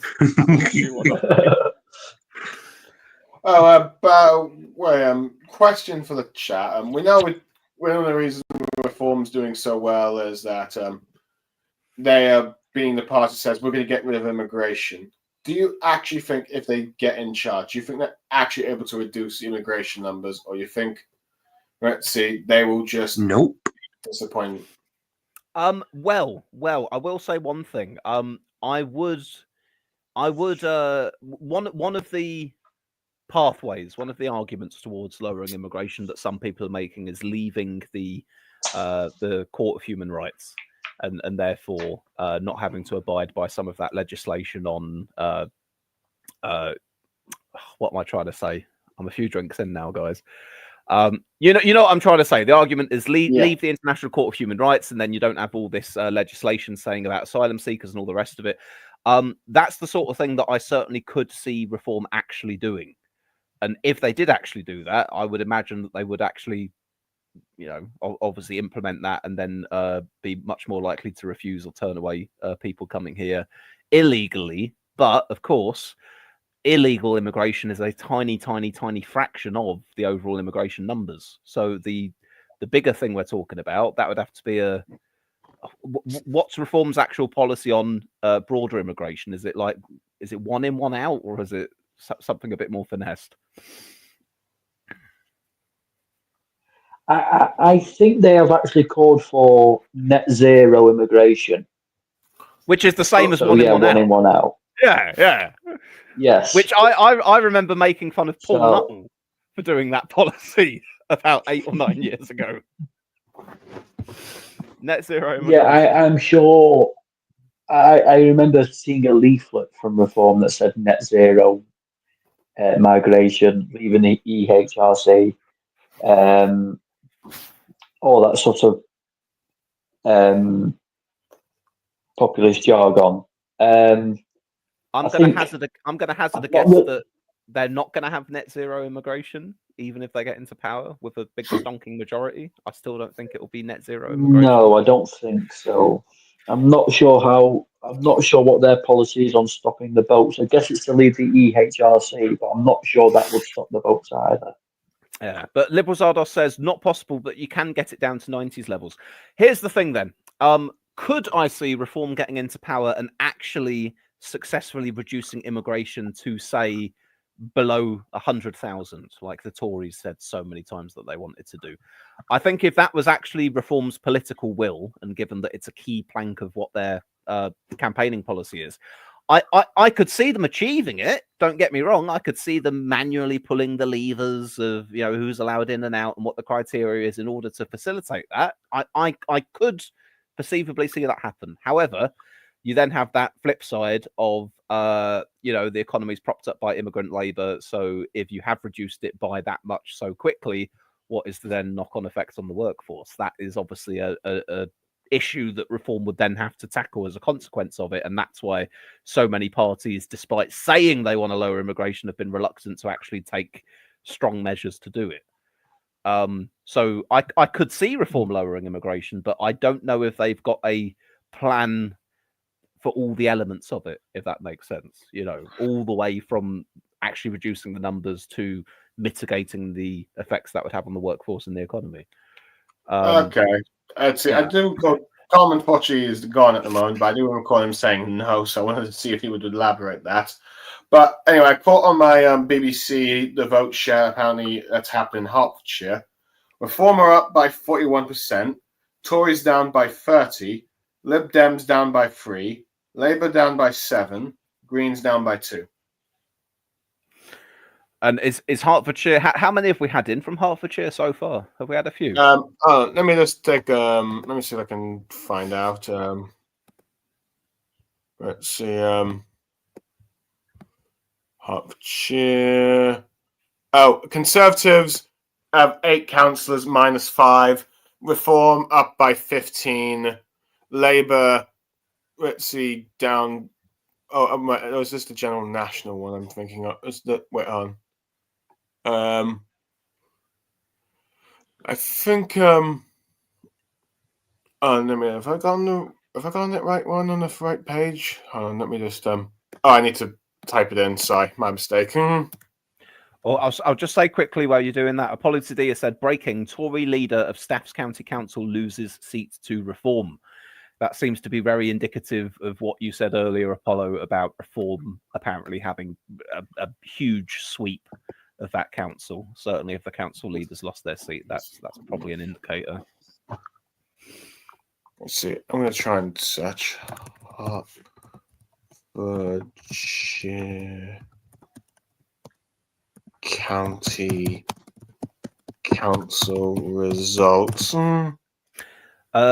Liberal Zardos says frozen. Any of you having issues? Can you hear me? I can hear you. I can hear you. It must be a problem on Zardos's end then, I'm assuming. Let's hope. We'll see if we get any other comments through to the same effect. I'm interested on what I forget who it was in the chat. So someone a short while ago had said that Reform was set to win North Tyneside, and that someone in the group chat had said that. But I'm interested. Yeah, I'm interested in. Yeah, I mean, I want. Because I've not seen anything else about that. Yeah, I'm interested if anyone's heard anything about that or they've got any sources for me on that, because although it's in my mind, it's certainly not impossible. If you were going to ask me to bet money, I'd say I think Labour would hold it, but certainly if they were to lose it, it would be to Reform. But I would still be a little bit surprised if Reform won it. Certainly, if I really thought Reform had a chance of winning it, I might have held my nose and tactically voted Labour after all in order to stop them. But what's done is done. So, question for you then, Swiss. I know sort of Brexit. I know Brexit's sort of gone now, but you would be more inclined with a Farage if Brexit was still around than Starmer. So, what puts you off voting for Reform? Over, it's just say it was a straight ballot between Reform and Labour. What would sway more towards Labour than Reform? Well, a few things. I think first of all, Reform is obviously just naturally a party of the right, generally more right wing economically and socially as well, which isn't really my bag. There's some overlap there. You know, I agree with them that immigration should be lower. I agree with them that woke went a bit too far. But then again, I don't exactly, you know, hating on woke isn't exactly my bread and butter like it is for 30p Lee, you know. But also just like Farage himself, I don't trust him. I don't like how much he cozied up to Trump and some of the populist tactics that he uses. It's not really my kind of politics. I think Labour, as much as I've been very disappointed by them in their time in office so far, they're still a known quantity for me. You know, they still operate within bounds of what I can expect. Maybe in some ways they've been a bit incompetent, or in some ways they're doing things more like the Tories than I'd prefer them to, but they're still a known thing to me. Whereas Reform, in my mind at least, could be quite I don't fully trust what they'd end up doing, is probably the best way I could put it. Yeah. So I mean, I'm not here to convince you to vote for Reform, by all means. It would be interesting if you were. You'll be trying to guess about Lib Dem. You'll be trying to guess about Lib Dem. What I would say is, so obviously Reform are going to gain councils and a couple of mayoralties over this evening. So maybe seeing them in actual government could perhaps persuade you a bit, because I think that's the sort of thing we don't know about Reform yet, is they have no actual power, so we don't know how they'll get on with power. Like UKIP, when they had power at council level and things, they ran on terribly. Now Reform seems to be a bit more of a professional, than UKIP. So it'd be interesting to see how they do when they've got power, and that could perhaps persuade your mind, really, because that's sort of my big ball with Reform, is their policies are quite wacky in my opinion, but we need to try them out, I guess, and I guess having these mayoral elections gives them that chance. I see where you're coming from, and I certainly agree that, you know, Reform in power, actually getting to see how they operate and how they do in certain areas, will make them more of a known quantity than they were before. But I'd still say, generally speaking, I don't think I'd vote Reform just because their center of political gravity is too different to my own. You know, that I agree with some elements of how they diagnose what some of the problems are and how they can point out some of the flaws in Labour and the Conservatives. And certainly, I think that they have a better chance of getting a grip on immigration. But it's plainly speaking, they're too right wing for me. I just couldn't. It wouldn't sit right with me. In many ways, Mr. Fielding, think of it as like, what would you do if there was like a left-wing Corbyn-like party that was able to run local councils effectively, but you would not vote for them because you do not politically agree with them? Yeah. No, true. I get that. I'm just wondering if they actually had power. But another factor of that, though, as I say, is the Farage factor, and one thing that plays on my mind a great deal is that Farage continued to be incredibly positive and warm about Donald Trump and what a great guy he is and what fantastic things he's going to do and all the rest of this, after Trump failed to concede the 2020 US presidential election.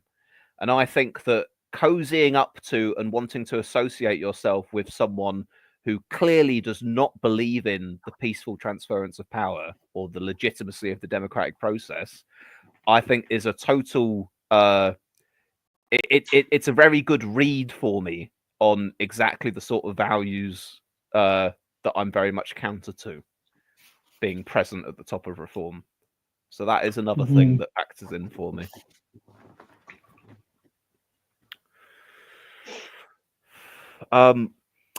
Liberal Zardos says, immigration, I'm with reform all the way, but other policies too socially conservative and a bit too economic Thatchery for me. I'm of a similar view there, Liberal Zardos. I mean, where you're coming from, James, are you thinking that sort of once reform's in power and we see what they do you feel that sort of my own politics may actually naturally end up being closer to reform than I currently think it is? Is that where you're? Yeah, I do. I think if you sat down and perhaps looked at individual policies by reform, and again, I'm not here to convince you to vote for reform. Far from it. I'm just thinking if you sat down and looked at their policies, you would probably be more in line with them, and you could then you perhaps think immigration, some sort of economic populist that reform have as well. So whereas under Labour they're a bit more bland and don't really have those sort of austerity-like policies as well, which the current Labour government have. I mean, I've been tempted. You know, I think about all kinds of things, and certainly there are elements to reform. There are, you know, if only I could isolate certain things that they were offering and do away with the rest of it, then yes, that would become more palatable to me. But there's just far too much about reform that sits very, very wrongly with me. And like I say, I think reform ultimately is it's another Nigel Farage vehicle. And the moment he's gone, there go. Yeah, and there's far too much about Nigel Farage in the way that he's willing to campaign on things, the way that he's willing to throw his cheeky little dog whistles out here and there. As I say, the close association with Trump. None of that would sit right with me for where I'd be willing to put my vote. The only time I've ever voted for a Farage party was a protest vote in the final batch of EU elections we had, and that I was very happy with, just kind of going, yeah, you know, it's an isolated thing, it's for a particular purpose, I'm elected people that are going to lose their jobs in a few months anyway, you know.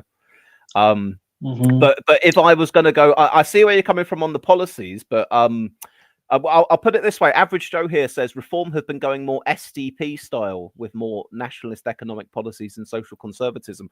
I'd be more likely to vote for the SDP before I would reform, because I think the SDP has a bit of overlap there with some of the reform-esque policies that I like, but I don't I don't find the SDP as unpalatable in the way that I do about reform.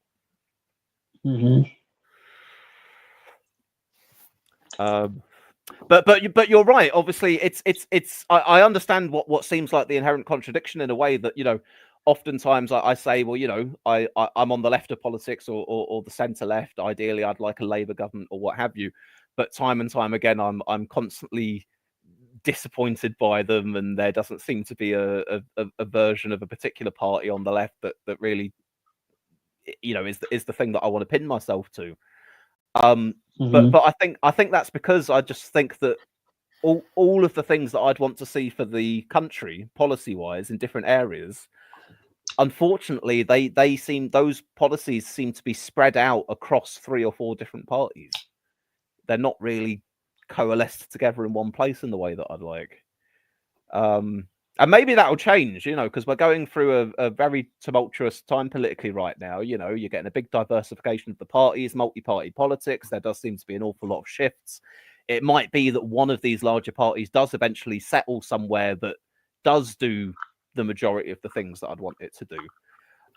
But I'd be very surprised if it was reform, because I'm gonna be very blunt here in a way that I'm not usually am, but I'm going to blame the fact I've been drinking Jack Daniels for it. But reform really for me are horrible Tories. in the plainest way I can put it. It feels, you know, like 30p Lee or whatever. He like to me Tories was like on one of the steroids. examples. He to me was one of the examples of one of the most disagreeable conservatives I could have thought of. Some of the things that he would say, and yet he seems to be just sort of a mainstream part of the bunch in reform. They're too gammon. They're too populist. They're too much of the things that I don't like, even if they are offering some things that I do like. Right, I might say something slightly controversial that you may think, what the hell is he talking about? But when I think of Lee Anderson, right, when I think of Lee Anderson, I think of him as the right wing Dennis Skinner. Right. And that's not to say that, and no, I'm not saying that Dennis Skinner and Lee Anderson agree on anything, right? They don't. But the way they're outspoken and they get media attention by saying stuff in Parliament, when you see Reform MP speak in Parliament, it's usually Lee Anderson saying something about sending the boats home or stuff like that. It creates attention that Lee Anderson will never have any sort of cabinet role if Reform win the next election. He'll be a backbencher who will be very outspoken and stuff like that. Similar to Dennis Skinner in that respect. I'm not saying they agree policy-wise, but how they're very outspoken, they're probably quite similar. Yeah, okay, I can see what you're saying there. That he may exist as a sort of an outlier of what ultimately ends up becoming the reform nucleus. But what I'd also say to that, though, is that if you were to take a batch sample of Reform MPs, and you kind of have to, because that's what's in front of you of what's there, you had 5 of them, obviously Rupert Lowe, you know, no longer. But of that 5, one of them, Nigel Farage, I've already said what I think about him. One of them, Lee Anderson. One of them, Rupert Lowe, you know, part of the whole, you know, Elon Musk's got a great deal of affection for him. He wants the remigration, which is their nice way of saying mass deportations of people. You had another one who in an earlier part of his life had assaulted a woman. You know, I find it very difficult to take the argument of going, oh, these particular people might just be the fringes or the outliers of reform, when actually these are the only people representing reform in Parliament right now, you know? It just... Oh no, I mean, the thing is, we've only got a small sample size of Reform MPs. We've got 5 now, 4. I mean, there's a very high chance there could be hundreds of Reform MPs in the next election. So, and what I'd say to that, though, is why at the moment would I be inclined to think that future Reform MPs would be that different from the current bunch there is? True. I mean, I think there'll be sort of similar to like how Starmer's current crop of MPs are very loyal to Starmer. I think they'll be very, very loyal to Farage and won't be as outspoken as they currently are. Like Lee Anderson and Rupert Lowe were very outspoken and would even go against Farage policy at times, or would be more extreme than Farage. So I think if you had 100, 150, 200 MPs, Reform MPs, I don't think they'd be as outspoken. And also, if they won the election and had a majority of MPs in Parliament, then they'll have to behave like a government. Where at the moment, Reform can say outlandish things, and they can have one Reform MP saying one thing and contradicting the other because they've got no power. Where in government they do have power. I guess then what we're trying to get to the heart of really is that could a future version of Reform be more moderate than they currently appear to me, and then could they possibly get my vote if they were more moderate? And to that, I'd probably have to say, my assessment of them is based on the way that I view them now, and if Reform were to shift or change and meaningfully appear different to me in a way that I could stomach voting for, then I would consider voting for them. But I don't currently see that happening. It just seems to it just seems to run counter to so much of what I believe in politics. Really, the way that I want to see things done. Like when I ran for MP myself, or just basic principles of the way that you conduct yourself.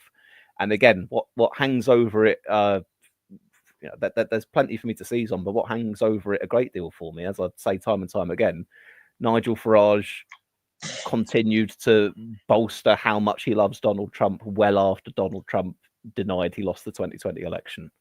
And that's something that I can't forget easily. Yeah. Or some breaking news by Apollo TD. Richard Tice says that Reform have won the Greater Lincolnshire mayoralty, which that means Andrea Jenkins, the Conservative defector, has won. She was, I think she was one of those that was nailed on to win, wasn't she? Because I'd heard her name in the run up to this, that they reckoned Andrea Jenkins would get it. And one of the things that people had said was that given that she was a Tory who jumps over to Reform, if she wins, which by the sounds of it she has, that'll be an indication to other Conservatives who potentially might want to jump ship to say, hey, look, she did it and it worked for her. It could work for you. Yeah, I did some predictions right at the start of the year.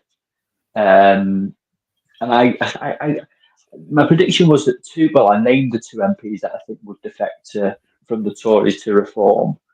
I think that Suella Braverman will eventually. I also, she's not an MP anymore, but Liz Truss. I don't think it will be her now, but I do think there'll be a couple of defections within the next year or so from the Tories to Reform, especially if they continue to lead the polls and Kemi Badenoch continues to have a disastrous time as leader. Yeah, I could see that. Or at the very least, I could see that if Badenoch is ultimately replaced by Jenrick makes overtures to some kind of a pact or an alliance with them or something. Because he's been making noises in that direction lately. Frank says the North Tyneside declaration is imminent.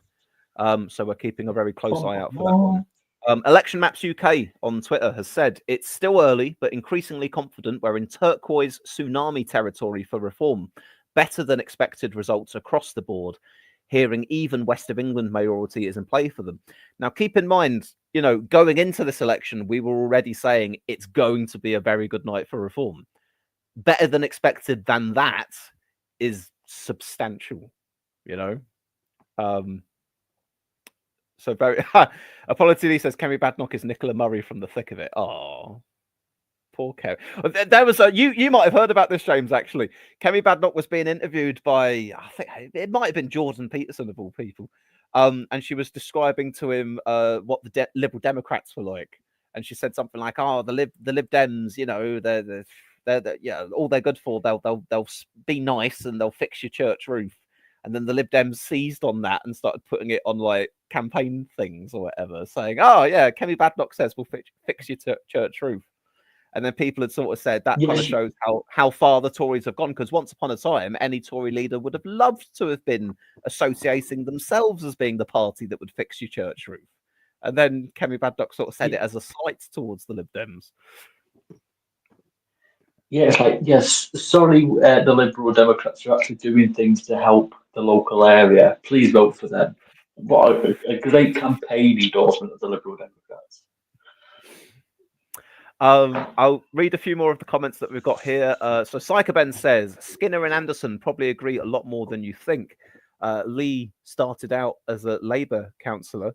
That snake, Tice, has just called North Tyneside for reform. Says, how low can you go? Blue Guy says, Liz Truss literally advises reform. Is that so? Is that interesting? John Curtis saying Tories down 23% on 2021, Labour down 10%. Okay, yeah, so that again versus 2021, that's more in line with my expectations that the Tories have dropped more. It's just that the results we're getting today are less Labour friendly. Apparently Martin Uren was hard to find at the Tyneside count. Hard to find. Oh, I don't know. Well, I mean, it matters very little either way, because he wasn't going to win one way or another. But the man wanted to make my pool. God damn it! Zardos says, surprised that the West is in play for reform. Well, this is the thing. This comes to what we've been talking about before as well. That in a situation where actually so many of the parties are in play, and the margin between them is quite small.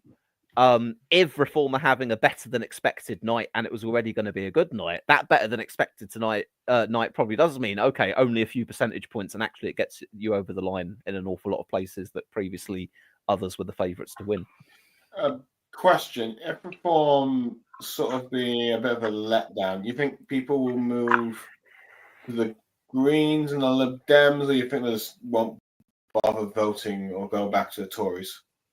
I don't. It depends what you mean. It depends when you say like as a letdown. I don't know. I don't think that. I don't think that we'd end up sort of seeing. I don't think we'd have enough opportunity for the reform to be seen as a letdown between now and the next general election, even if they are holding some mayoralties and councils and the rest of it.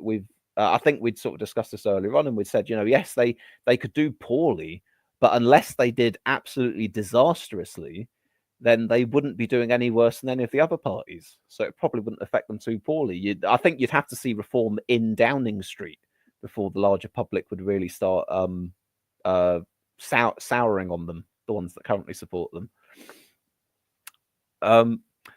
Blue Guy says, you can Google it. Plenty of reputable sources say Liz Truss is now a reform advisor. Well, fuck me. Mr. Fielding, can we add that to the list of why I am not voting reform anytime soon?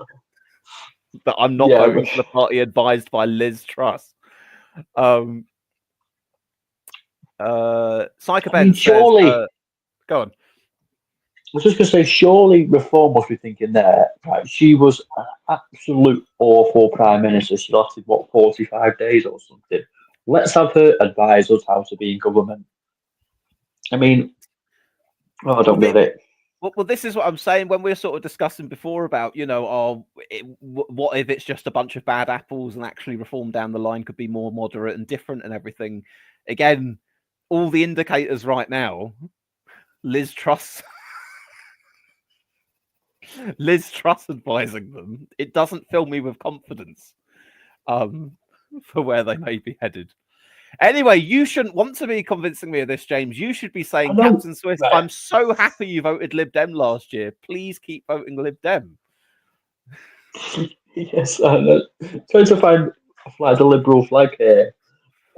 Yes, please vote Lib Dem, Swiss. It would mean very much, especially for the Liberals in your chat. You know, we will promise. I'm trying to think of a Liberal policy that you might like. Oh, free weed to you, Swiss. Oh, free, you say? I would have taken decriminalisation, but free sounds even better. You can have free weed, just please. That's our socialism. I mean, you know, the Lib Dems, they've got voter reform, they've got decriminalisation of weed. Ed Davey's very passionate about social care. You know, all those things. Yeah, I like them. They're good. I'll read one from Ben here that says, with accounts soon allegedly, there is still no sign of independent candidate Martin Uren. That was 25 minutes ago, but also candidates are now getting shown provisional results.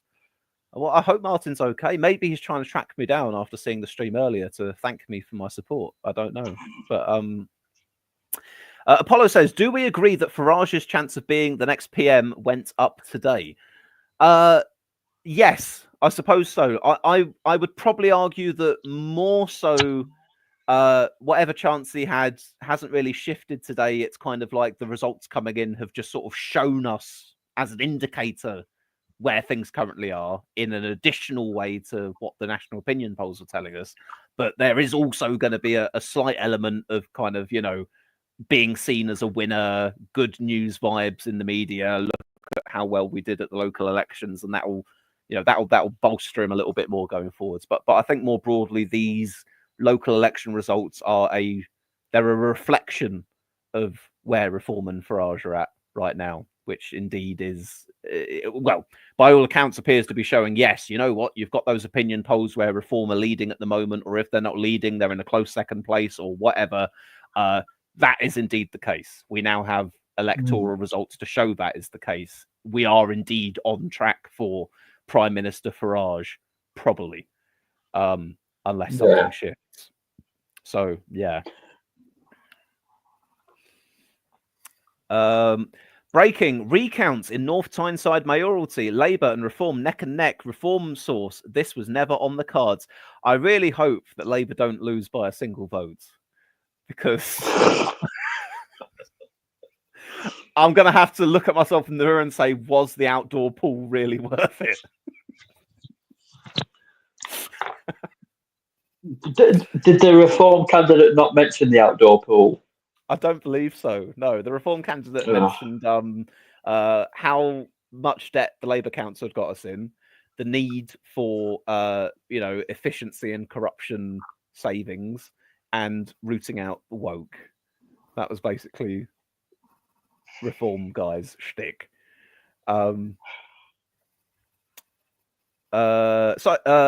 Psycho Ben said, on Truss, apparently she gave them some advice in an unofficial capacity about effective local election campaigning.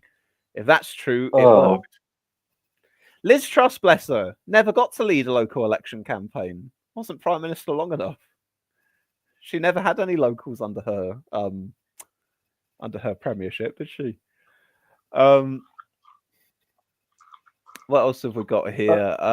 Will likely lead to more media coverage for Reform. Oh, yeah, for sure. I mean, obviously, you know, all these broadcasters have their rules about how much time they devote to different political parties, and I don't know what exactly they are, but it's to do with how much representation they've got in Parliament, probably where they're at in the opinion polls, different factors like that. But certainly, if you have a batch of locals where suddenly Reform are controlling a bunch of councils and have a bunch of mayors, that's only going to lean in further to the argument of saying, yes, as far as reflecting what the public support out there is and how much airtime we should give to people, Reform are due more than they were getting previously, because clearly they are holding more support than they had been back when they were sort of a minor party in fourth place or whatever. Frank says, good afternoon. You're watching BBC One. Now it's time for a film. It's Keir Starmer Zombie Armour. Oh, yes. It's a lovely pool in need of reform, Swiss. Labour ahead by 500 in North Tyneside, but recount on the cards, says Apollo TD. Runcorn and Helsby looking like less than 1,000 votes in it, says Frank. Hope they hurry up with Runcorn. I've got work at 8:30. I need sleep, says Ben. Oh, Ben, you soldier, staying up for these results. I just booked the day off work because I went, no, I don't want to go to work when I'm tired. That'll make me sad. I've just booked the day off instead. Yeah, my the TV in front of me is telling me from Sky News North Tyneside mayoral results shortly, apparently. Apollo says Sky News reporting Runcorn by-election vote piles similar size. Britain Elects reports less than 1,000 votes here. Oh, it's all heating up now, isn't it? Runcorn by-election going very close. North Tyneside due in soon. Well, I have got monetary stakes in the Runcorn by-election. I put a bet on Labour to hold the seat about 3 weeks ago. So if Labour do hold the seat, I win I think it's £40. Yes, £40. Oh, so what was? Did you say you put a tenner on it? Am I right on that? Yeah, I put a tenner on it. I put £10 on Labour to hold the seat at 3-1. So yeah, I'd get £40 back. So yeah. I'm hopeful it's not a recount because I cannot be bothered staying up till 5 o'clock in the morning to find out the result. Now, by the way, I could blame this on the fact that it's 2:20 in the morning for the drop-in viewers, and perhaps that is indeed the case. But I will say that I've noticed in the time since you got me to divulge all the many reasons I don't like reform, we've dropped about 10 viewers. And our newer, more reform-inclined viewers that we'd attracted today have disappeared. Also, well, please come back. Please come back. We're all kind around here. Blue Guy says recount. Psycho Ben says I'm sad all the time anyway because of the state of politics. Being sad and tired won't change much. Ben. Oh. Kindred spirits. I've got a little violin playing for you, Ben. Lee Ball says, please not too many recounts. I've got a date at 6:30 p.m. Oh, Lee Ball. Well, let's. I mean, I'd bloody well hope that stuff would be in by 6:30 p.m. tomorrow. Frank says, kind. You don't know how James talks to me on Twitter. I love Frank. You see, Frank is amazing. So yes, big up Frank. Though he did vote green at this local election, which is unforgivable in my eyes. But Frank voted green. But he did. I mean, I'm just out. It's between him and the ballot box who he votes for. But my family voted green. You know, I asked my mum, my mum, brother, and sister how they voted for the mayoral contest here, and all three of them voted green. But funnily enough, when I mentioned to my mum that I voted for an independent because of the outdoor pool, she said, "Oh, if I'd known that, maybe I would have voted for him too." So it's enough. It's enough to swing people, perhaps. The reason why you can't vote green at local elections is because they are the most. I mean, the Lib Dems are quite bad for it as well, but they are the most NIMBY people possible, and they do it for all the worst reasons. Like, they just. I have a vendetta against the Greens. I would personally rather vote Reform than the Greens. Oh, we have a result, Swiss. We have a result in North Tyneside. Oh, right. Hang on. Then let me have a look on my has Election Maps UK got it for me? No. It's on the BBC. It's a Labour hold. Is it a Labour hold? Oh, it is. Labour hold. Karen Clark 16,230.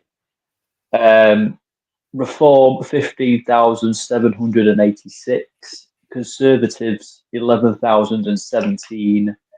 Greens, they just took it off. Anyway, Labour got 30%, Reform got 29%, Conservatives got 21%, Greens got 7%, Lib Dems got 6%.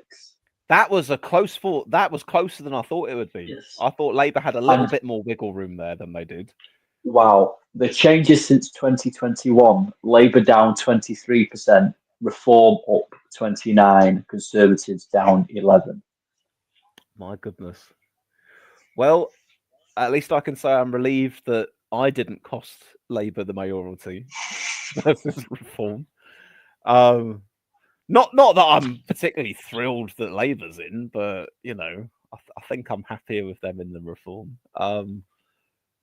But nonetheless, wow, that's incredibly close. They've made big strides in this part of the country compared to not that long ago.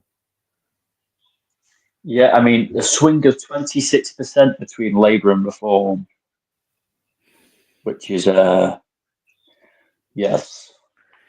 I Yes, think turnout 34% as well. I think this is going to show in a way that all of the rise of sort of right-wing populist parties we've seen across like Europe and America and all the rest of it in the past decade or so, it's not that we were immune to it for any special reason unto, you know, some particular quality of our country or anything. It's just that for a period of time, the Tories were able to absorb those voters by offering them similar sounding things to what it was that they wanted, mainly via the vehicle of Brexit for a period of time. And now, obviously, Tories have, you know, exploded, and now we're seeing that all rushing in towards Reform and the rise of them as a right-wing populist party in this country. So we really, in a way, we're no different from all the others who've been doing it. Ours was just delayed by the fact that for a period of time, you know, the Tories took on some of that agenda. Boris was able to harness some of it, or voters voted Tory because they were afraid of Corbyn or whatever. But now here we are, by the looks of it, on the cusp of us having the real McCoy of right-wing populism in the space of the next few years as well, which that's a tad depressing for me, to be honest. But there we are.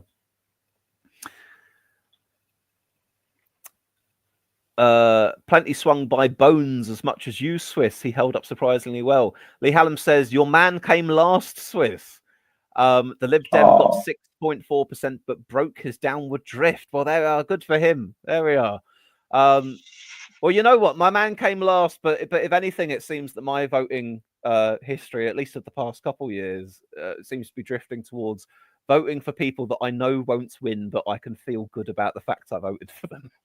That seems to be, I seem to be checking out of all the big stakes these days. And I'm just going, I'll vote for the little guy who won't win. And then I'll have a clear conscience about the whole thing.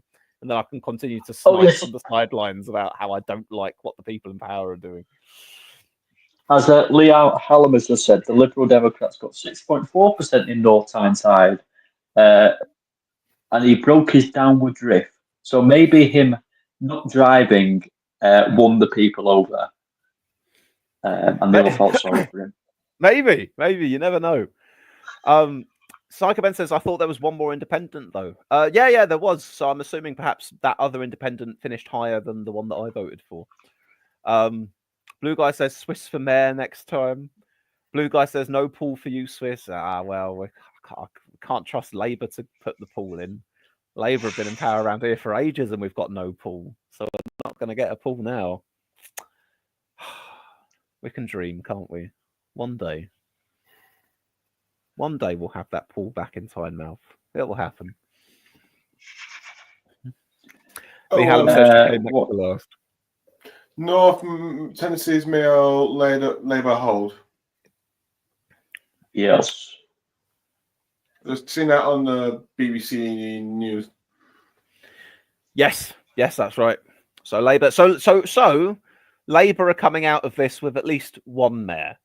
That much can be said. Although they, you know what, Reform rode them bloody close for it, though. Yeah, very close.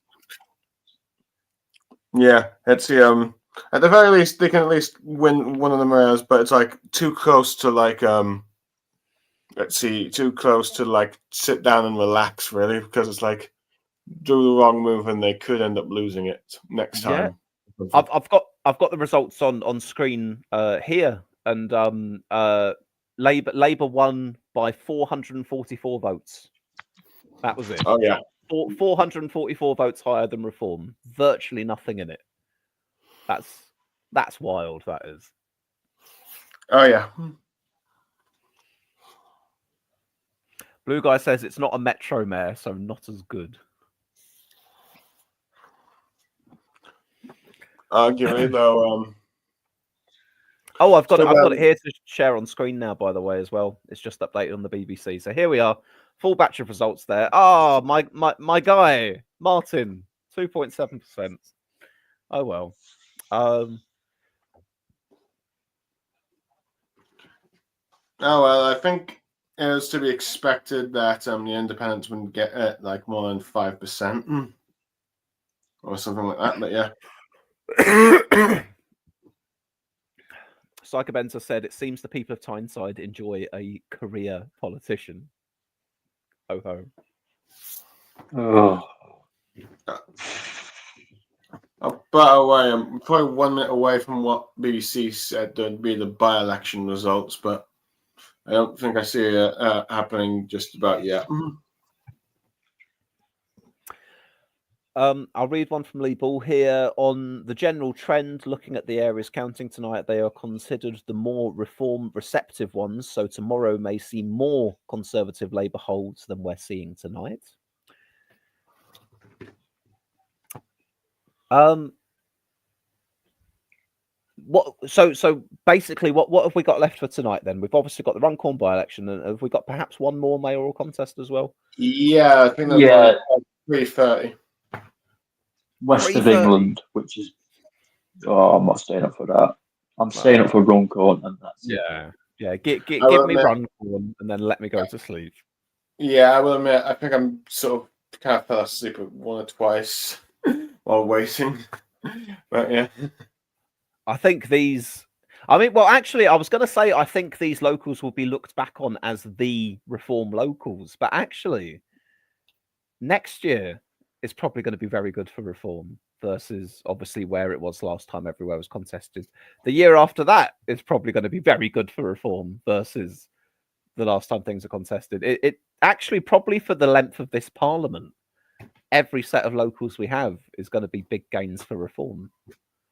Well, for the next two have locals, I won't have any votes to do because, well, my locals turn into like a full-on 4-term kind of thing rather than just like a third every year. Yeah, I've got local elections. I didn't have any locals this year, but I have got some next year in my council, which is a Labour council. I don't know what I've got. we had the like the unitary mayor. I think it was last year for this area. Did I get to vote for a councillor last year? I think I did actually. So I don't think I've got anything coming up for at least a couple of years now in my part of the country. By the way, since Labour managed to hold North Tyneside mayor, you think that means they have more of a chance of holding the by-election? Well, the thing is, they held the North Tyneside mayor, but actually, I think they held it by a much slimmer margin than had maybe been expected. Yeah. So, I mean, I obviously it's a tricky thing to try and map on a mayoral contest in Tyneside to a run for MP in Runcorn, but mood music of the night so far is that reform's doing better than expected. It appears so. Maybe you can draw that lesson at the very least, which is however well you thought reform were going to do in any given contest, perhaps they're going to do a little bit better than that. I've just had a look. The Labour Party are now the odds-on favourites to win Runcorn by the bookmakers. Oh, I see. Well, you know what? Labour will probably be happy if they can finish up tonight with having at least one mayor and defending Runcorn. I think probably that's about as good as they could have hoped for, really. It's like, okay, we lost the small elections, but we won the big ones at least. Lee Hallam says, though, that Labour were 23 points down in Tyneside. I mean, and this is, this is a part of the country that has been Labour forever, really.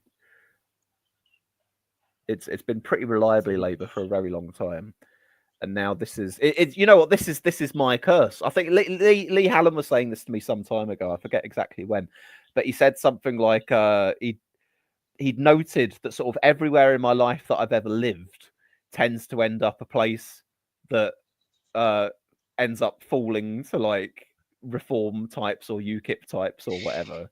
I grew up in Essex to start with, and where I live in Essex, where I used to live in Essex, is like I don't think where I used to live is a reform constituency, but I think it probably borders a reform constituency, or at the very least somewhere that reform were a very close second. Then I spent a few years living in Stoke-on-Trent, and obviously Stoke-on-Trent, very Brexity. That will probably end up flipping at some point as well. And now here I am in the northeast, and reform's chasing Labour's heels here as well. So I seem to be bringing Farage with me everywhere I go, basically. Wherever Swiss lays his hat, that's reform, says Level. According to the BBC, Runcorn and Helsby result is due in 10 minutes. Oh, that'd be nice. Yes, please. Let's go to sleep before 3 a.m. T minus 10 minutes. Runcorn Swiss, says Frank. Apollo says Starmer is going to be happy tomorrow if they hold. Runcorn could have been much worse. Lee Hallam says it's the most Labour place in the northeast. Well, there we are. Think about that for a moment. This, where I live, is the most Labour place in the northeast, and Labour are down 23 points, and Reform very nearly beat them for the mayoralty. Apollo says, this is on you, Swiss. Farage just wants to retire, but you keep begging him to come back and save the UK. Poor Farage, man. The man just wanted to retire, and here I am, dragging him onto LBC, dragging him into the I'm a Celebrity jungle, forcing him to take charge of Reform again. He just let him have a rest, you know.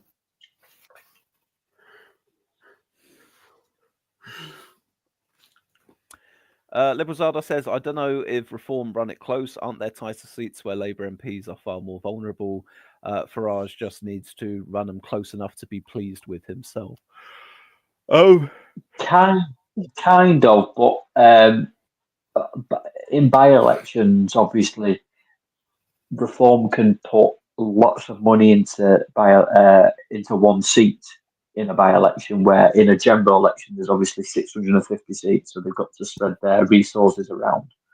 So yes, there may be a big swing from Labour to Reform in Runcorn, but that doesn't mean it'll be replicated in a general election. Yeah, and in some ways it's kind of like how he got in some ways frustrated when he had those two by-elections, one when he was leader of UKIP and one when he was leader of Brexit Party, back when Corbyn was leader. And it's like those by-elections he was expected to win, but then turns out he lost, and then sort of blamed whoever to say why he lost it or something. Yeah. Well, I think it was Peterborough, the Peterborough by-election, where the Brexit Party should have won it, but Labour just about held on. Mm-hmm. And yeah, it was strange, really. And I think in the general election, Reform and the Conservatives won Peterborough in 2019 under Boris Johnson. Yeah. It was partly due to the fact that Reform and the Tories split the vote that let Labour kept it, and well, this was what Farage said. I think he blamed Muslim voting for Labour.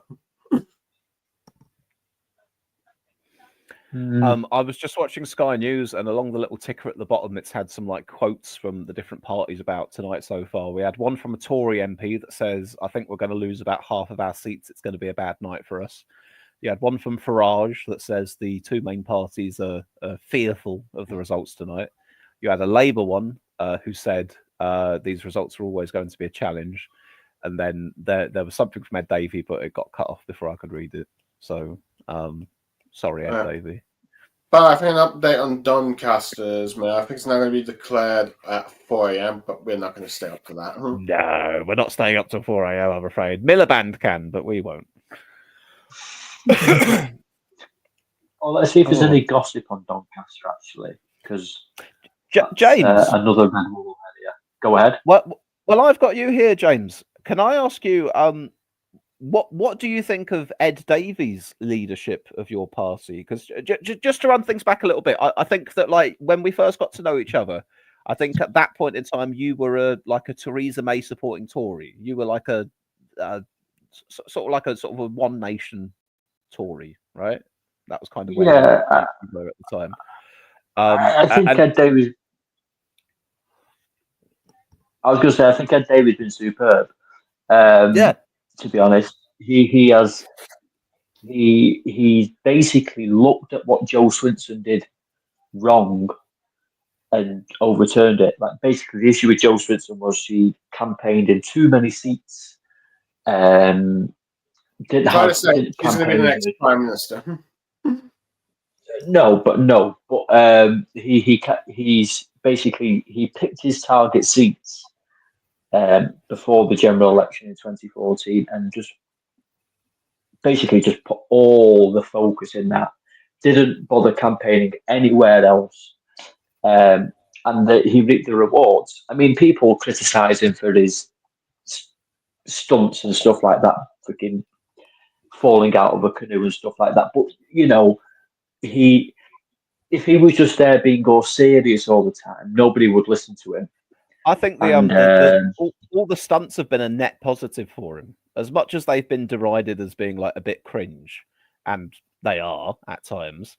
Nonetheless, I think the amount of attention that they've got him, and generally the whole good vibes, look, a politician having fun kind of thing, it's probably done more for him than it has against him. Yeah, and I mean, I'm not saying it helped. It helped him in the campaign, yes, but us talking about it now shows it worked. You know. Yeah. So, and a follow-up question. That, yes. What's it like to support a political party where you think the leader's doing a good job and their fortunes are improving? Because I don't know what that's like, James. I want to live vicariously through you. What's it like to be on the way up? Is it a good feeling? I mean, speak to a Liberal Democrat 10 years ago, and they'd probably be looking in exile. So politics can turn around so quickly in that respect. But no, I mean, it's nice that the Lib Dems could be a sort of for Labour, especially the next election, they could hold the cards to Lib Dems. You know, so it's important that that Davey carries on. And though I think the issue that Davey might have is by the time the next election rolls around, he might stand down. So he's got to make a decision ASAP, in my opinion, because he could be in government at the next election, not obviously as Prime Minister, but as like a sort of a confidence and supply deal with Labour. So he's got to be fit enough and able enough to do that. And if he isn't, then he should probably step aside. But I don't think he will. I think if I were the Lib Dems and Ed Davey, if at all possible, I'd probably stay exactly where he is, because he's delivered the best success for the Lib Dems.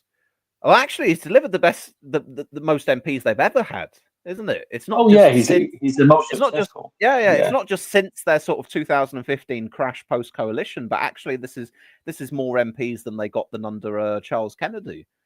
So, considering all of that, and not least to mention that, you know, when you're a smaller party and you're not Nigel Farage, it's very hard to get recognition in the public. It's hard to get yourself out there. It's hard for people to even be aware of who you are. For the first year or two of Ed Davey being in charge, we used to make our jokes about who is Ed Davey. No one knows who Ed Davey is. None of the above. Yeah. But actually, he's done his whole shtick of the stunts and all the rest of it, and electoral success. So actually, him staying where he is, he's if they switched out to a different person, that person would probably. I mean, yes, Ed Davey would have created a platform for them to stand on, which is doing better than they had been previously. But nonetheless, that individual who replaces him would have a mountain to climb in terms of getting to the same level of recognition as Ed Davey has. And I'm not by any means saying that Ed Davey has widespread public recognition. I'm not sure that many people out there would be able to tell you who he was, but versus some of the other Lib Dem leaders of recent years, he's doing better in that direction, Mm-hmm. Exactly. And I think that's my issue is like if the election in 2029 is generally very close, where the Labour Party need the help of the Lib Dems in some sort of, not a coalition, because the Lib Dems will never go in coalition again, but in some sort of agreement, then Davey then might need to act a bit more statesman-like, and he can do that. I mean, I think his comments on Trump since Trump's been president have been superb. I mean, Starmer sort of sat on the fence with Trump. Reform are obviously pro-Trump, and freaking the Tories, God knows what they're doing with Trump. So I think he's, out of the main political parties in this country, he's the only one that has been very, very critical of Trump. And I think that will benefit him. I mean, the UK public dislike Donald Trump more than they dislike Liz Truss. He's politically toxic. So to have a leader be against Trump, where the current government sort of sat on the fence, is positive. And that's, to me, his statesman-like figure. Well, I'll play devil's advocate on that slightly. And keeping in mind, I very much have enjoyed all of the things Davey has had to say about Trump over the last few weeks. I've been pleased to see a leading figure in our politics taking that kind of a line publicly. It's been quite refreshing compared to what everyone else has had to say. It's almost as if, thank God, look, one of these politicians sees all the same things that I'm seeing and is acknowledging it, rather than just going, oh, the policy of the United States is a matter for the United States, or what have you. But I will also add that obviously, Ed Davey is an opposition leader with less than 100 MPs, whereas Starmer is the prime minister in charge of the country and the country's national interest and well-being. And probably it's easier for Ed Davey to come out being so anti-Trump as he is, because there aren't really any negative consequences for the United Kingdom right now with Ed Davey being anti-Trump in terms of backlash from Trump. But if Starmer were taking the same kind of line against Trump that Davey was, probably we would have ended up much more firmly in the crosshairs of Trump's ire in the past few months than we have done. So I think that's probably also worth adding in the interest of fairness. Yes, but I'll disagree on that.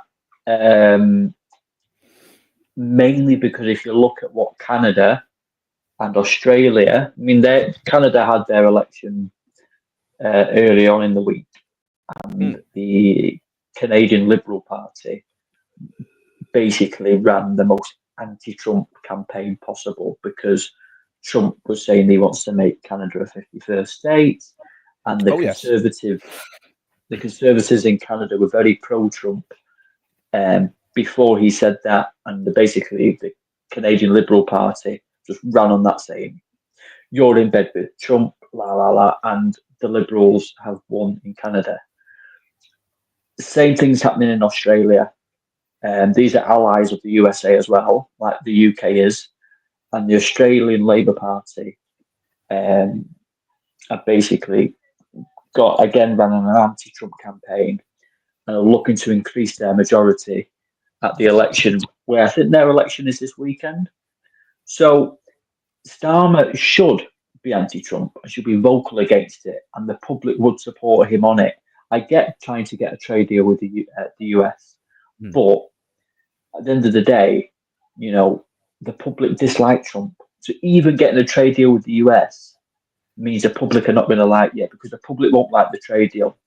The UK public at this moment in time don't want anything to do with the US. No, quite right. I mean, I couldn't give a shit about US trade deal, to be totally honest. But what I would say is a counterpoint to what you said there, and this is the thing that makes it a little bit tricky. That you know, you gave two examples, Canada and Australia. I know very little about the situation in Australia, so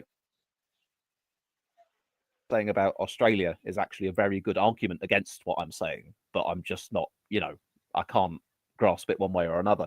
But in the case of Canada, at least, what I would say is that you're absolutely right that the anti-Trump ticket delivered Mark Carney and the Liberals their victory, and it did incredibly good things for them electorally because it channeled the sentiment of wanting to push back against Donald Trump and all the rest of that. However, what I would say the difference between Canada and the United Kingdom is obviously Canada was targeted by Trump. It's on Trump's border. He said he wanted to make it the 51st state, all of that kind of stuff. And then obviously it's a very natural, immediate response for then Canada to push back, and anyone pushing back rallies behind them.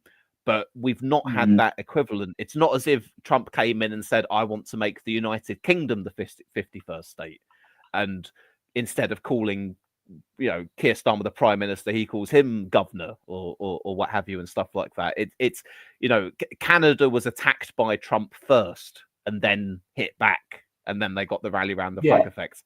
We haven't really had that. We've not had, like I say, we've not really been in the crosshairs of Donald Trump in the way that Canada was. But obviously, I appreciate the fact that you also brought up Australia, which is a different example because they've not had that same kind of experience as Canada. But my problem is just I'm very ill-educated on Australian politics at the moment, so I don't know what to read into that. Yeah, I mean, no, I get what you're saying. I just think that Starmer has been incredibly weak, in my opinion, on Trump, and I think that's doing him no disservice with the British public. I'm not expecting Starmer to like actively call out Trump at all times, but the way he just sort of sits on the fence with him and says, "Oh well, it's our special relationship, and we're trying to break a deal with them, and you know we don't want to retaliate with tariffs." I just think it looks incredibly weak. You know, this is on the same. I mean, the first state visit that Starmer did to the US, he gives. Well, the first visit to the US, he gives Trump a letter from the King with a state visit, and then 2 weeks later, you know, Trump puts on or Trump's team sort of disrespect the UK and criticise the government, and you know, it's like, wait a minute, we just offered you a state visit.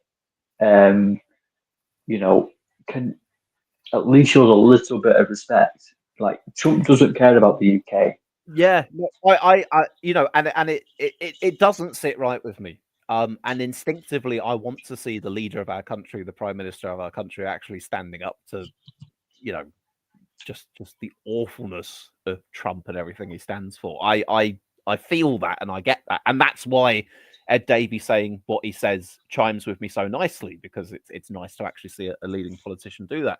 But for me, at least, I do come back to the thoughts that you know, have they been rude about us? Yes, they've been rude about us. But then again, Trump's rude about bloody well everyone.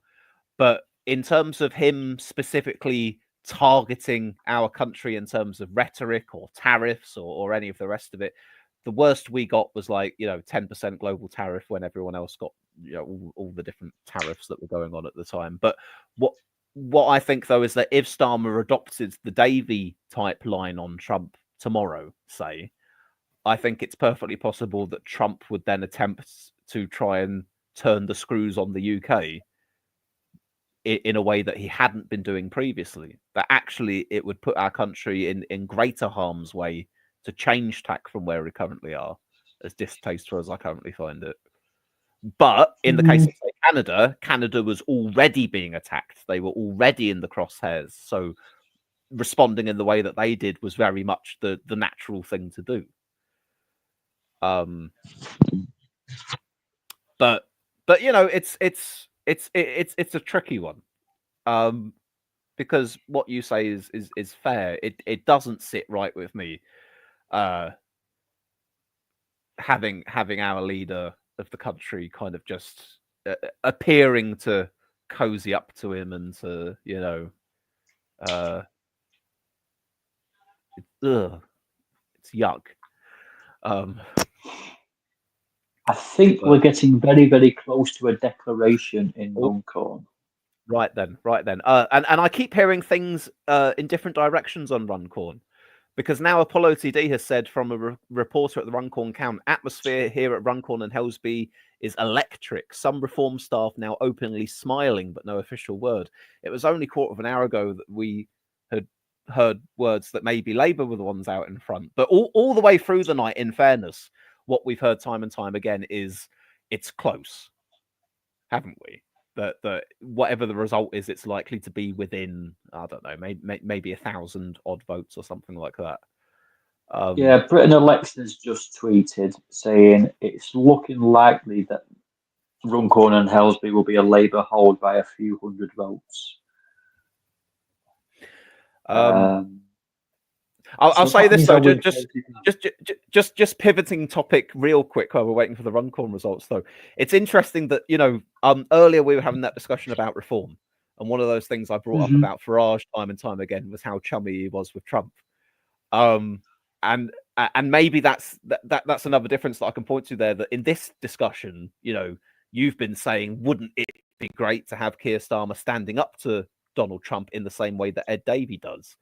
And I agree with you in terms of my sentiment of how it would feel to see that happen, although I think it would have some negative consequences. But the part of why, again, I come back to finding Farage so distasteful is because Farage wasn't saying nice things about Trump because he's the prime minister of the country and he doesn't want to get tariffs slapped on us.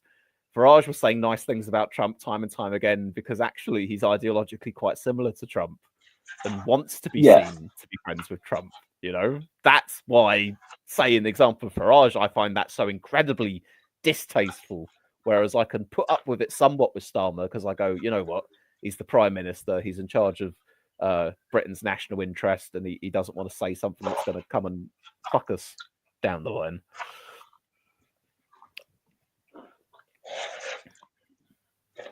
Right, I'll do a few comments we've got here. Lee Hallam says Davey is doing politics, but diplomacy is what governments need to do.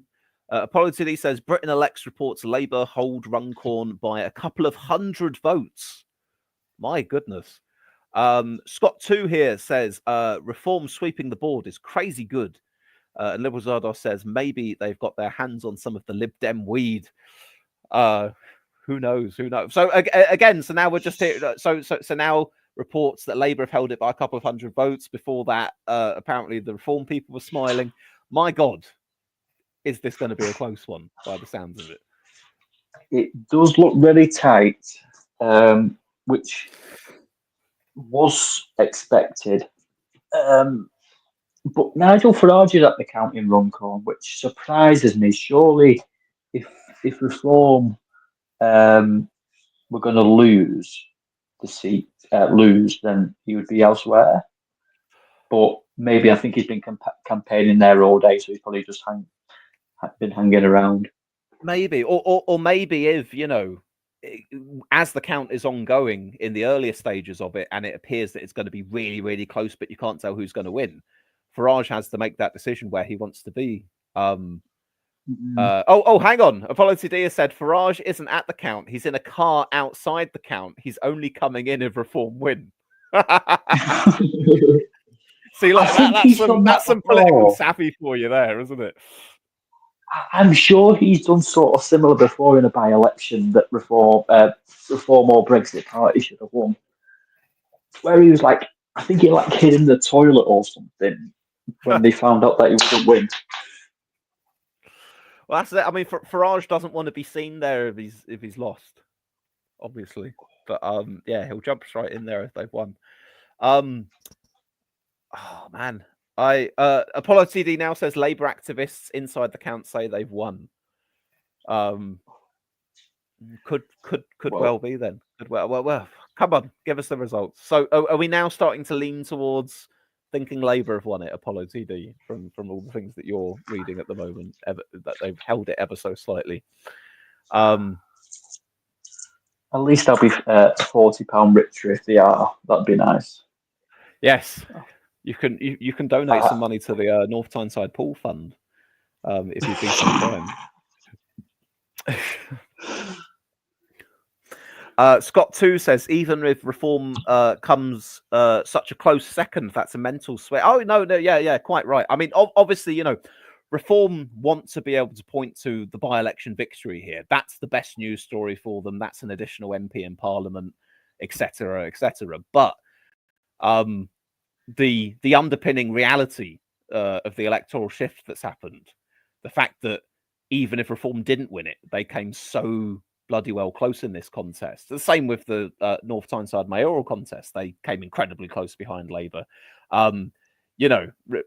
These local elections aren't really going to be remembered for the ones that reform just about came second in. It's still going to end up being the vast swathes of councillors they get and the councils that they may possibly gain control of and all the rest of it. I think the narrative of these local elections is still going to be a very good night for reform, regardless of whether they manage to get over the line in Runcorn or not. It's just that winning Runcorn truly would have been like the icing on the cake for them, really.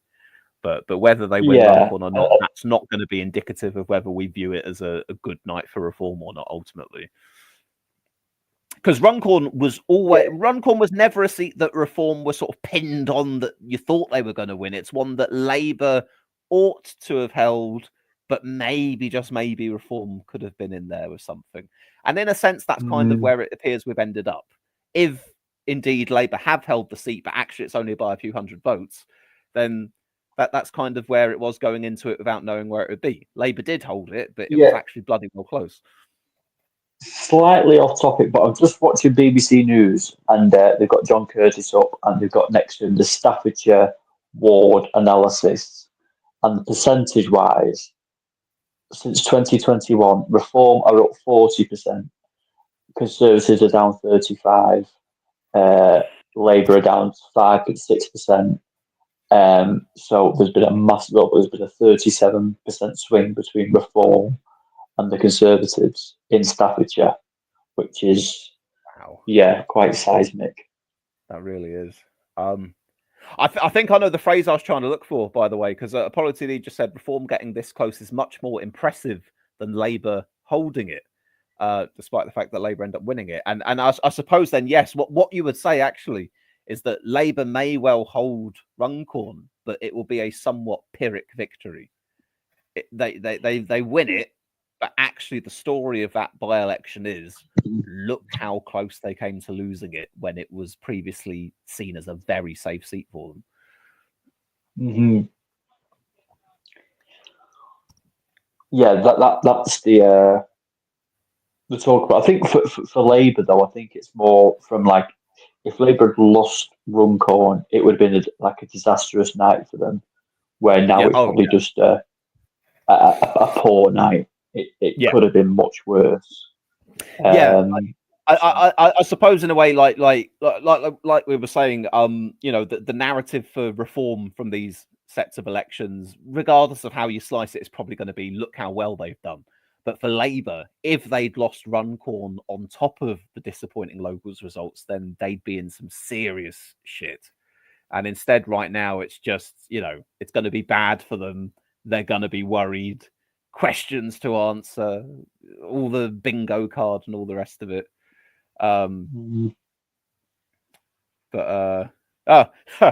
Lee Hallam says, that classics degree kicking in there, Swiss, when I mentioned the Pyrrhic victory.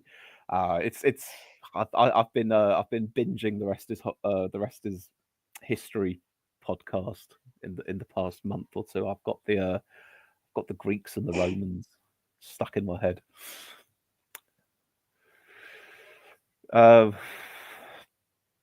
If Reform had a real ground game, they could have won Runcorn, says Apollo TV.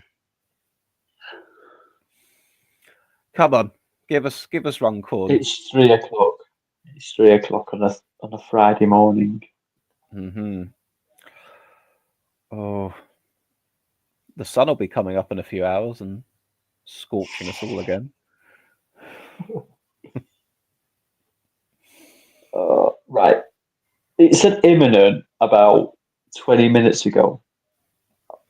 We've played this game. We've played this game before. We've spent enough time staring at Theresa May's podium, saying that it was imminent. I have spoken to the cabinet. I mean, it could be and we all worse. agreed that my Brexit deal is the best Brexit deal for the country, and if Parliament can't vote for it, then that's their problem.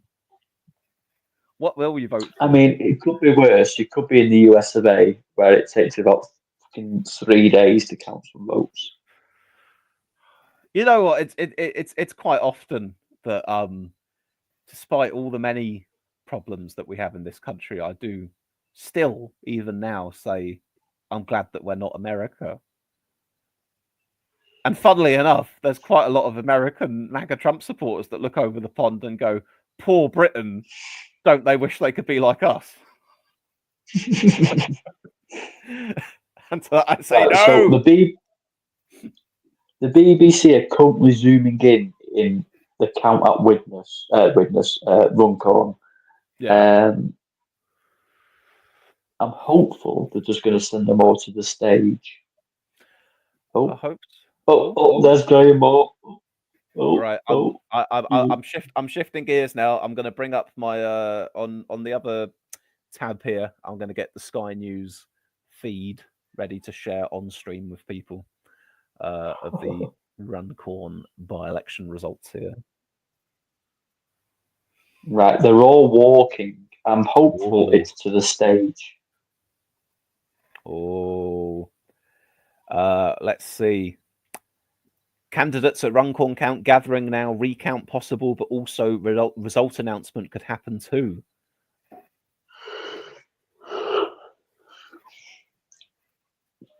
I can't see the Labour candidate. I can see the Reform one. I'll share this on the screen here. And Can you hear there this? is no doubt that this election is going to be very, very close. It's been very tense. The piles are rough for The piles Sarah are rough. Kitchen and indeed Have that for seen to the by a Labour doctor. candidate Karen Shaw are virtually identical. And there's no sign of Mr. Farage as yet. Our colleague Josh Gaffson is at the door waiting for Mr. Farage. There are other cameras there and photographers. We believe Mr. Farage with his candidate is about to enter. The returning officer, I suspect, might be getting a bit impatient if the Reform UK candidate hasn't turned up yet.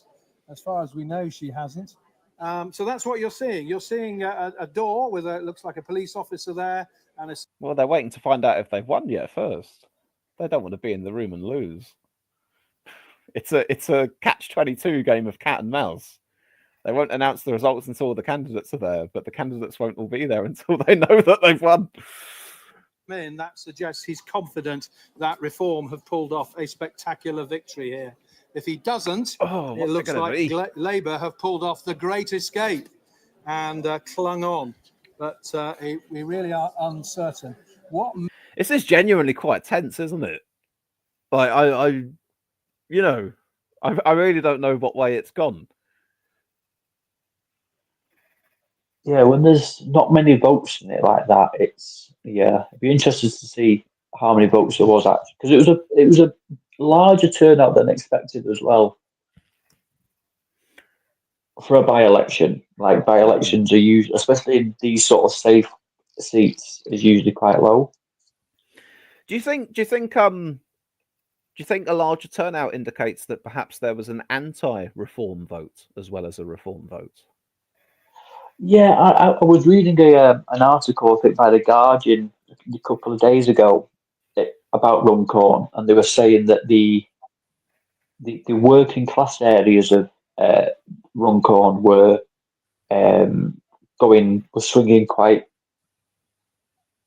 a lot to reform, but the sort of the affluent areas of the constituency were seeing tactical votes from the Tories to Labour. So some Tory voters who disliked Farage were voting Labour to stop reform in this seat. So yeah, it'd be interesting. Sort of something similar happened in the Batley by-election, where the Workers' Party of George Galloway did very well in the Labour areas, but in the sort of the Conservative areas of Batley, the Conservative vote swung towards Labour to stop Galloway. Sort of similar could have happened here. Oh, the candidates are coming out now. Where it looks like they are going to win in the Greater Lincolnshire mayoral race.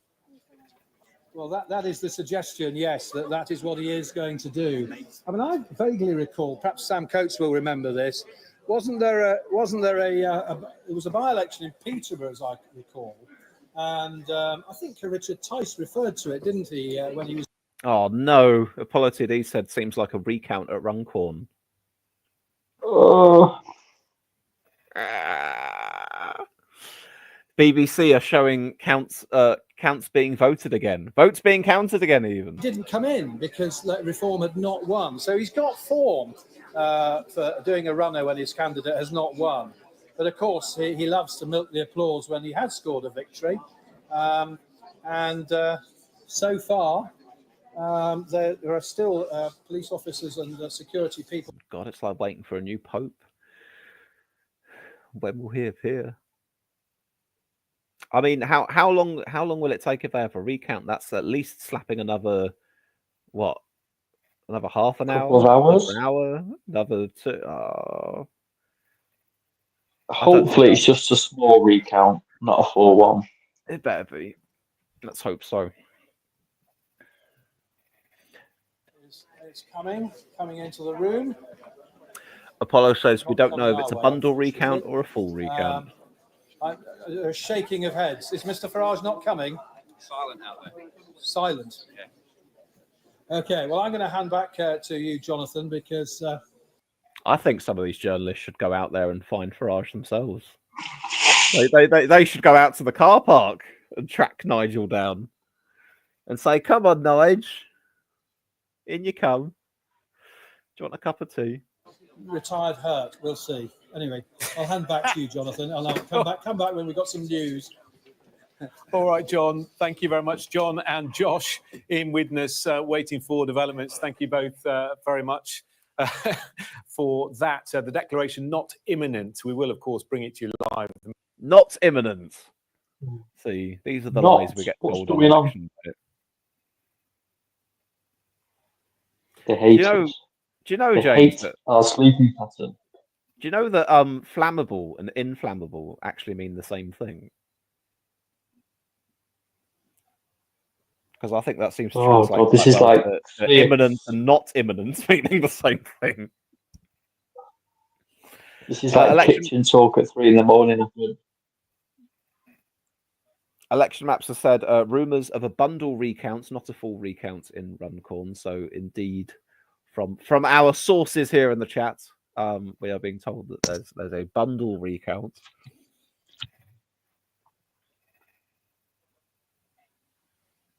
Well, hopefully they can count quick. That's all I'm saying. Let's hope so. I mean, how Election Maps? If you're still watching, what's the, is there a guesstimate of how long a bundle recount would take? Are we talking, are we talking in the tens of minutes or what? Lee Ball says variegated result times.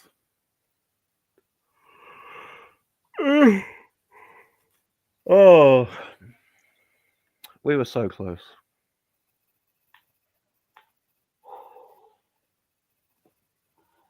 So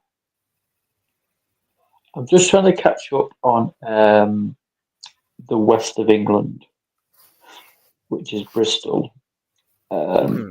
Is that for the by-election? Turnout was broadly the same. It looks like there's no result expected soon now. Fair enough. I will give. We've still got 20 people watching, which is quite nice. I will give the dear viewers a recap here of where we are, at least according to the BBC website. Reform have 35 councillors. The Conservatives have 19, which is down 24. Labour have 4, which is down 10. We have 1 independent.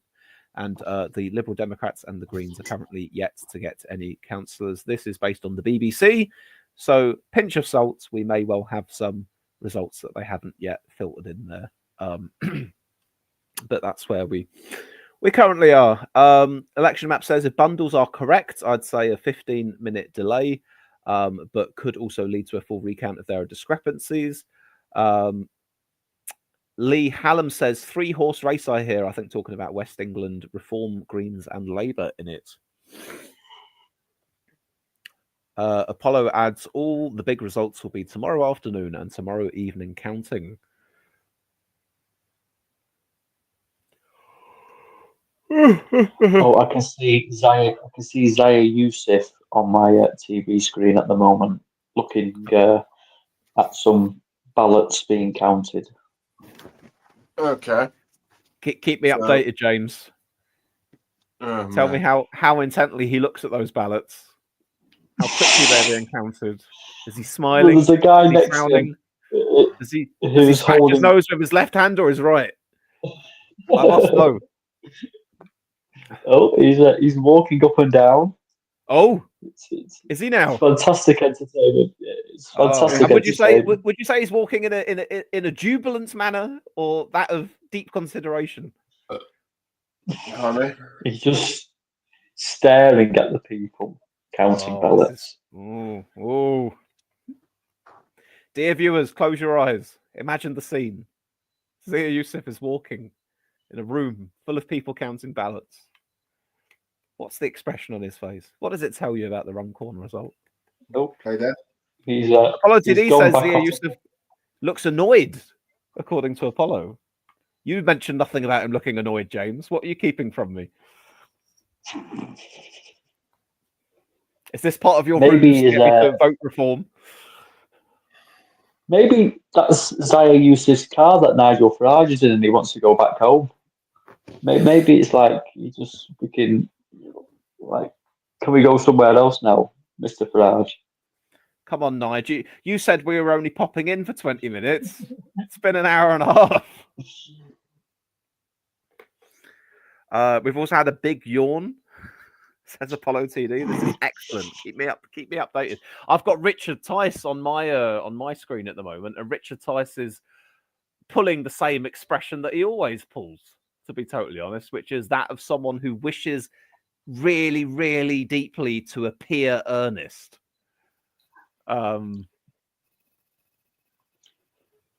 Yeah, he's doing his I'm communicating to you and I'm being really earnest face at the moment, which is one of the few faces that Richard Tice has, to be honest. He looks a little bit tired, Richard Tice.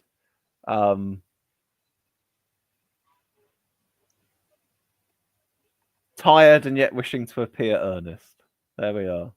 That's my contribution for you. Adam Wandsworth, ex-Tory candidate who nearly won Weaver Vale in 2019, is there as a Reform high-up now. He defected after being disqualified from Edinburgh 2024 general election by CCHQ shenanigans, says Apollo TV. Well, still watching the count. It looks like they're only on one table now, where they were across a whole row of tables about 5 minutes ago, which makes me think that it's not a full Yes, which makes me think it's not a full recount. It's just like a bundle check, which was suggested before. Apollo says it's Reform who ordered the recount, according to GB News, which would suggest to me that Labour were obviously the ones thought to have won prior to the recount. Otherwise, why would Reform have called for it? So I would assume the recount will probably yield Labour have won by a small margin, as had been the first count. Yes. Yes. It's very rare that recounts change the result unless it's like within single figures Yeah. result. All right then. Oh, by the way, dear So- viewers, if you are still watching now, please do drop the stream a like if you haven't already. It will aid us. I always say it will aid us with the YouTube algorithm. I don't know that for sure. That's just a thing that other people on YouTube say, so I copy them and take them at their word. That likes equals YouTube algorithm showing me to people. I don't know that's the case, but I'm hoping it is. So, chuck me a like, subscribe if you haven't already. We have channel memberships on offer for £1.99 a month if you would like some custom emojis to use in the chat. And I'm sure I can think of some other things to shill for if we have more time to fill waiting for this Runcorn result. Mr. Fielding, what did you have to say?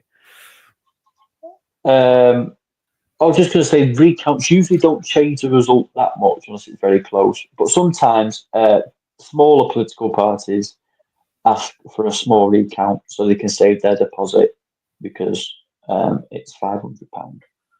But yes, that's the only time you really get recounts. Zardos had asked, what's the margin where they can demand a rerun of the whole vote? I'm not sure about that, Zardos. But Apology D has said apparently there are reports the majority is less than 100 votes. Which a recount, if that was if it was less than 100, then it'd be a full recount. Oh, this is the fog of war. We just well, don't know. I'm still watching the BBC now, and they've all the ballots are off. Nobody's counting anything, so that means. Oh, well, that's good news. We must be getting closer. Yes, we must be, unless they've decided they're going to go for a full recount and they're having a brief pause of looking at the ballots before they then get all of the ballots back out again. Don't do that to me. Right, Zaya Yusuf is back on my screen. He's looking a bit more happy. Is he walking again? Oh, he's walking with a bit of a swagger. Well. We need to get a body language expert on to tell us what we're missing here. Oh, right. You know what? I'm going to Jacob Rees-Mogg myself. I'm going to lounge across the benches of Parliament here. Oh, that's nice. It's much comfier. GB News are reporting less than 100 votes in it, says Apollo TD. Oh, my goodness. I dare not even get up to get another drink. What if I missed something? Although at the same time, we could be sitting here for another 10 minutes. Mm-hmm. I'm going to... Runcorn and Hellsbury count. I'm at the count. Incredibly close. Tens, if not hundreds of ballot difference. If it goes to a full recount, Labour could have lost the reform. Anyway, then it's another party political comment after that. Okay, fair enough. Imagine we go to sleep.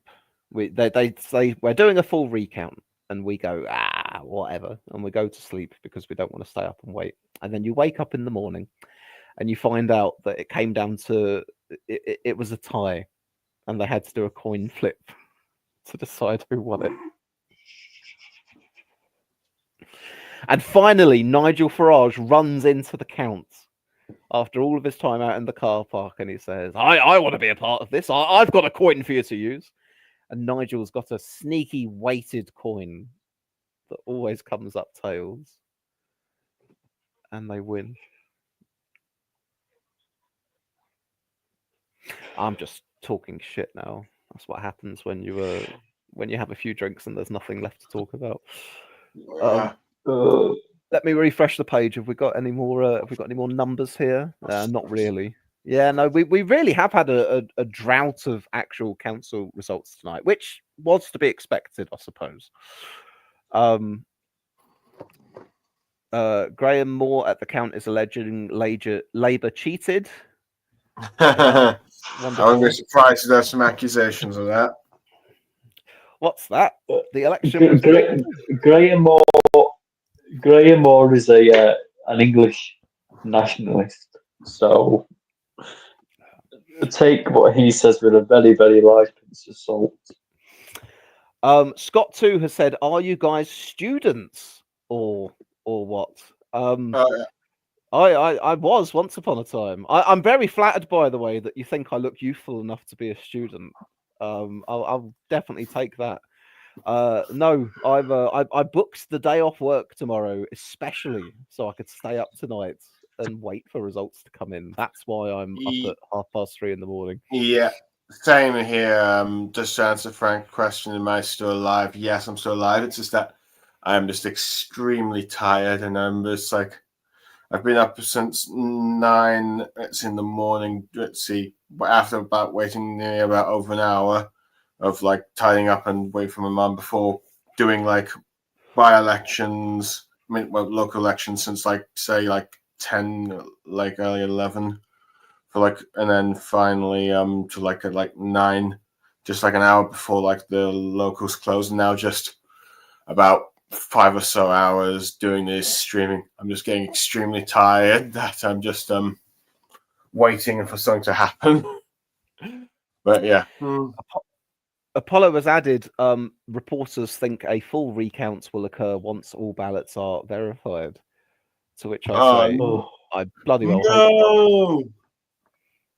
Because then it almost becomes the sunk cost fallacy, where as much as you don't want to stay up for it, you also think, God, I stayed up an hour later than I wanted to, thinking the result was imminent when it wasn't. I can't possibly go to bed now. My TV has literally put itself on standby for how long? I haven't touched it. The amount of times I've live streamed an election where I've finally thrown the towel in and gone, right, I'm going to go to bed, and then I've literally gone upstairs, laid in bed, put the coverage on my phone and watched it, and some big result has come in, and I've gone, Greater Lincolnshire Mayor. Let's see, Reform 51%, Tories 26. Oh, yeah, I think it's still counting, but yeah, I think I think Reform's won the Greater Lincolnshire Mayor race. Swiss. Oh, thank you, Mr. Cooper. Yeah, Lee Hallam had said a tad earlier result in Lincolnshire, but I was just waiting to see what we got from that. England mayoral results. We haven't got it on the Beeb website, but that should come as little surprise, really, because they take their time. I'll go on Election Maps Twitter. They might have something for me. But yeah, Reform has managed to win one mayoral. I think one they were expected to win, right?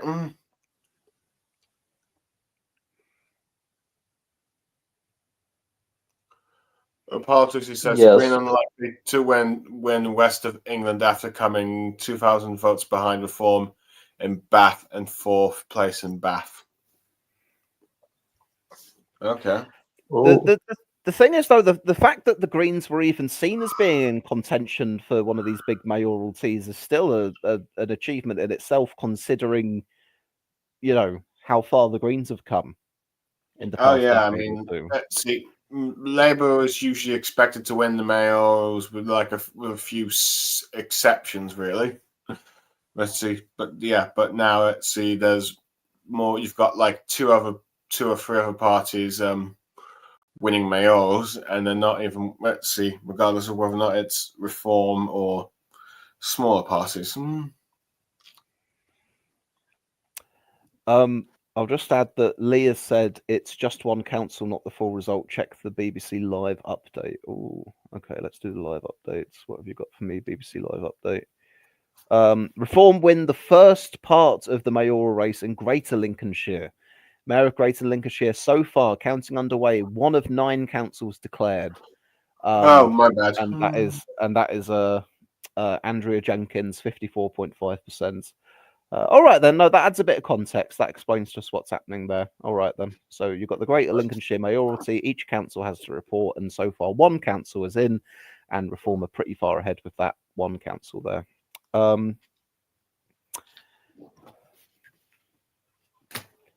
Apollo has said, I was right. Politics UK reports Farage is being driven around near the count as they don't know who's won. He's circling the block. No, Nigel's circling the block. Is this for the by-election or?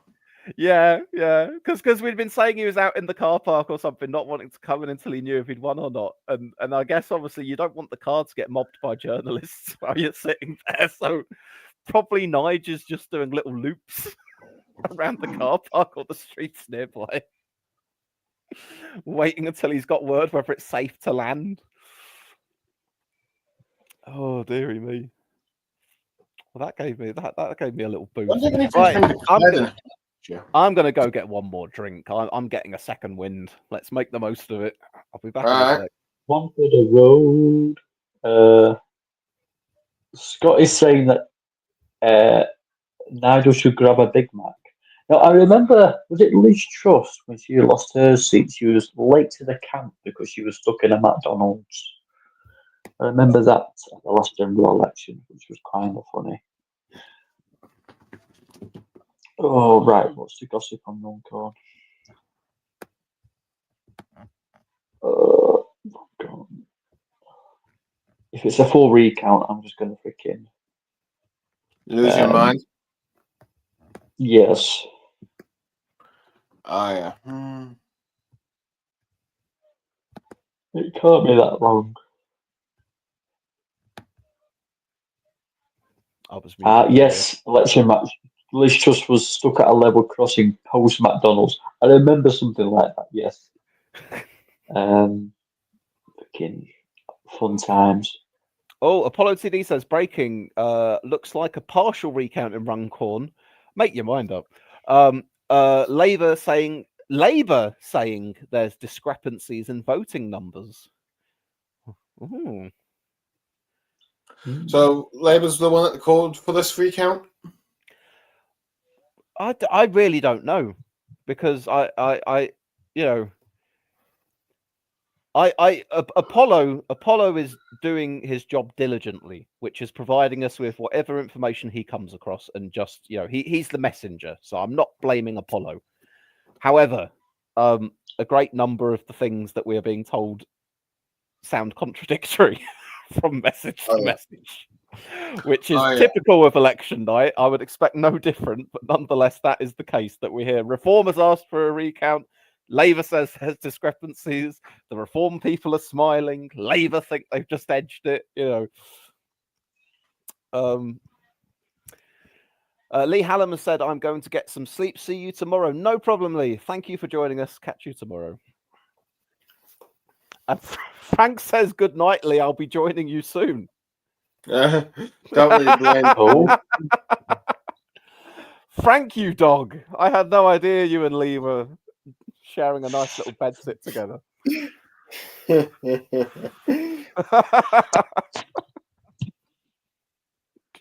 I'm sorry, Frank. And I'm sorry, Lee. But that one just, you threw it at me. I had to swing.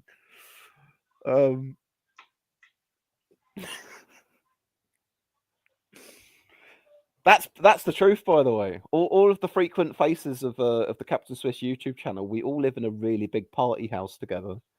We just keep it on the down low so you don't know. But we've got a big suite of rooms upstairs. John Cooper's actually only down the hall. Mr. Fielding's in the basement. We're like Snow White's 7 dwarfs. We all sleep on little beds next to each other with our names on the bottom of them.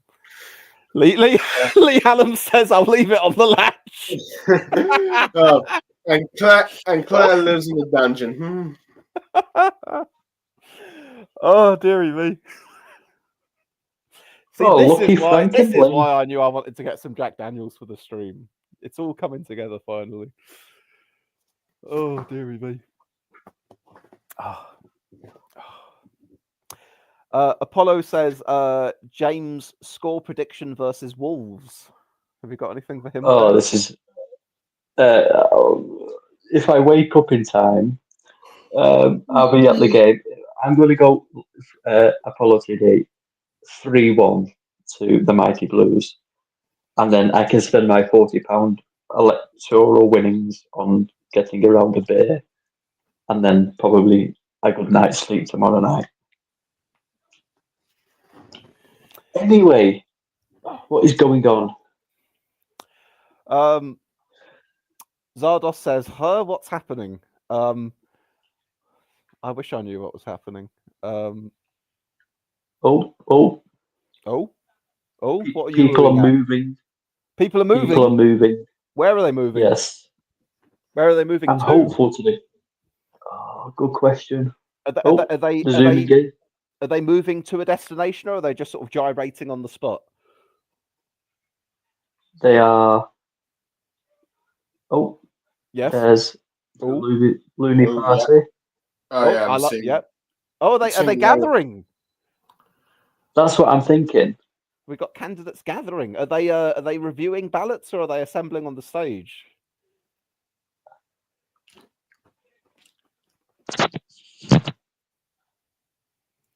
Zardos says you like the Brady Bunch or something.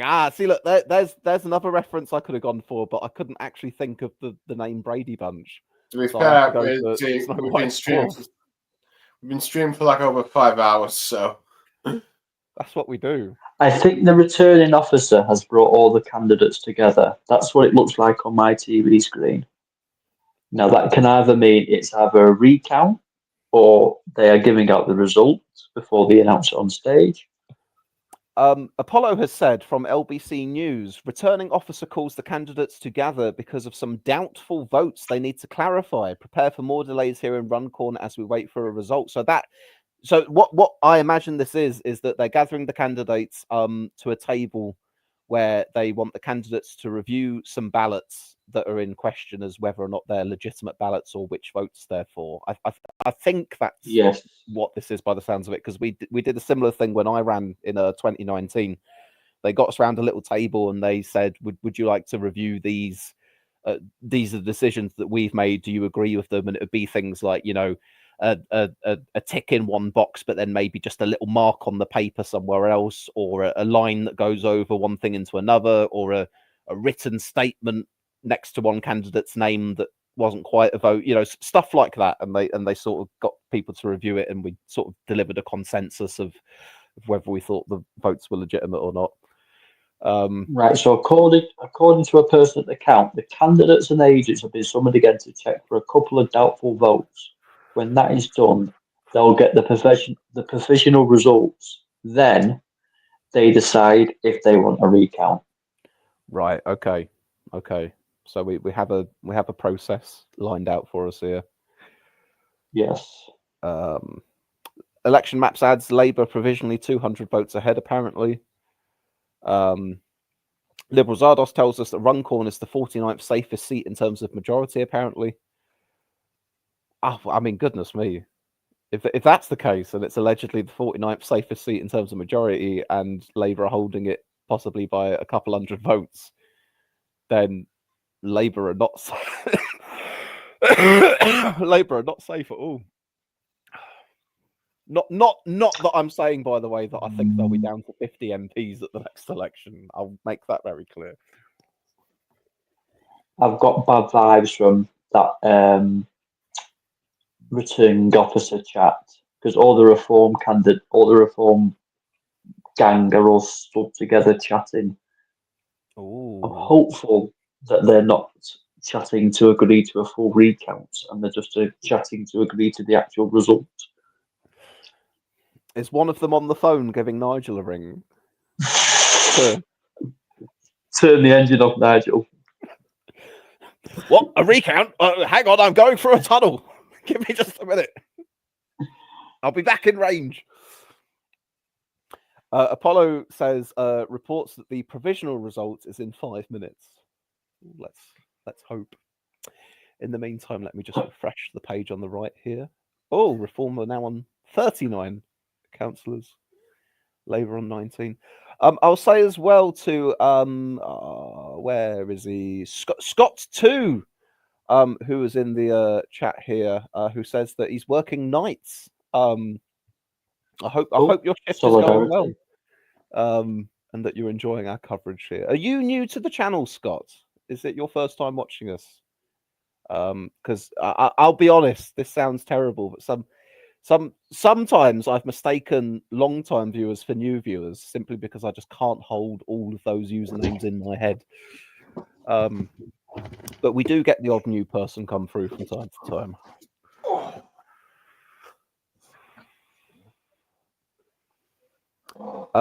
Sky Echo 7 says, wasn't Runcorn a new Labour majority in excess of 14k in 2024?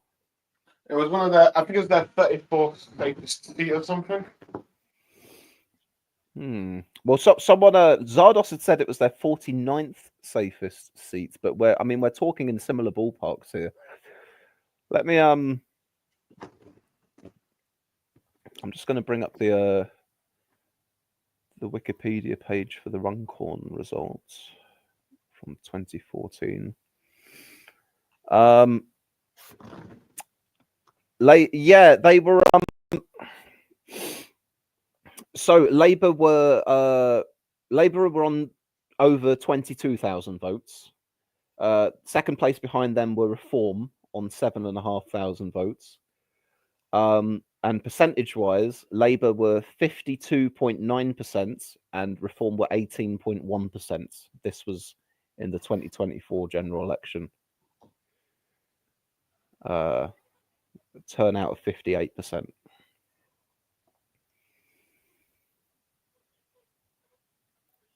And what did we have before that? If we go on the Runcorn parliamentary constituency, it was a new constituency. The first time it was up for contest was 2024. Before that, all we have is a notional results for what they think it would have been in 2019. And that was Labour about 12 points ahead of the Tories. It was new boundaries, I think, for 2024. Oh yeah, they changed the boundaries because I think because that was always they were going to do by 2023, but which I remember being which was controversial to years because apparently a few places weren't going to go in Labour's favour, but after like the Tories started, support collapsed, it just didn't do them any favours, ironically enough. The Apollo TD says the election finished 5 hours and 40 minutes ago. Sky Echo 7 says, what about turnout difference? Did we get the turnout for Runcorn? You mean from 2019, possibly? Well, I'll give you everything. So the 2019 notional results for Runcorn was the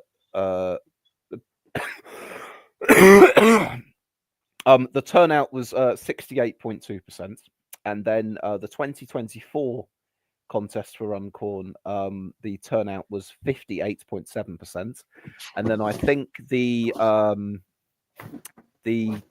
I'm sure that Election Maps UK told us about 5 years ago what the turnout was tonight.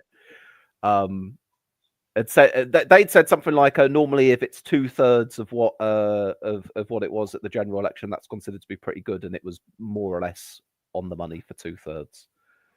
So maybe just shy of I don't know.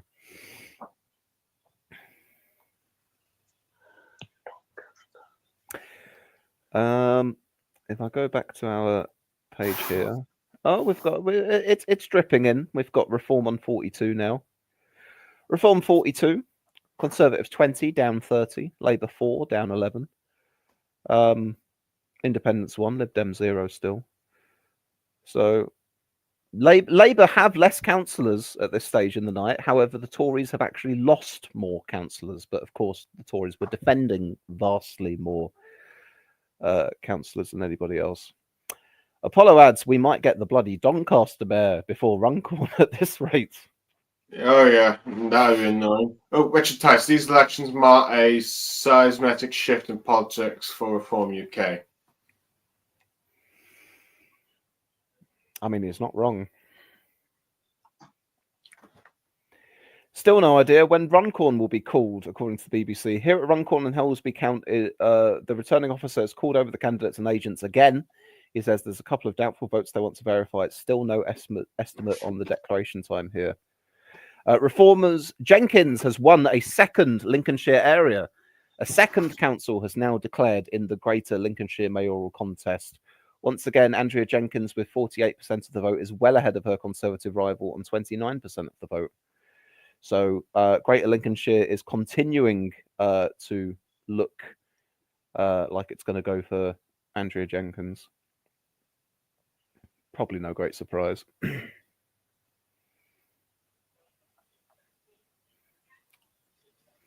Liberal Zardos says, so if Mr. Trump is going to annex the UK, will reform collapse? Well, Farage would have to do a very sudden about turn on how he feels about Donald Trump. That would be for sure, if that was the case. Maybe then, Mr. Fielding, you'd finally get your wish that Starmer grows a bit of backbone. If Trump actually says, I'm going to annex the United Kingdom, Starmer might finally go, I'm opposed to that. I will not allow it. It would have to take Starmer getting off the fence, which is increasingly difficult. It's been known to happen. You know, Starmer gets off the fence eventually. If there's a court ruling, he'll jump off the fence then. We just need the High Court of the United Kingdom to issue a judgment that Donald Trump is a bad man, and Keir Starmer will he will abide. I'll tell you what, dear viewers, paint me a picture of how your night is going right now, because you're all there watching us on, I assume, your phones or laptops, tablets or televisions. You know, paint me a picture. Here I am on a sofa in the living room. I have a laptop in front of me. I have Sky News on the television. I'm lounging on the sofa. I'm a good many JD and Cokes deep at this point in the evening. System of candidates moving in the by-election. I'm not sure what that means, but Apollo has said ITV says the result is imminent, so within the next 48 hours. That's a safe bet. That's a very safe bet. I like that. Oh yeah, I'm not saying that long. Apollo. The candidates are going for another chat. Oh, are they? Yes. Apollo said, I'm in bed with the phone and laptop and a fan keeping me cool, straight to sleep after Runcorn. Franca said, I'm stuck on my bed, not being able to speak with you. Really, I'm thinking of coming on one of your lives soon. Can't wake the family, though. That is sadly that is a what am I trying to say? I'm fighting through my own inadequacies now.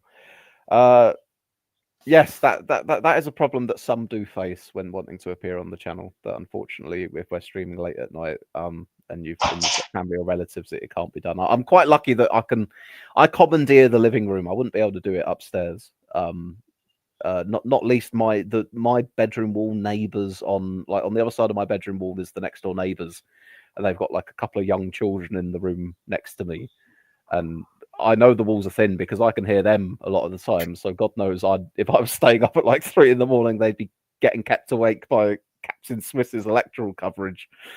Well, I'm just gonna go brush my teeth just so I can give me something to do and not fall asleep. So I'll be back in a few minutes.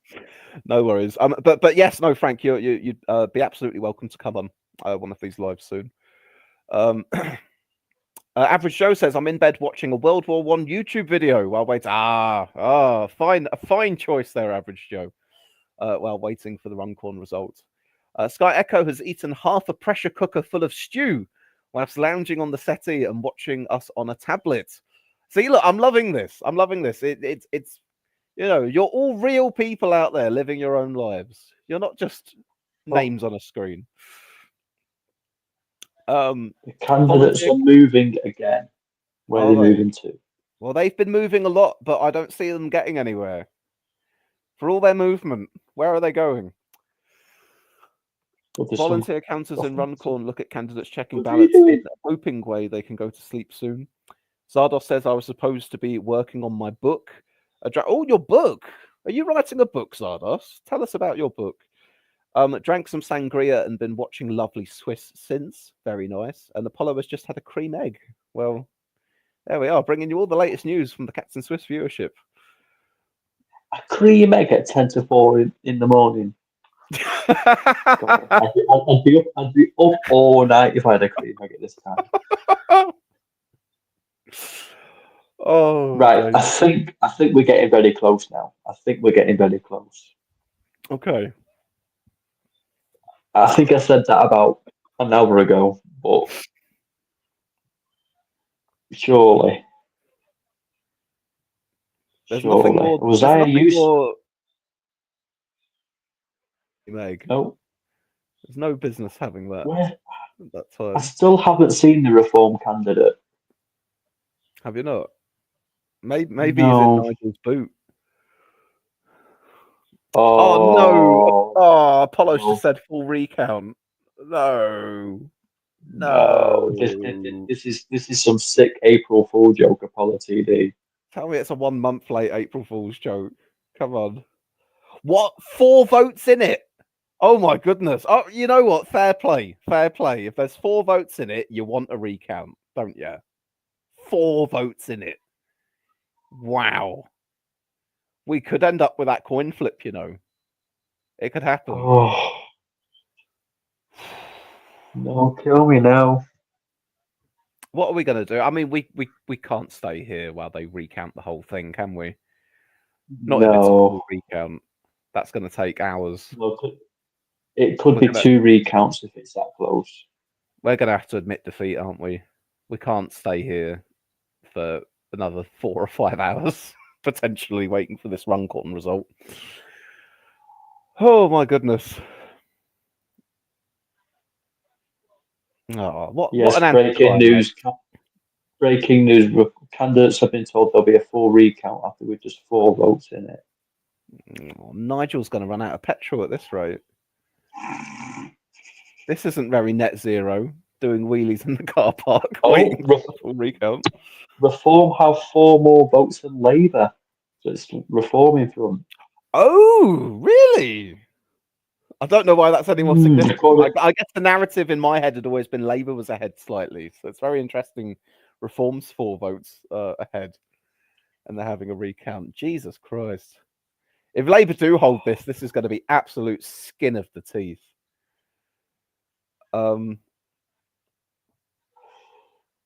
Liberals says it's an LGBT fantasy novel, nothing political. Ooh, you know what? I wouldn't have. I could have made 10 guesses about what it was, and I probably still wouldn't have got anywhere approaching that. But credit to you, because I've always envied people who can write. I've got too much of a mental block on concentrating writing. Even when I was writing essays in university, it felt like the mental equivalent of trying to squeeze blood out of a stone. I'm very good at thinking, and I'm fairly good at talking, but writing, for whatever reason, I just really, really struggle to do. Think of poor Farage in his car, says Apollo TD. Sky say Reform are 4 votes ahead. If Labour hold, then allegations of a stolen election stop the count. That'll be it, won't it? That'll be the next stage. I can't take it. I'm too old, lol, says Librazados. Let's just go to the top of the hour and call it a night, says Frank. Well, coincidentally, yeah, we'll get to 4 a.m. and then we will have also been streaming for 6 solid, beautiful hours. So maybe that will be time for us to go. Average Joe says, check out Election Map's latest tweet. All right, let's have a look. What is Election Map's latest tweet? Reform rumoured to be just 4 votes ahead of Labour in Runcorn and Helsby, so a full recount will take place. So fuck this, I'm off to bed. Fair play. Fair play. Yeah, I think we will do the same, guys. We will do the same. We'll start to we're gonna start motioning towards wrapping up for tonight, I think. So let me see. Oof. Let me try and offer some amount of closure to the dear viewers by doing some sort of a summary of what we've had from our results so far. Let me I'll refresh the page. Oh no, not that page. Refresh the page one last time, right? I'm going to give a final rundown of what we have on the BBC website here. We have Reform on 44 councillors, the Conservatives on 21, Labour on 4, Independents on 1, 0 thus far for the Liberal Democrats and the Greens. As far as mayoral contests go, Labour held on to North Tyneside, but it was a close fought thing. Reform were not far behind them. It appears that what's help me out, James. What's the name of the one that we've been having the results in for so far? Andrea Jenkins. Yes, that's Greater Lincolnshire. Thank you. Yes. Greater Lincolnshire is still coming in at the moment, but for all intents and purposes, it appears that that one's going to be going Reform. And of course, the Runcorn by-election, incredibly close. Knife edge, 4 votes apparently, recount. Could go either way. So it will be a matter of waking up in the morning and finding out what the result of that one is. And you know, you'll wake up and I'm going to wake up. I'll look at my phone and I could look at it and it will say Labour hold by 2 votes. And I'll go, oh, wow. But yeah, of course it was. And I'll look, Reform win by 3 votes. And you go, oh, yeah, I suppose so. Either way, it will seem like that was always the way it was going to end up. But obviously, at this point in time, we just don't know. I can see the guy with the Hulk hands on Sky News. He's doing a little jig. He's having a little dance, and he's mashed those hands together. He's having fun. Vote Looney, get Reform. That's all I'll say on the matter. Frank says, "How is West of England?" From what I've heard, as far as West of England goes, I think the Greens are now out of the running there. So it's probably going to be either Reform or Labour, from what I'm hearing, because it had been seen as maybe a bit of a 3-horse race up until some of the results started coming in. Apollo says, to be fair, I've got a blood test tomorrow at 1 p.m. Stream tomorrow, Swiss. I might be able to join in the afternoon for a bit. Yes, I definitely will be streaming again tomorrow. We obviously want to recap the Runcorn results and start to get some of these councils in as well.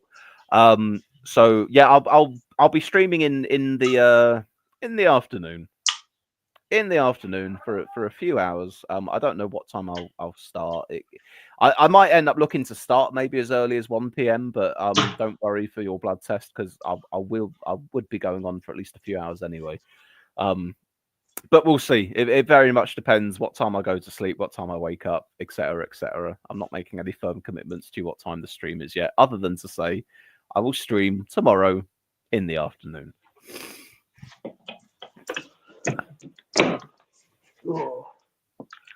Yes, I'm up for a stream tomorrow, Swiss, in the afternoon.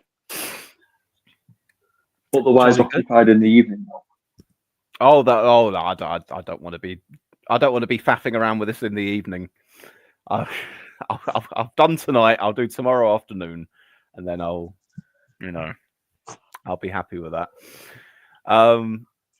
Zardos says, "Are you still on Twitter, ex-captain?" Technically, yeah. Like I'm not like posting on there anymore. I don't have an active account, but the account is still there, so I can access my beloved Bullet group chat. 4 votes, Jeremy. 4. That's insane. My blood test is at 1:30. Hopefully back for 2:30. Guaranteed some Reform ballots get lost now. Like a true populist.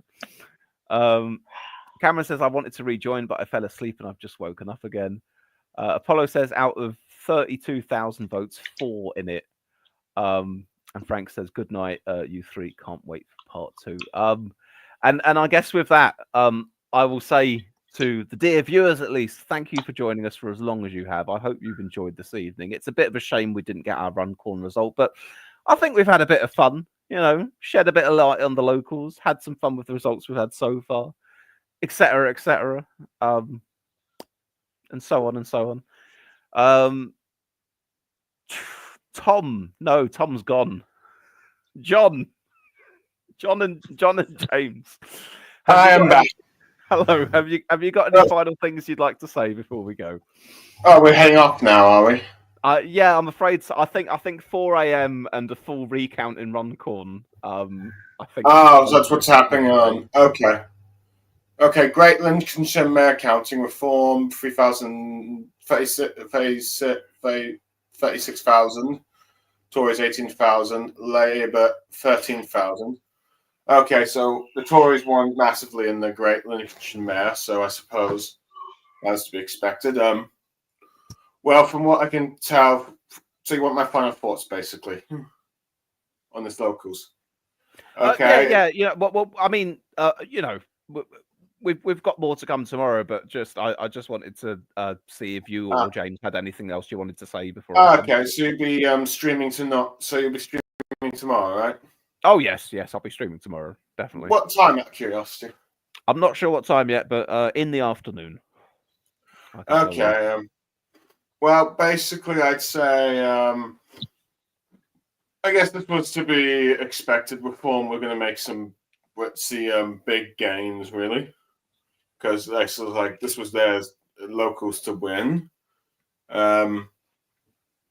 Labour, I think, had perhaps a bit more disappointing night in some areas when it came to vote share, which is a problem. But they've managed to at least win a mayor that they were, I think, was partly expected to lose. So there's some, I guess you'd say, okay grounds for them, which the leadership will likely Britsy cover up as okay, not too bad. Tories, well, they're losing as expected, but it seems they had some places where it wasn't losing too badly. And it seems the Lib Dems and Greens are yet to make any significant gains, but I think this is more of an areas where the Tories and Labour were expected to lose, to be fair. We're probably going to see a very more different result on the map at, say, 10 a.m. or 11 a.m. or even by the afternoon and stuff. So, yeah. Yes, we've got you know we've had hardly anything really of the council elections in so far, a fraction of the full results. So lots left to come in tomorrow. I mean, when you think that what is it? Is it something like 1,600 councillors being contested? 1,600 councillors, and the total number, at least as far as what we've got on the BBC website right now, is less than 100. So a fraction of what we're going to end up. In a sense, we've spent 6 hours talking about less than 100 councillors. In a sense. Well, yeah. We had some council by-elections to talk about. We've had a little bit of the council results. We got we got a bit of the mayoralties. We've managed to find out that Runcorn is about as close can get. So we've gleaned something from this evening, at the very least. Yeah. At the very least, oh, sorry. At the very least, by the time you do your next stream, we should have, the by-election results. Oh, wow, you bloody well hope so, wouldn't you? Yeah. Mr. Fielding, any last words from you before we go? Sleep well, friends. And if we wake up, well, they'll probably still be counting in Runcorn at this rate. It could be a very long night for them lot. So yes, anyway, I will catch you tomorrow. Or not even tomorrow. I'll catch you later on today after I've slept. Oh. And one final comment here from Apollo today. Staff's County Council so far reform at 24 seats, Tories 6, 32 to count tomorrow. So by all reckoning, I'd say reform's on track to take Staff's County Council based on how they've done so far. I'd struggle to see them not winning the minimum amount they need to take control of it there. And we've had a bunch of you saying good night as well. Cheers, Swiss, says Sky Echo. A great stream. Well done, Swiss and guests, says Apollo TD. Nighty night, gentlemen. Cheers for the stream, says Zardos. See you later. Sleep well, Sky Echo. Night all, election maps. Good night all. Catch you safely later on, Frank. And good night. Thank you from Apollo TD. Lovely. And good night to you all. And one final request, if you haven't done so far, please do drop the stream a like if you haven't. And I will see you lovely people tomorrow for some more British democracy, which is what we love the most here on this YouTube channel. No problem. James and John, I keep wanting to call you Tom, John, and I don't know why that is. I think it's... I know, maybe it's because see, since Tom's around, you're the closest depressing left-wing figure you've got. And here was me going to say it's just because your names are both short. But... no. Then again, no one's as depressing as Tom. Oh, dearie me. We love you, Tom, if you're out there. Right. Yeah. See you later, guys. Ta-ta. Bye for now.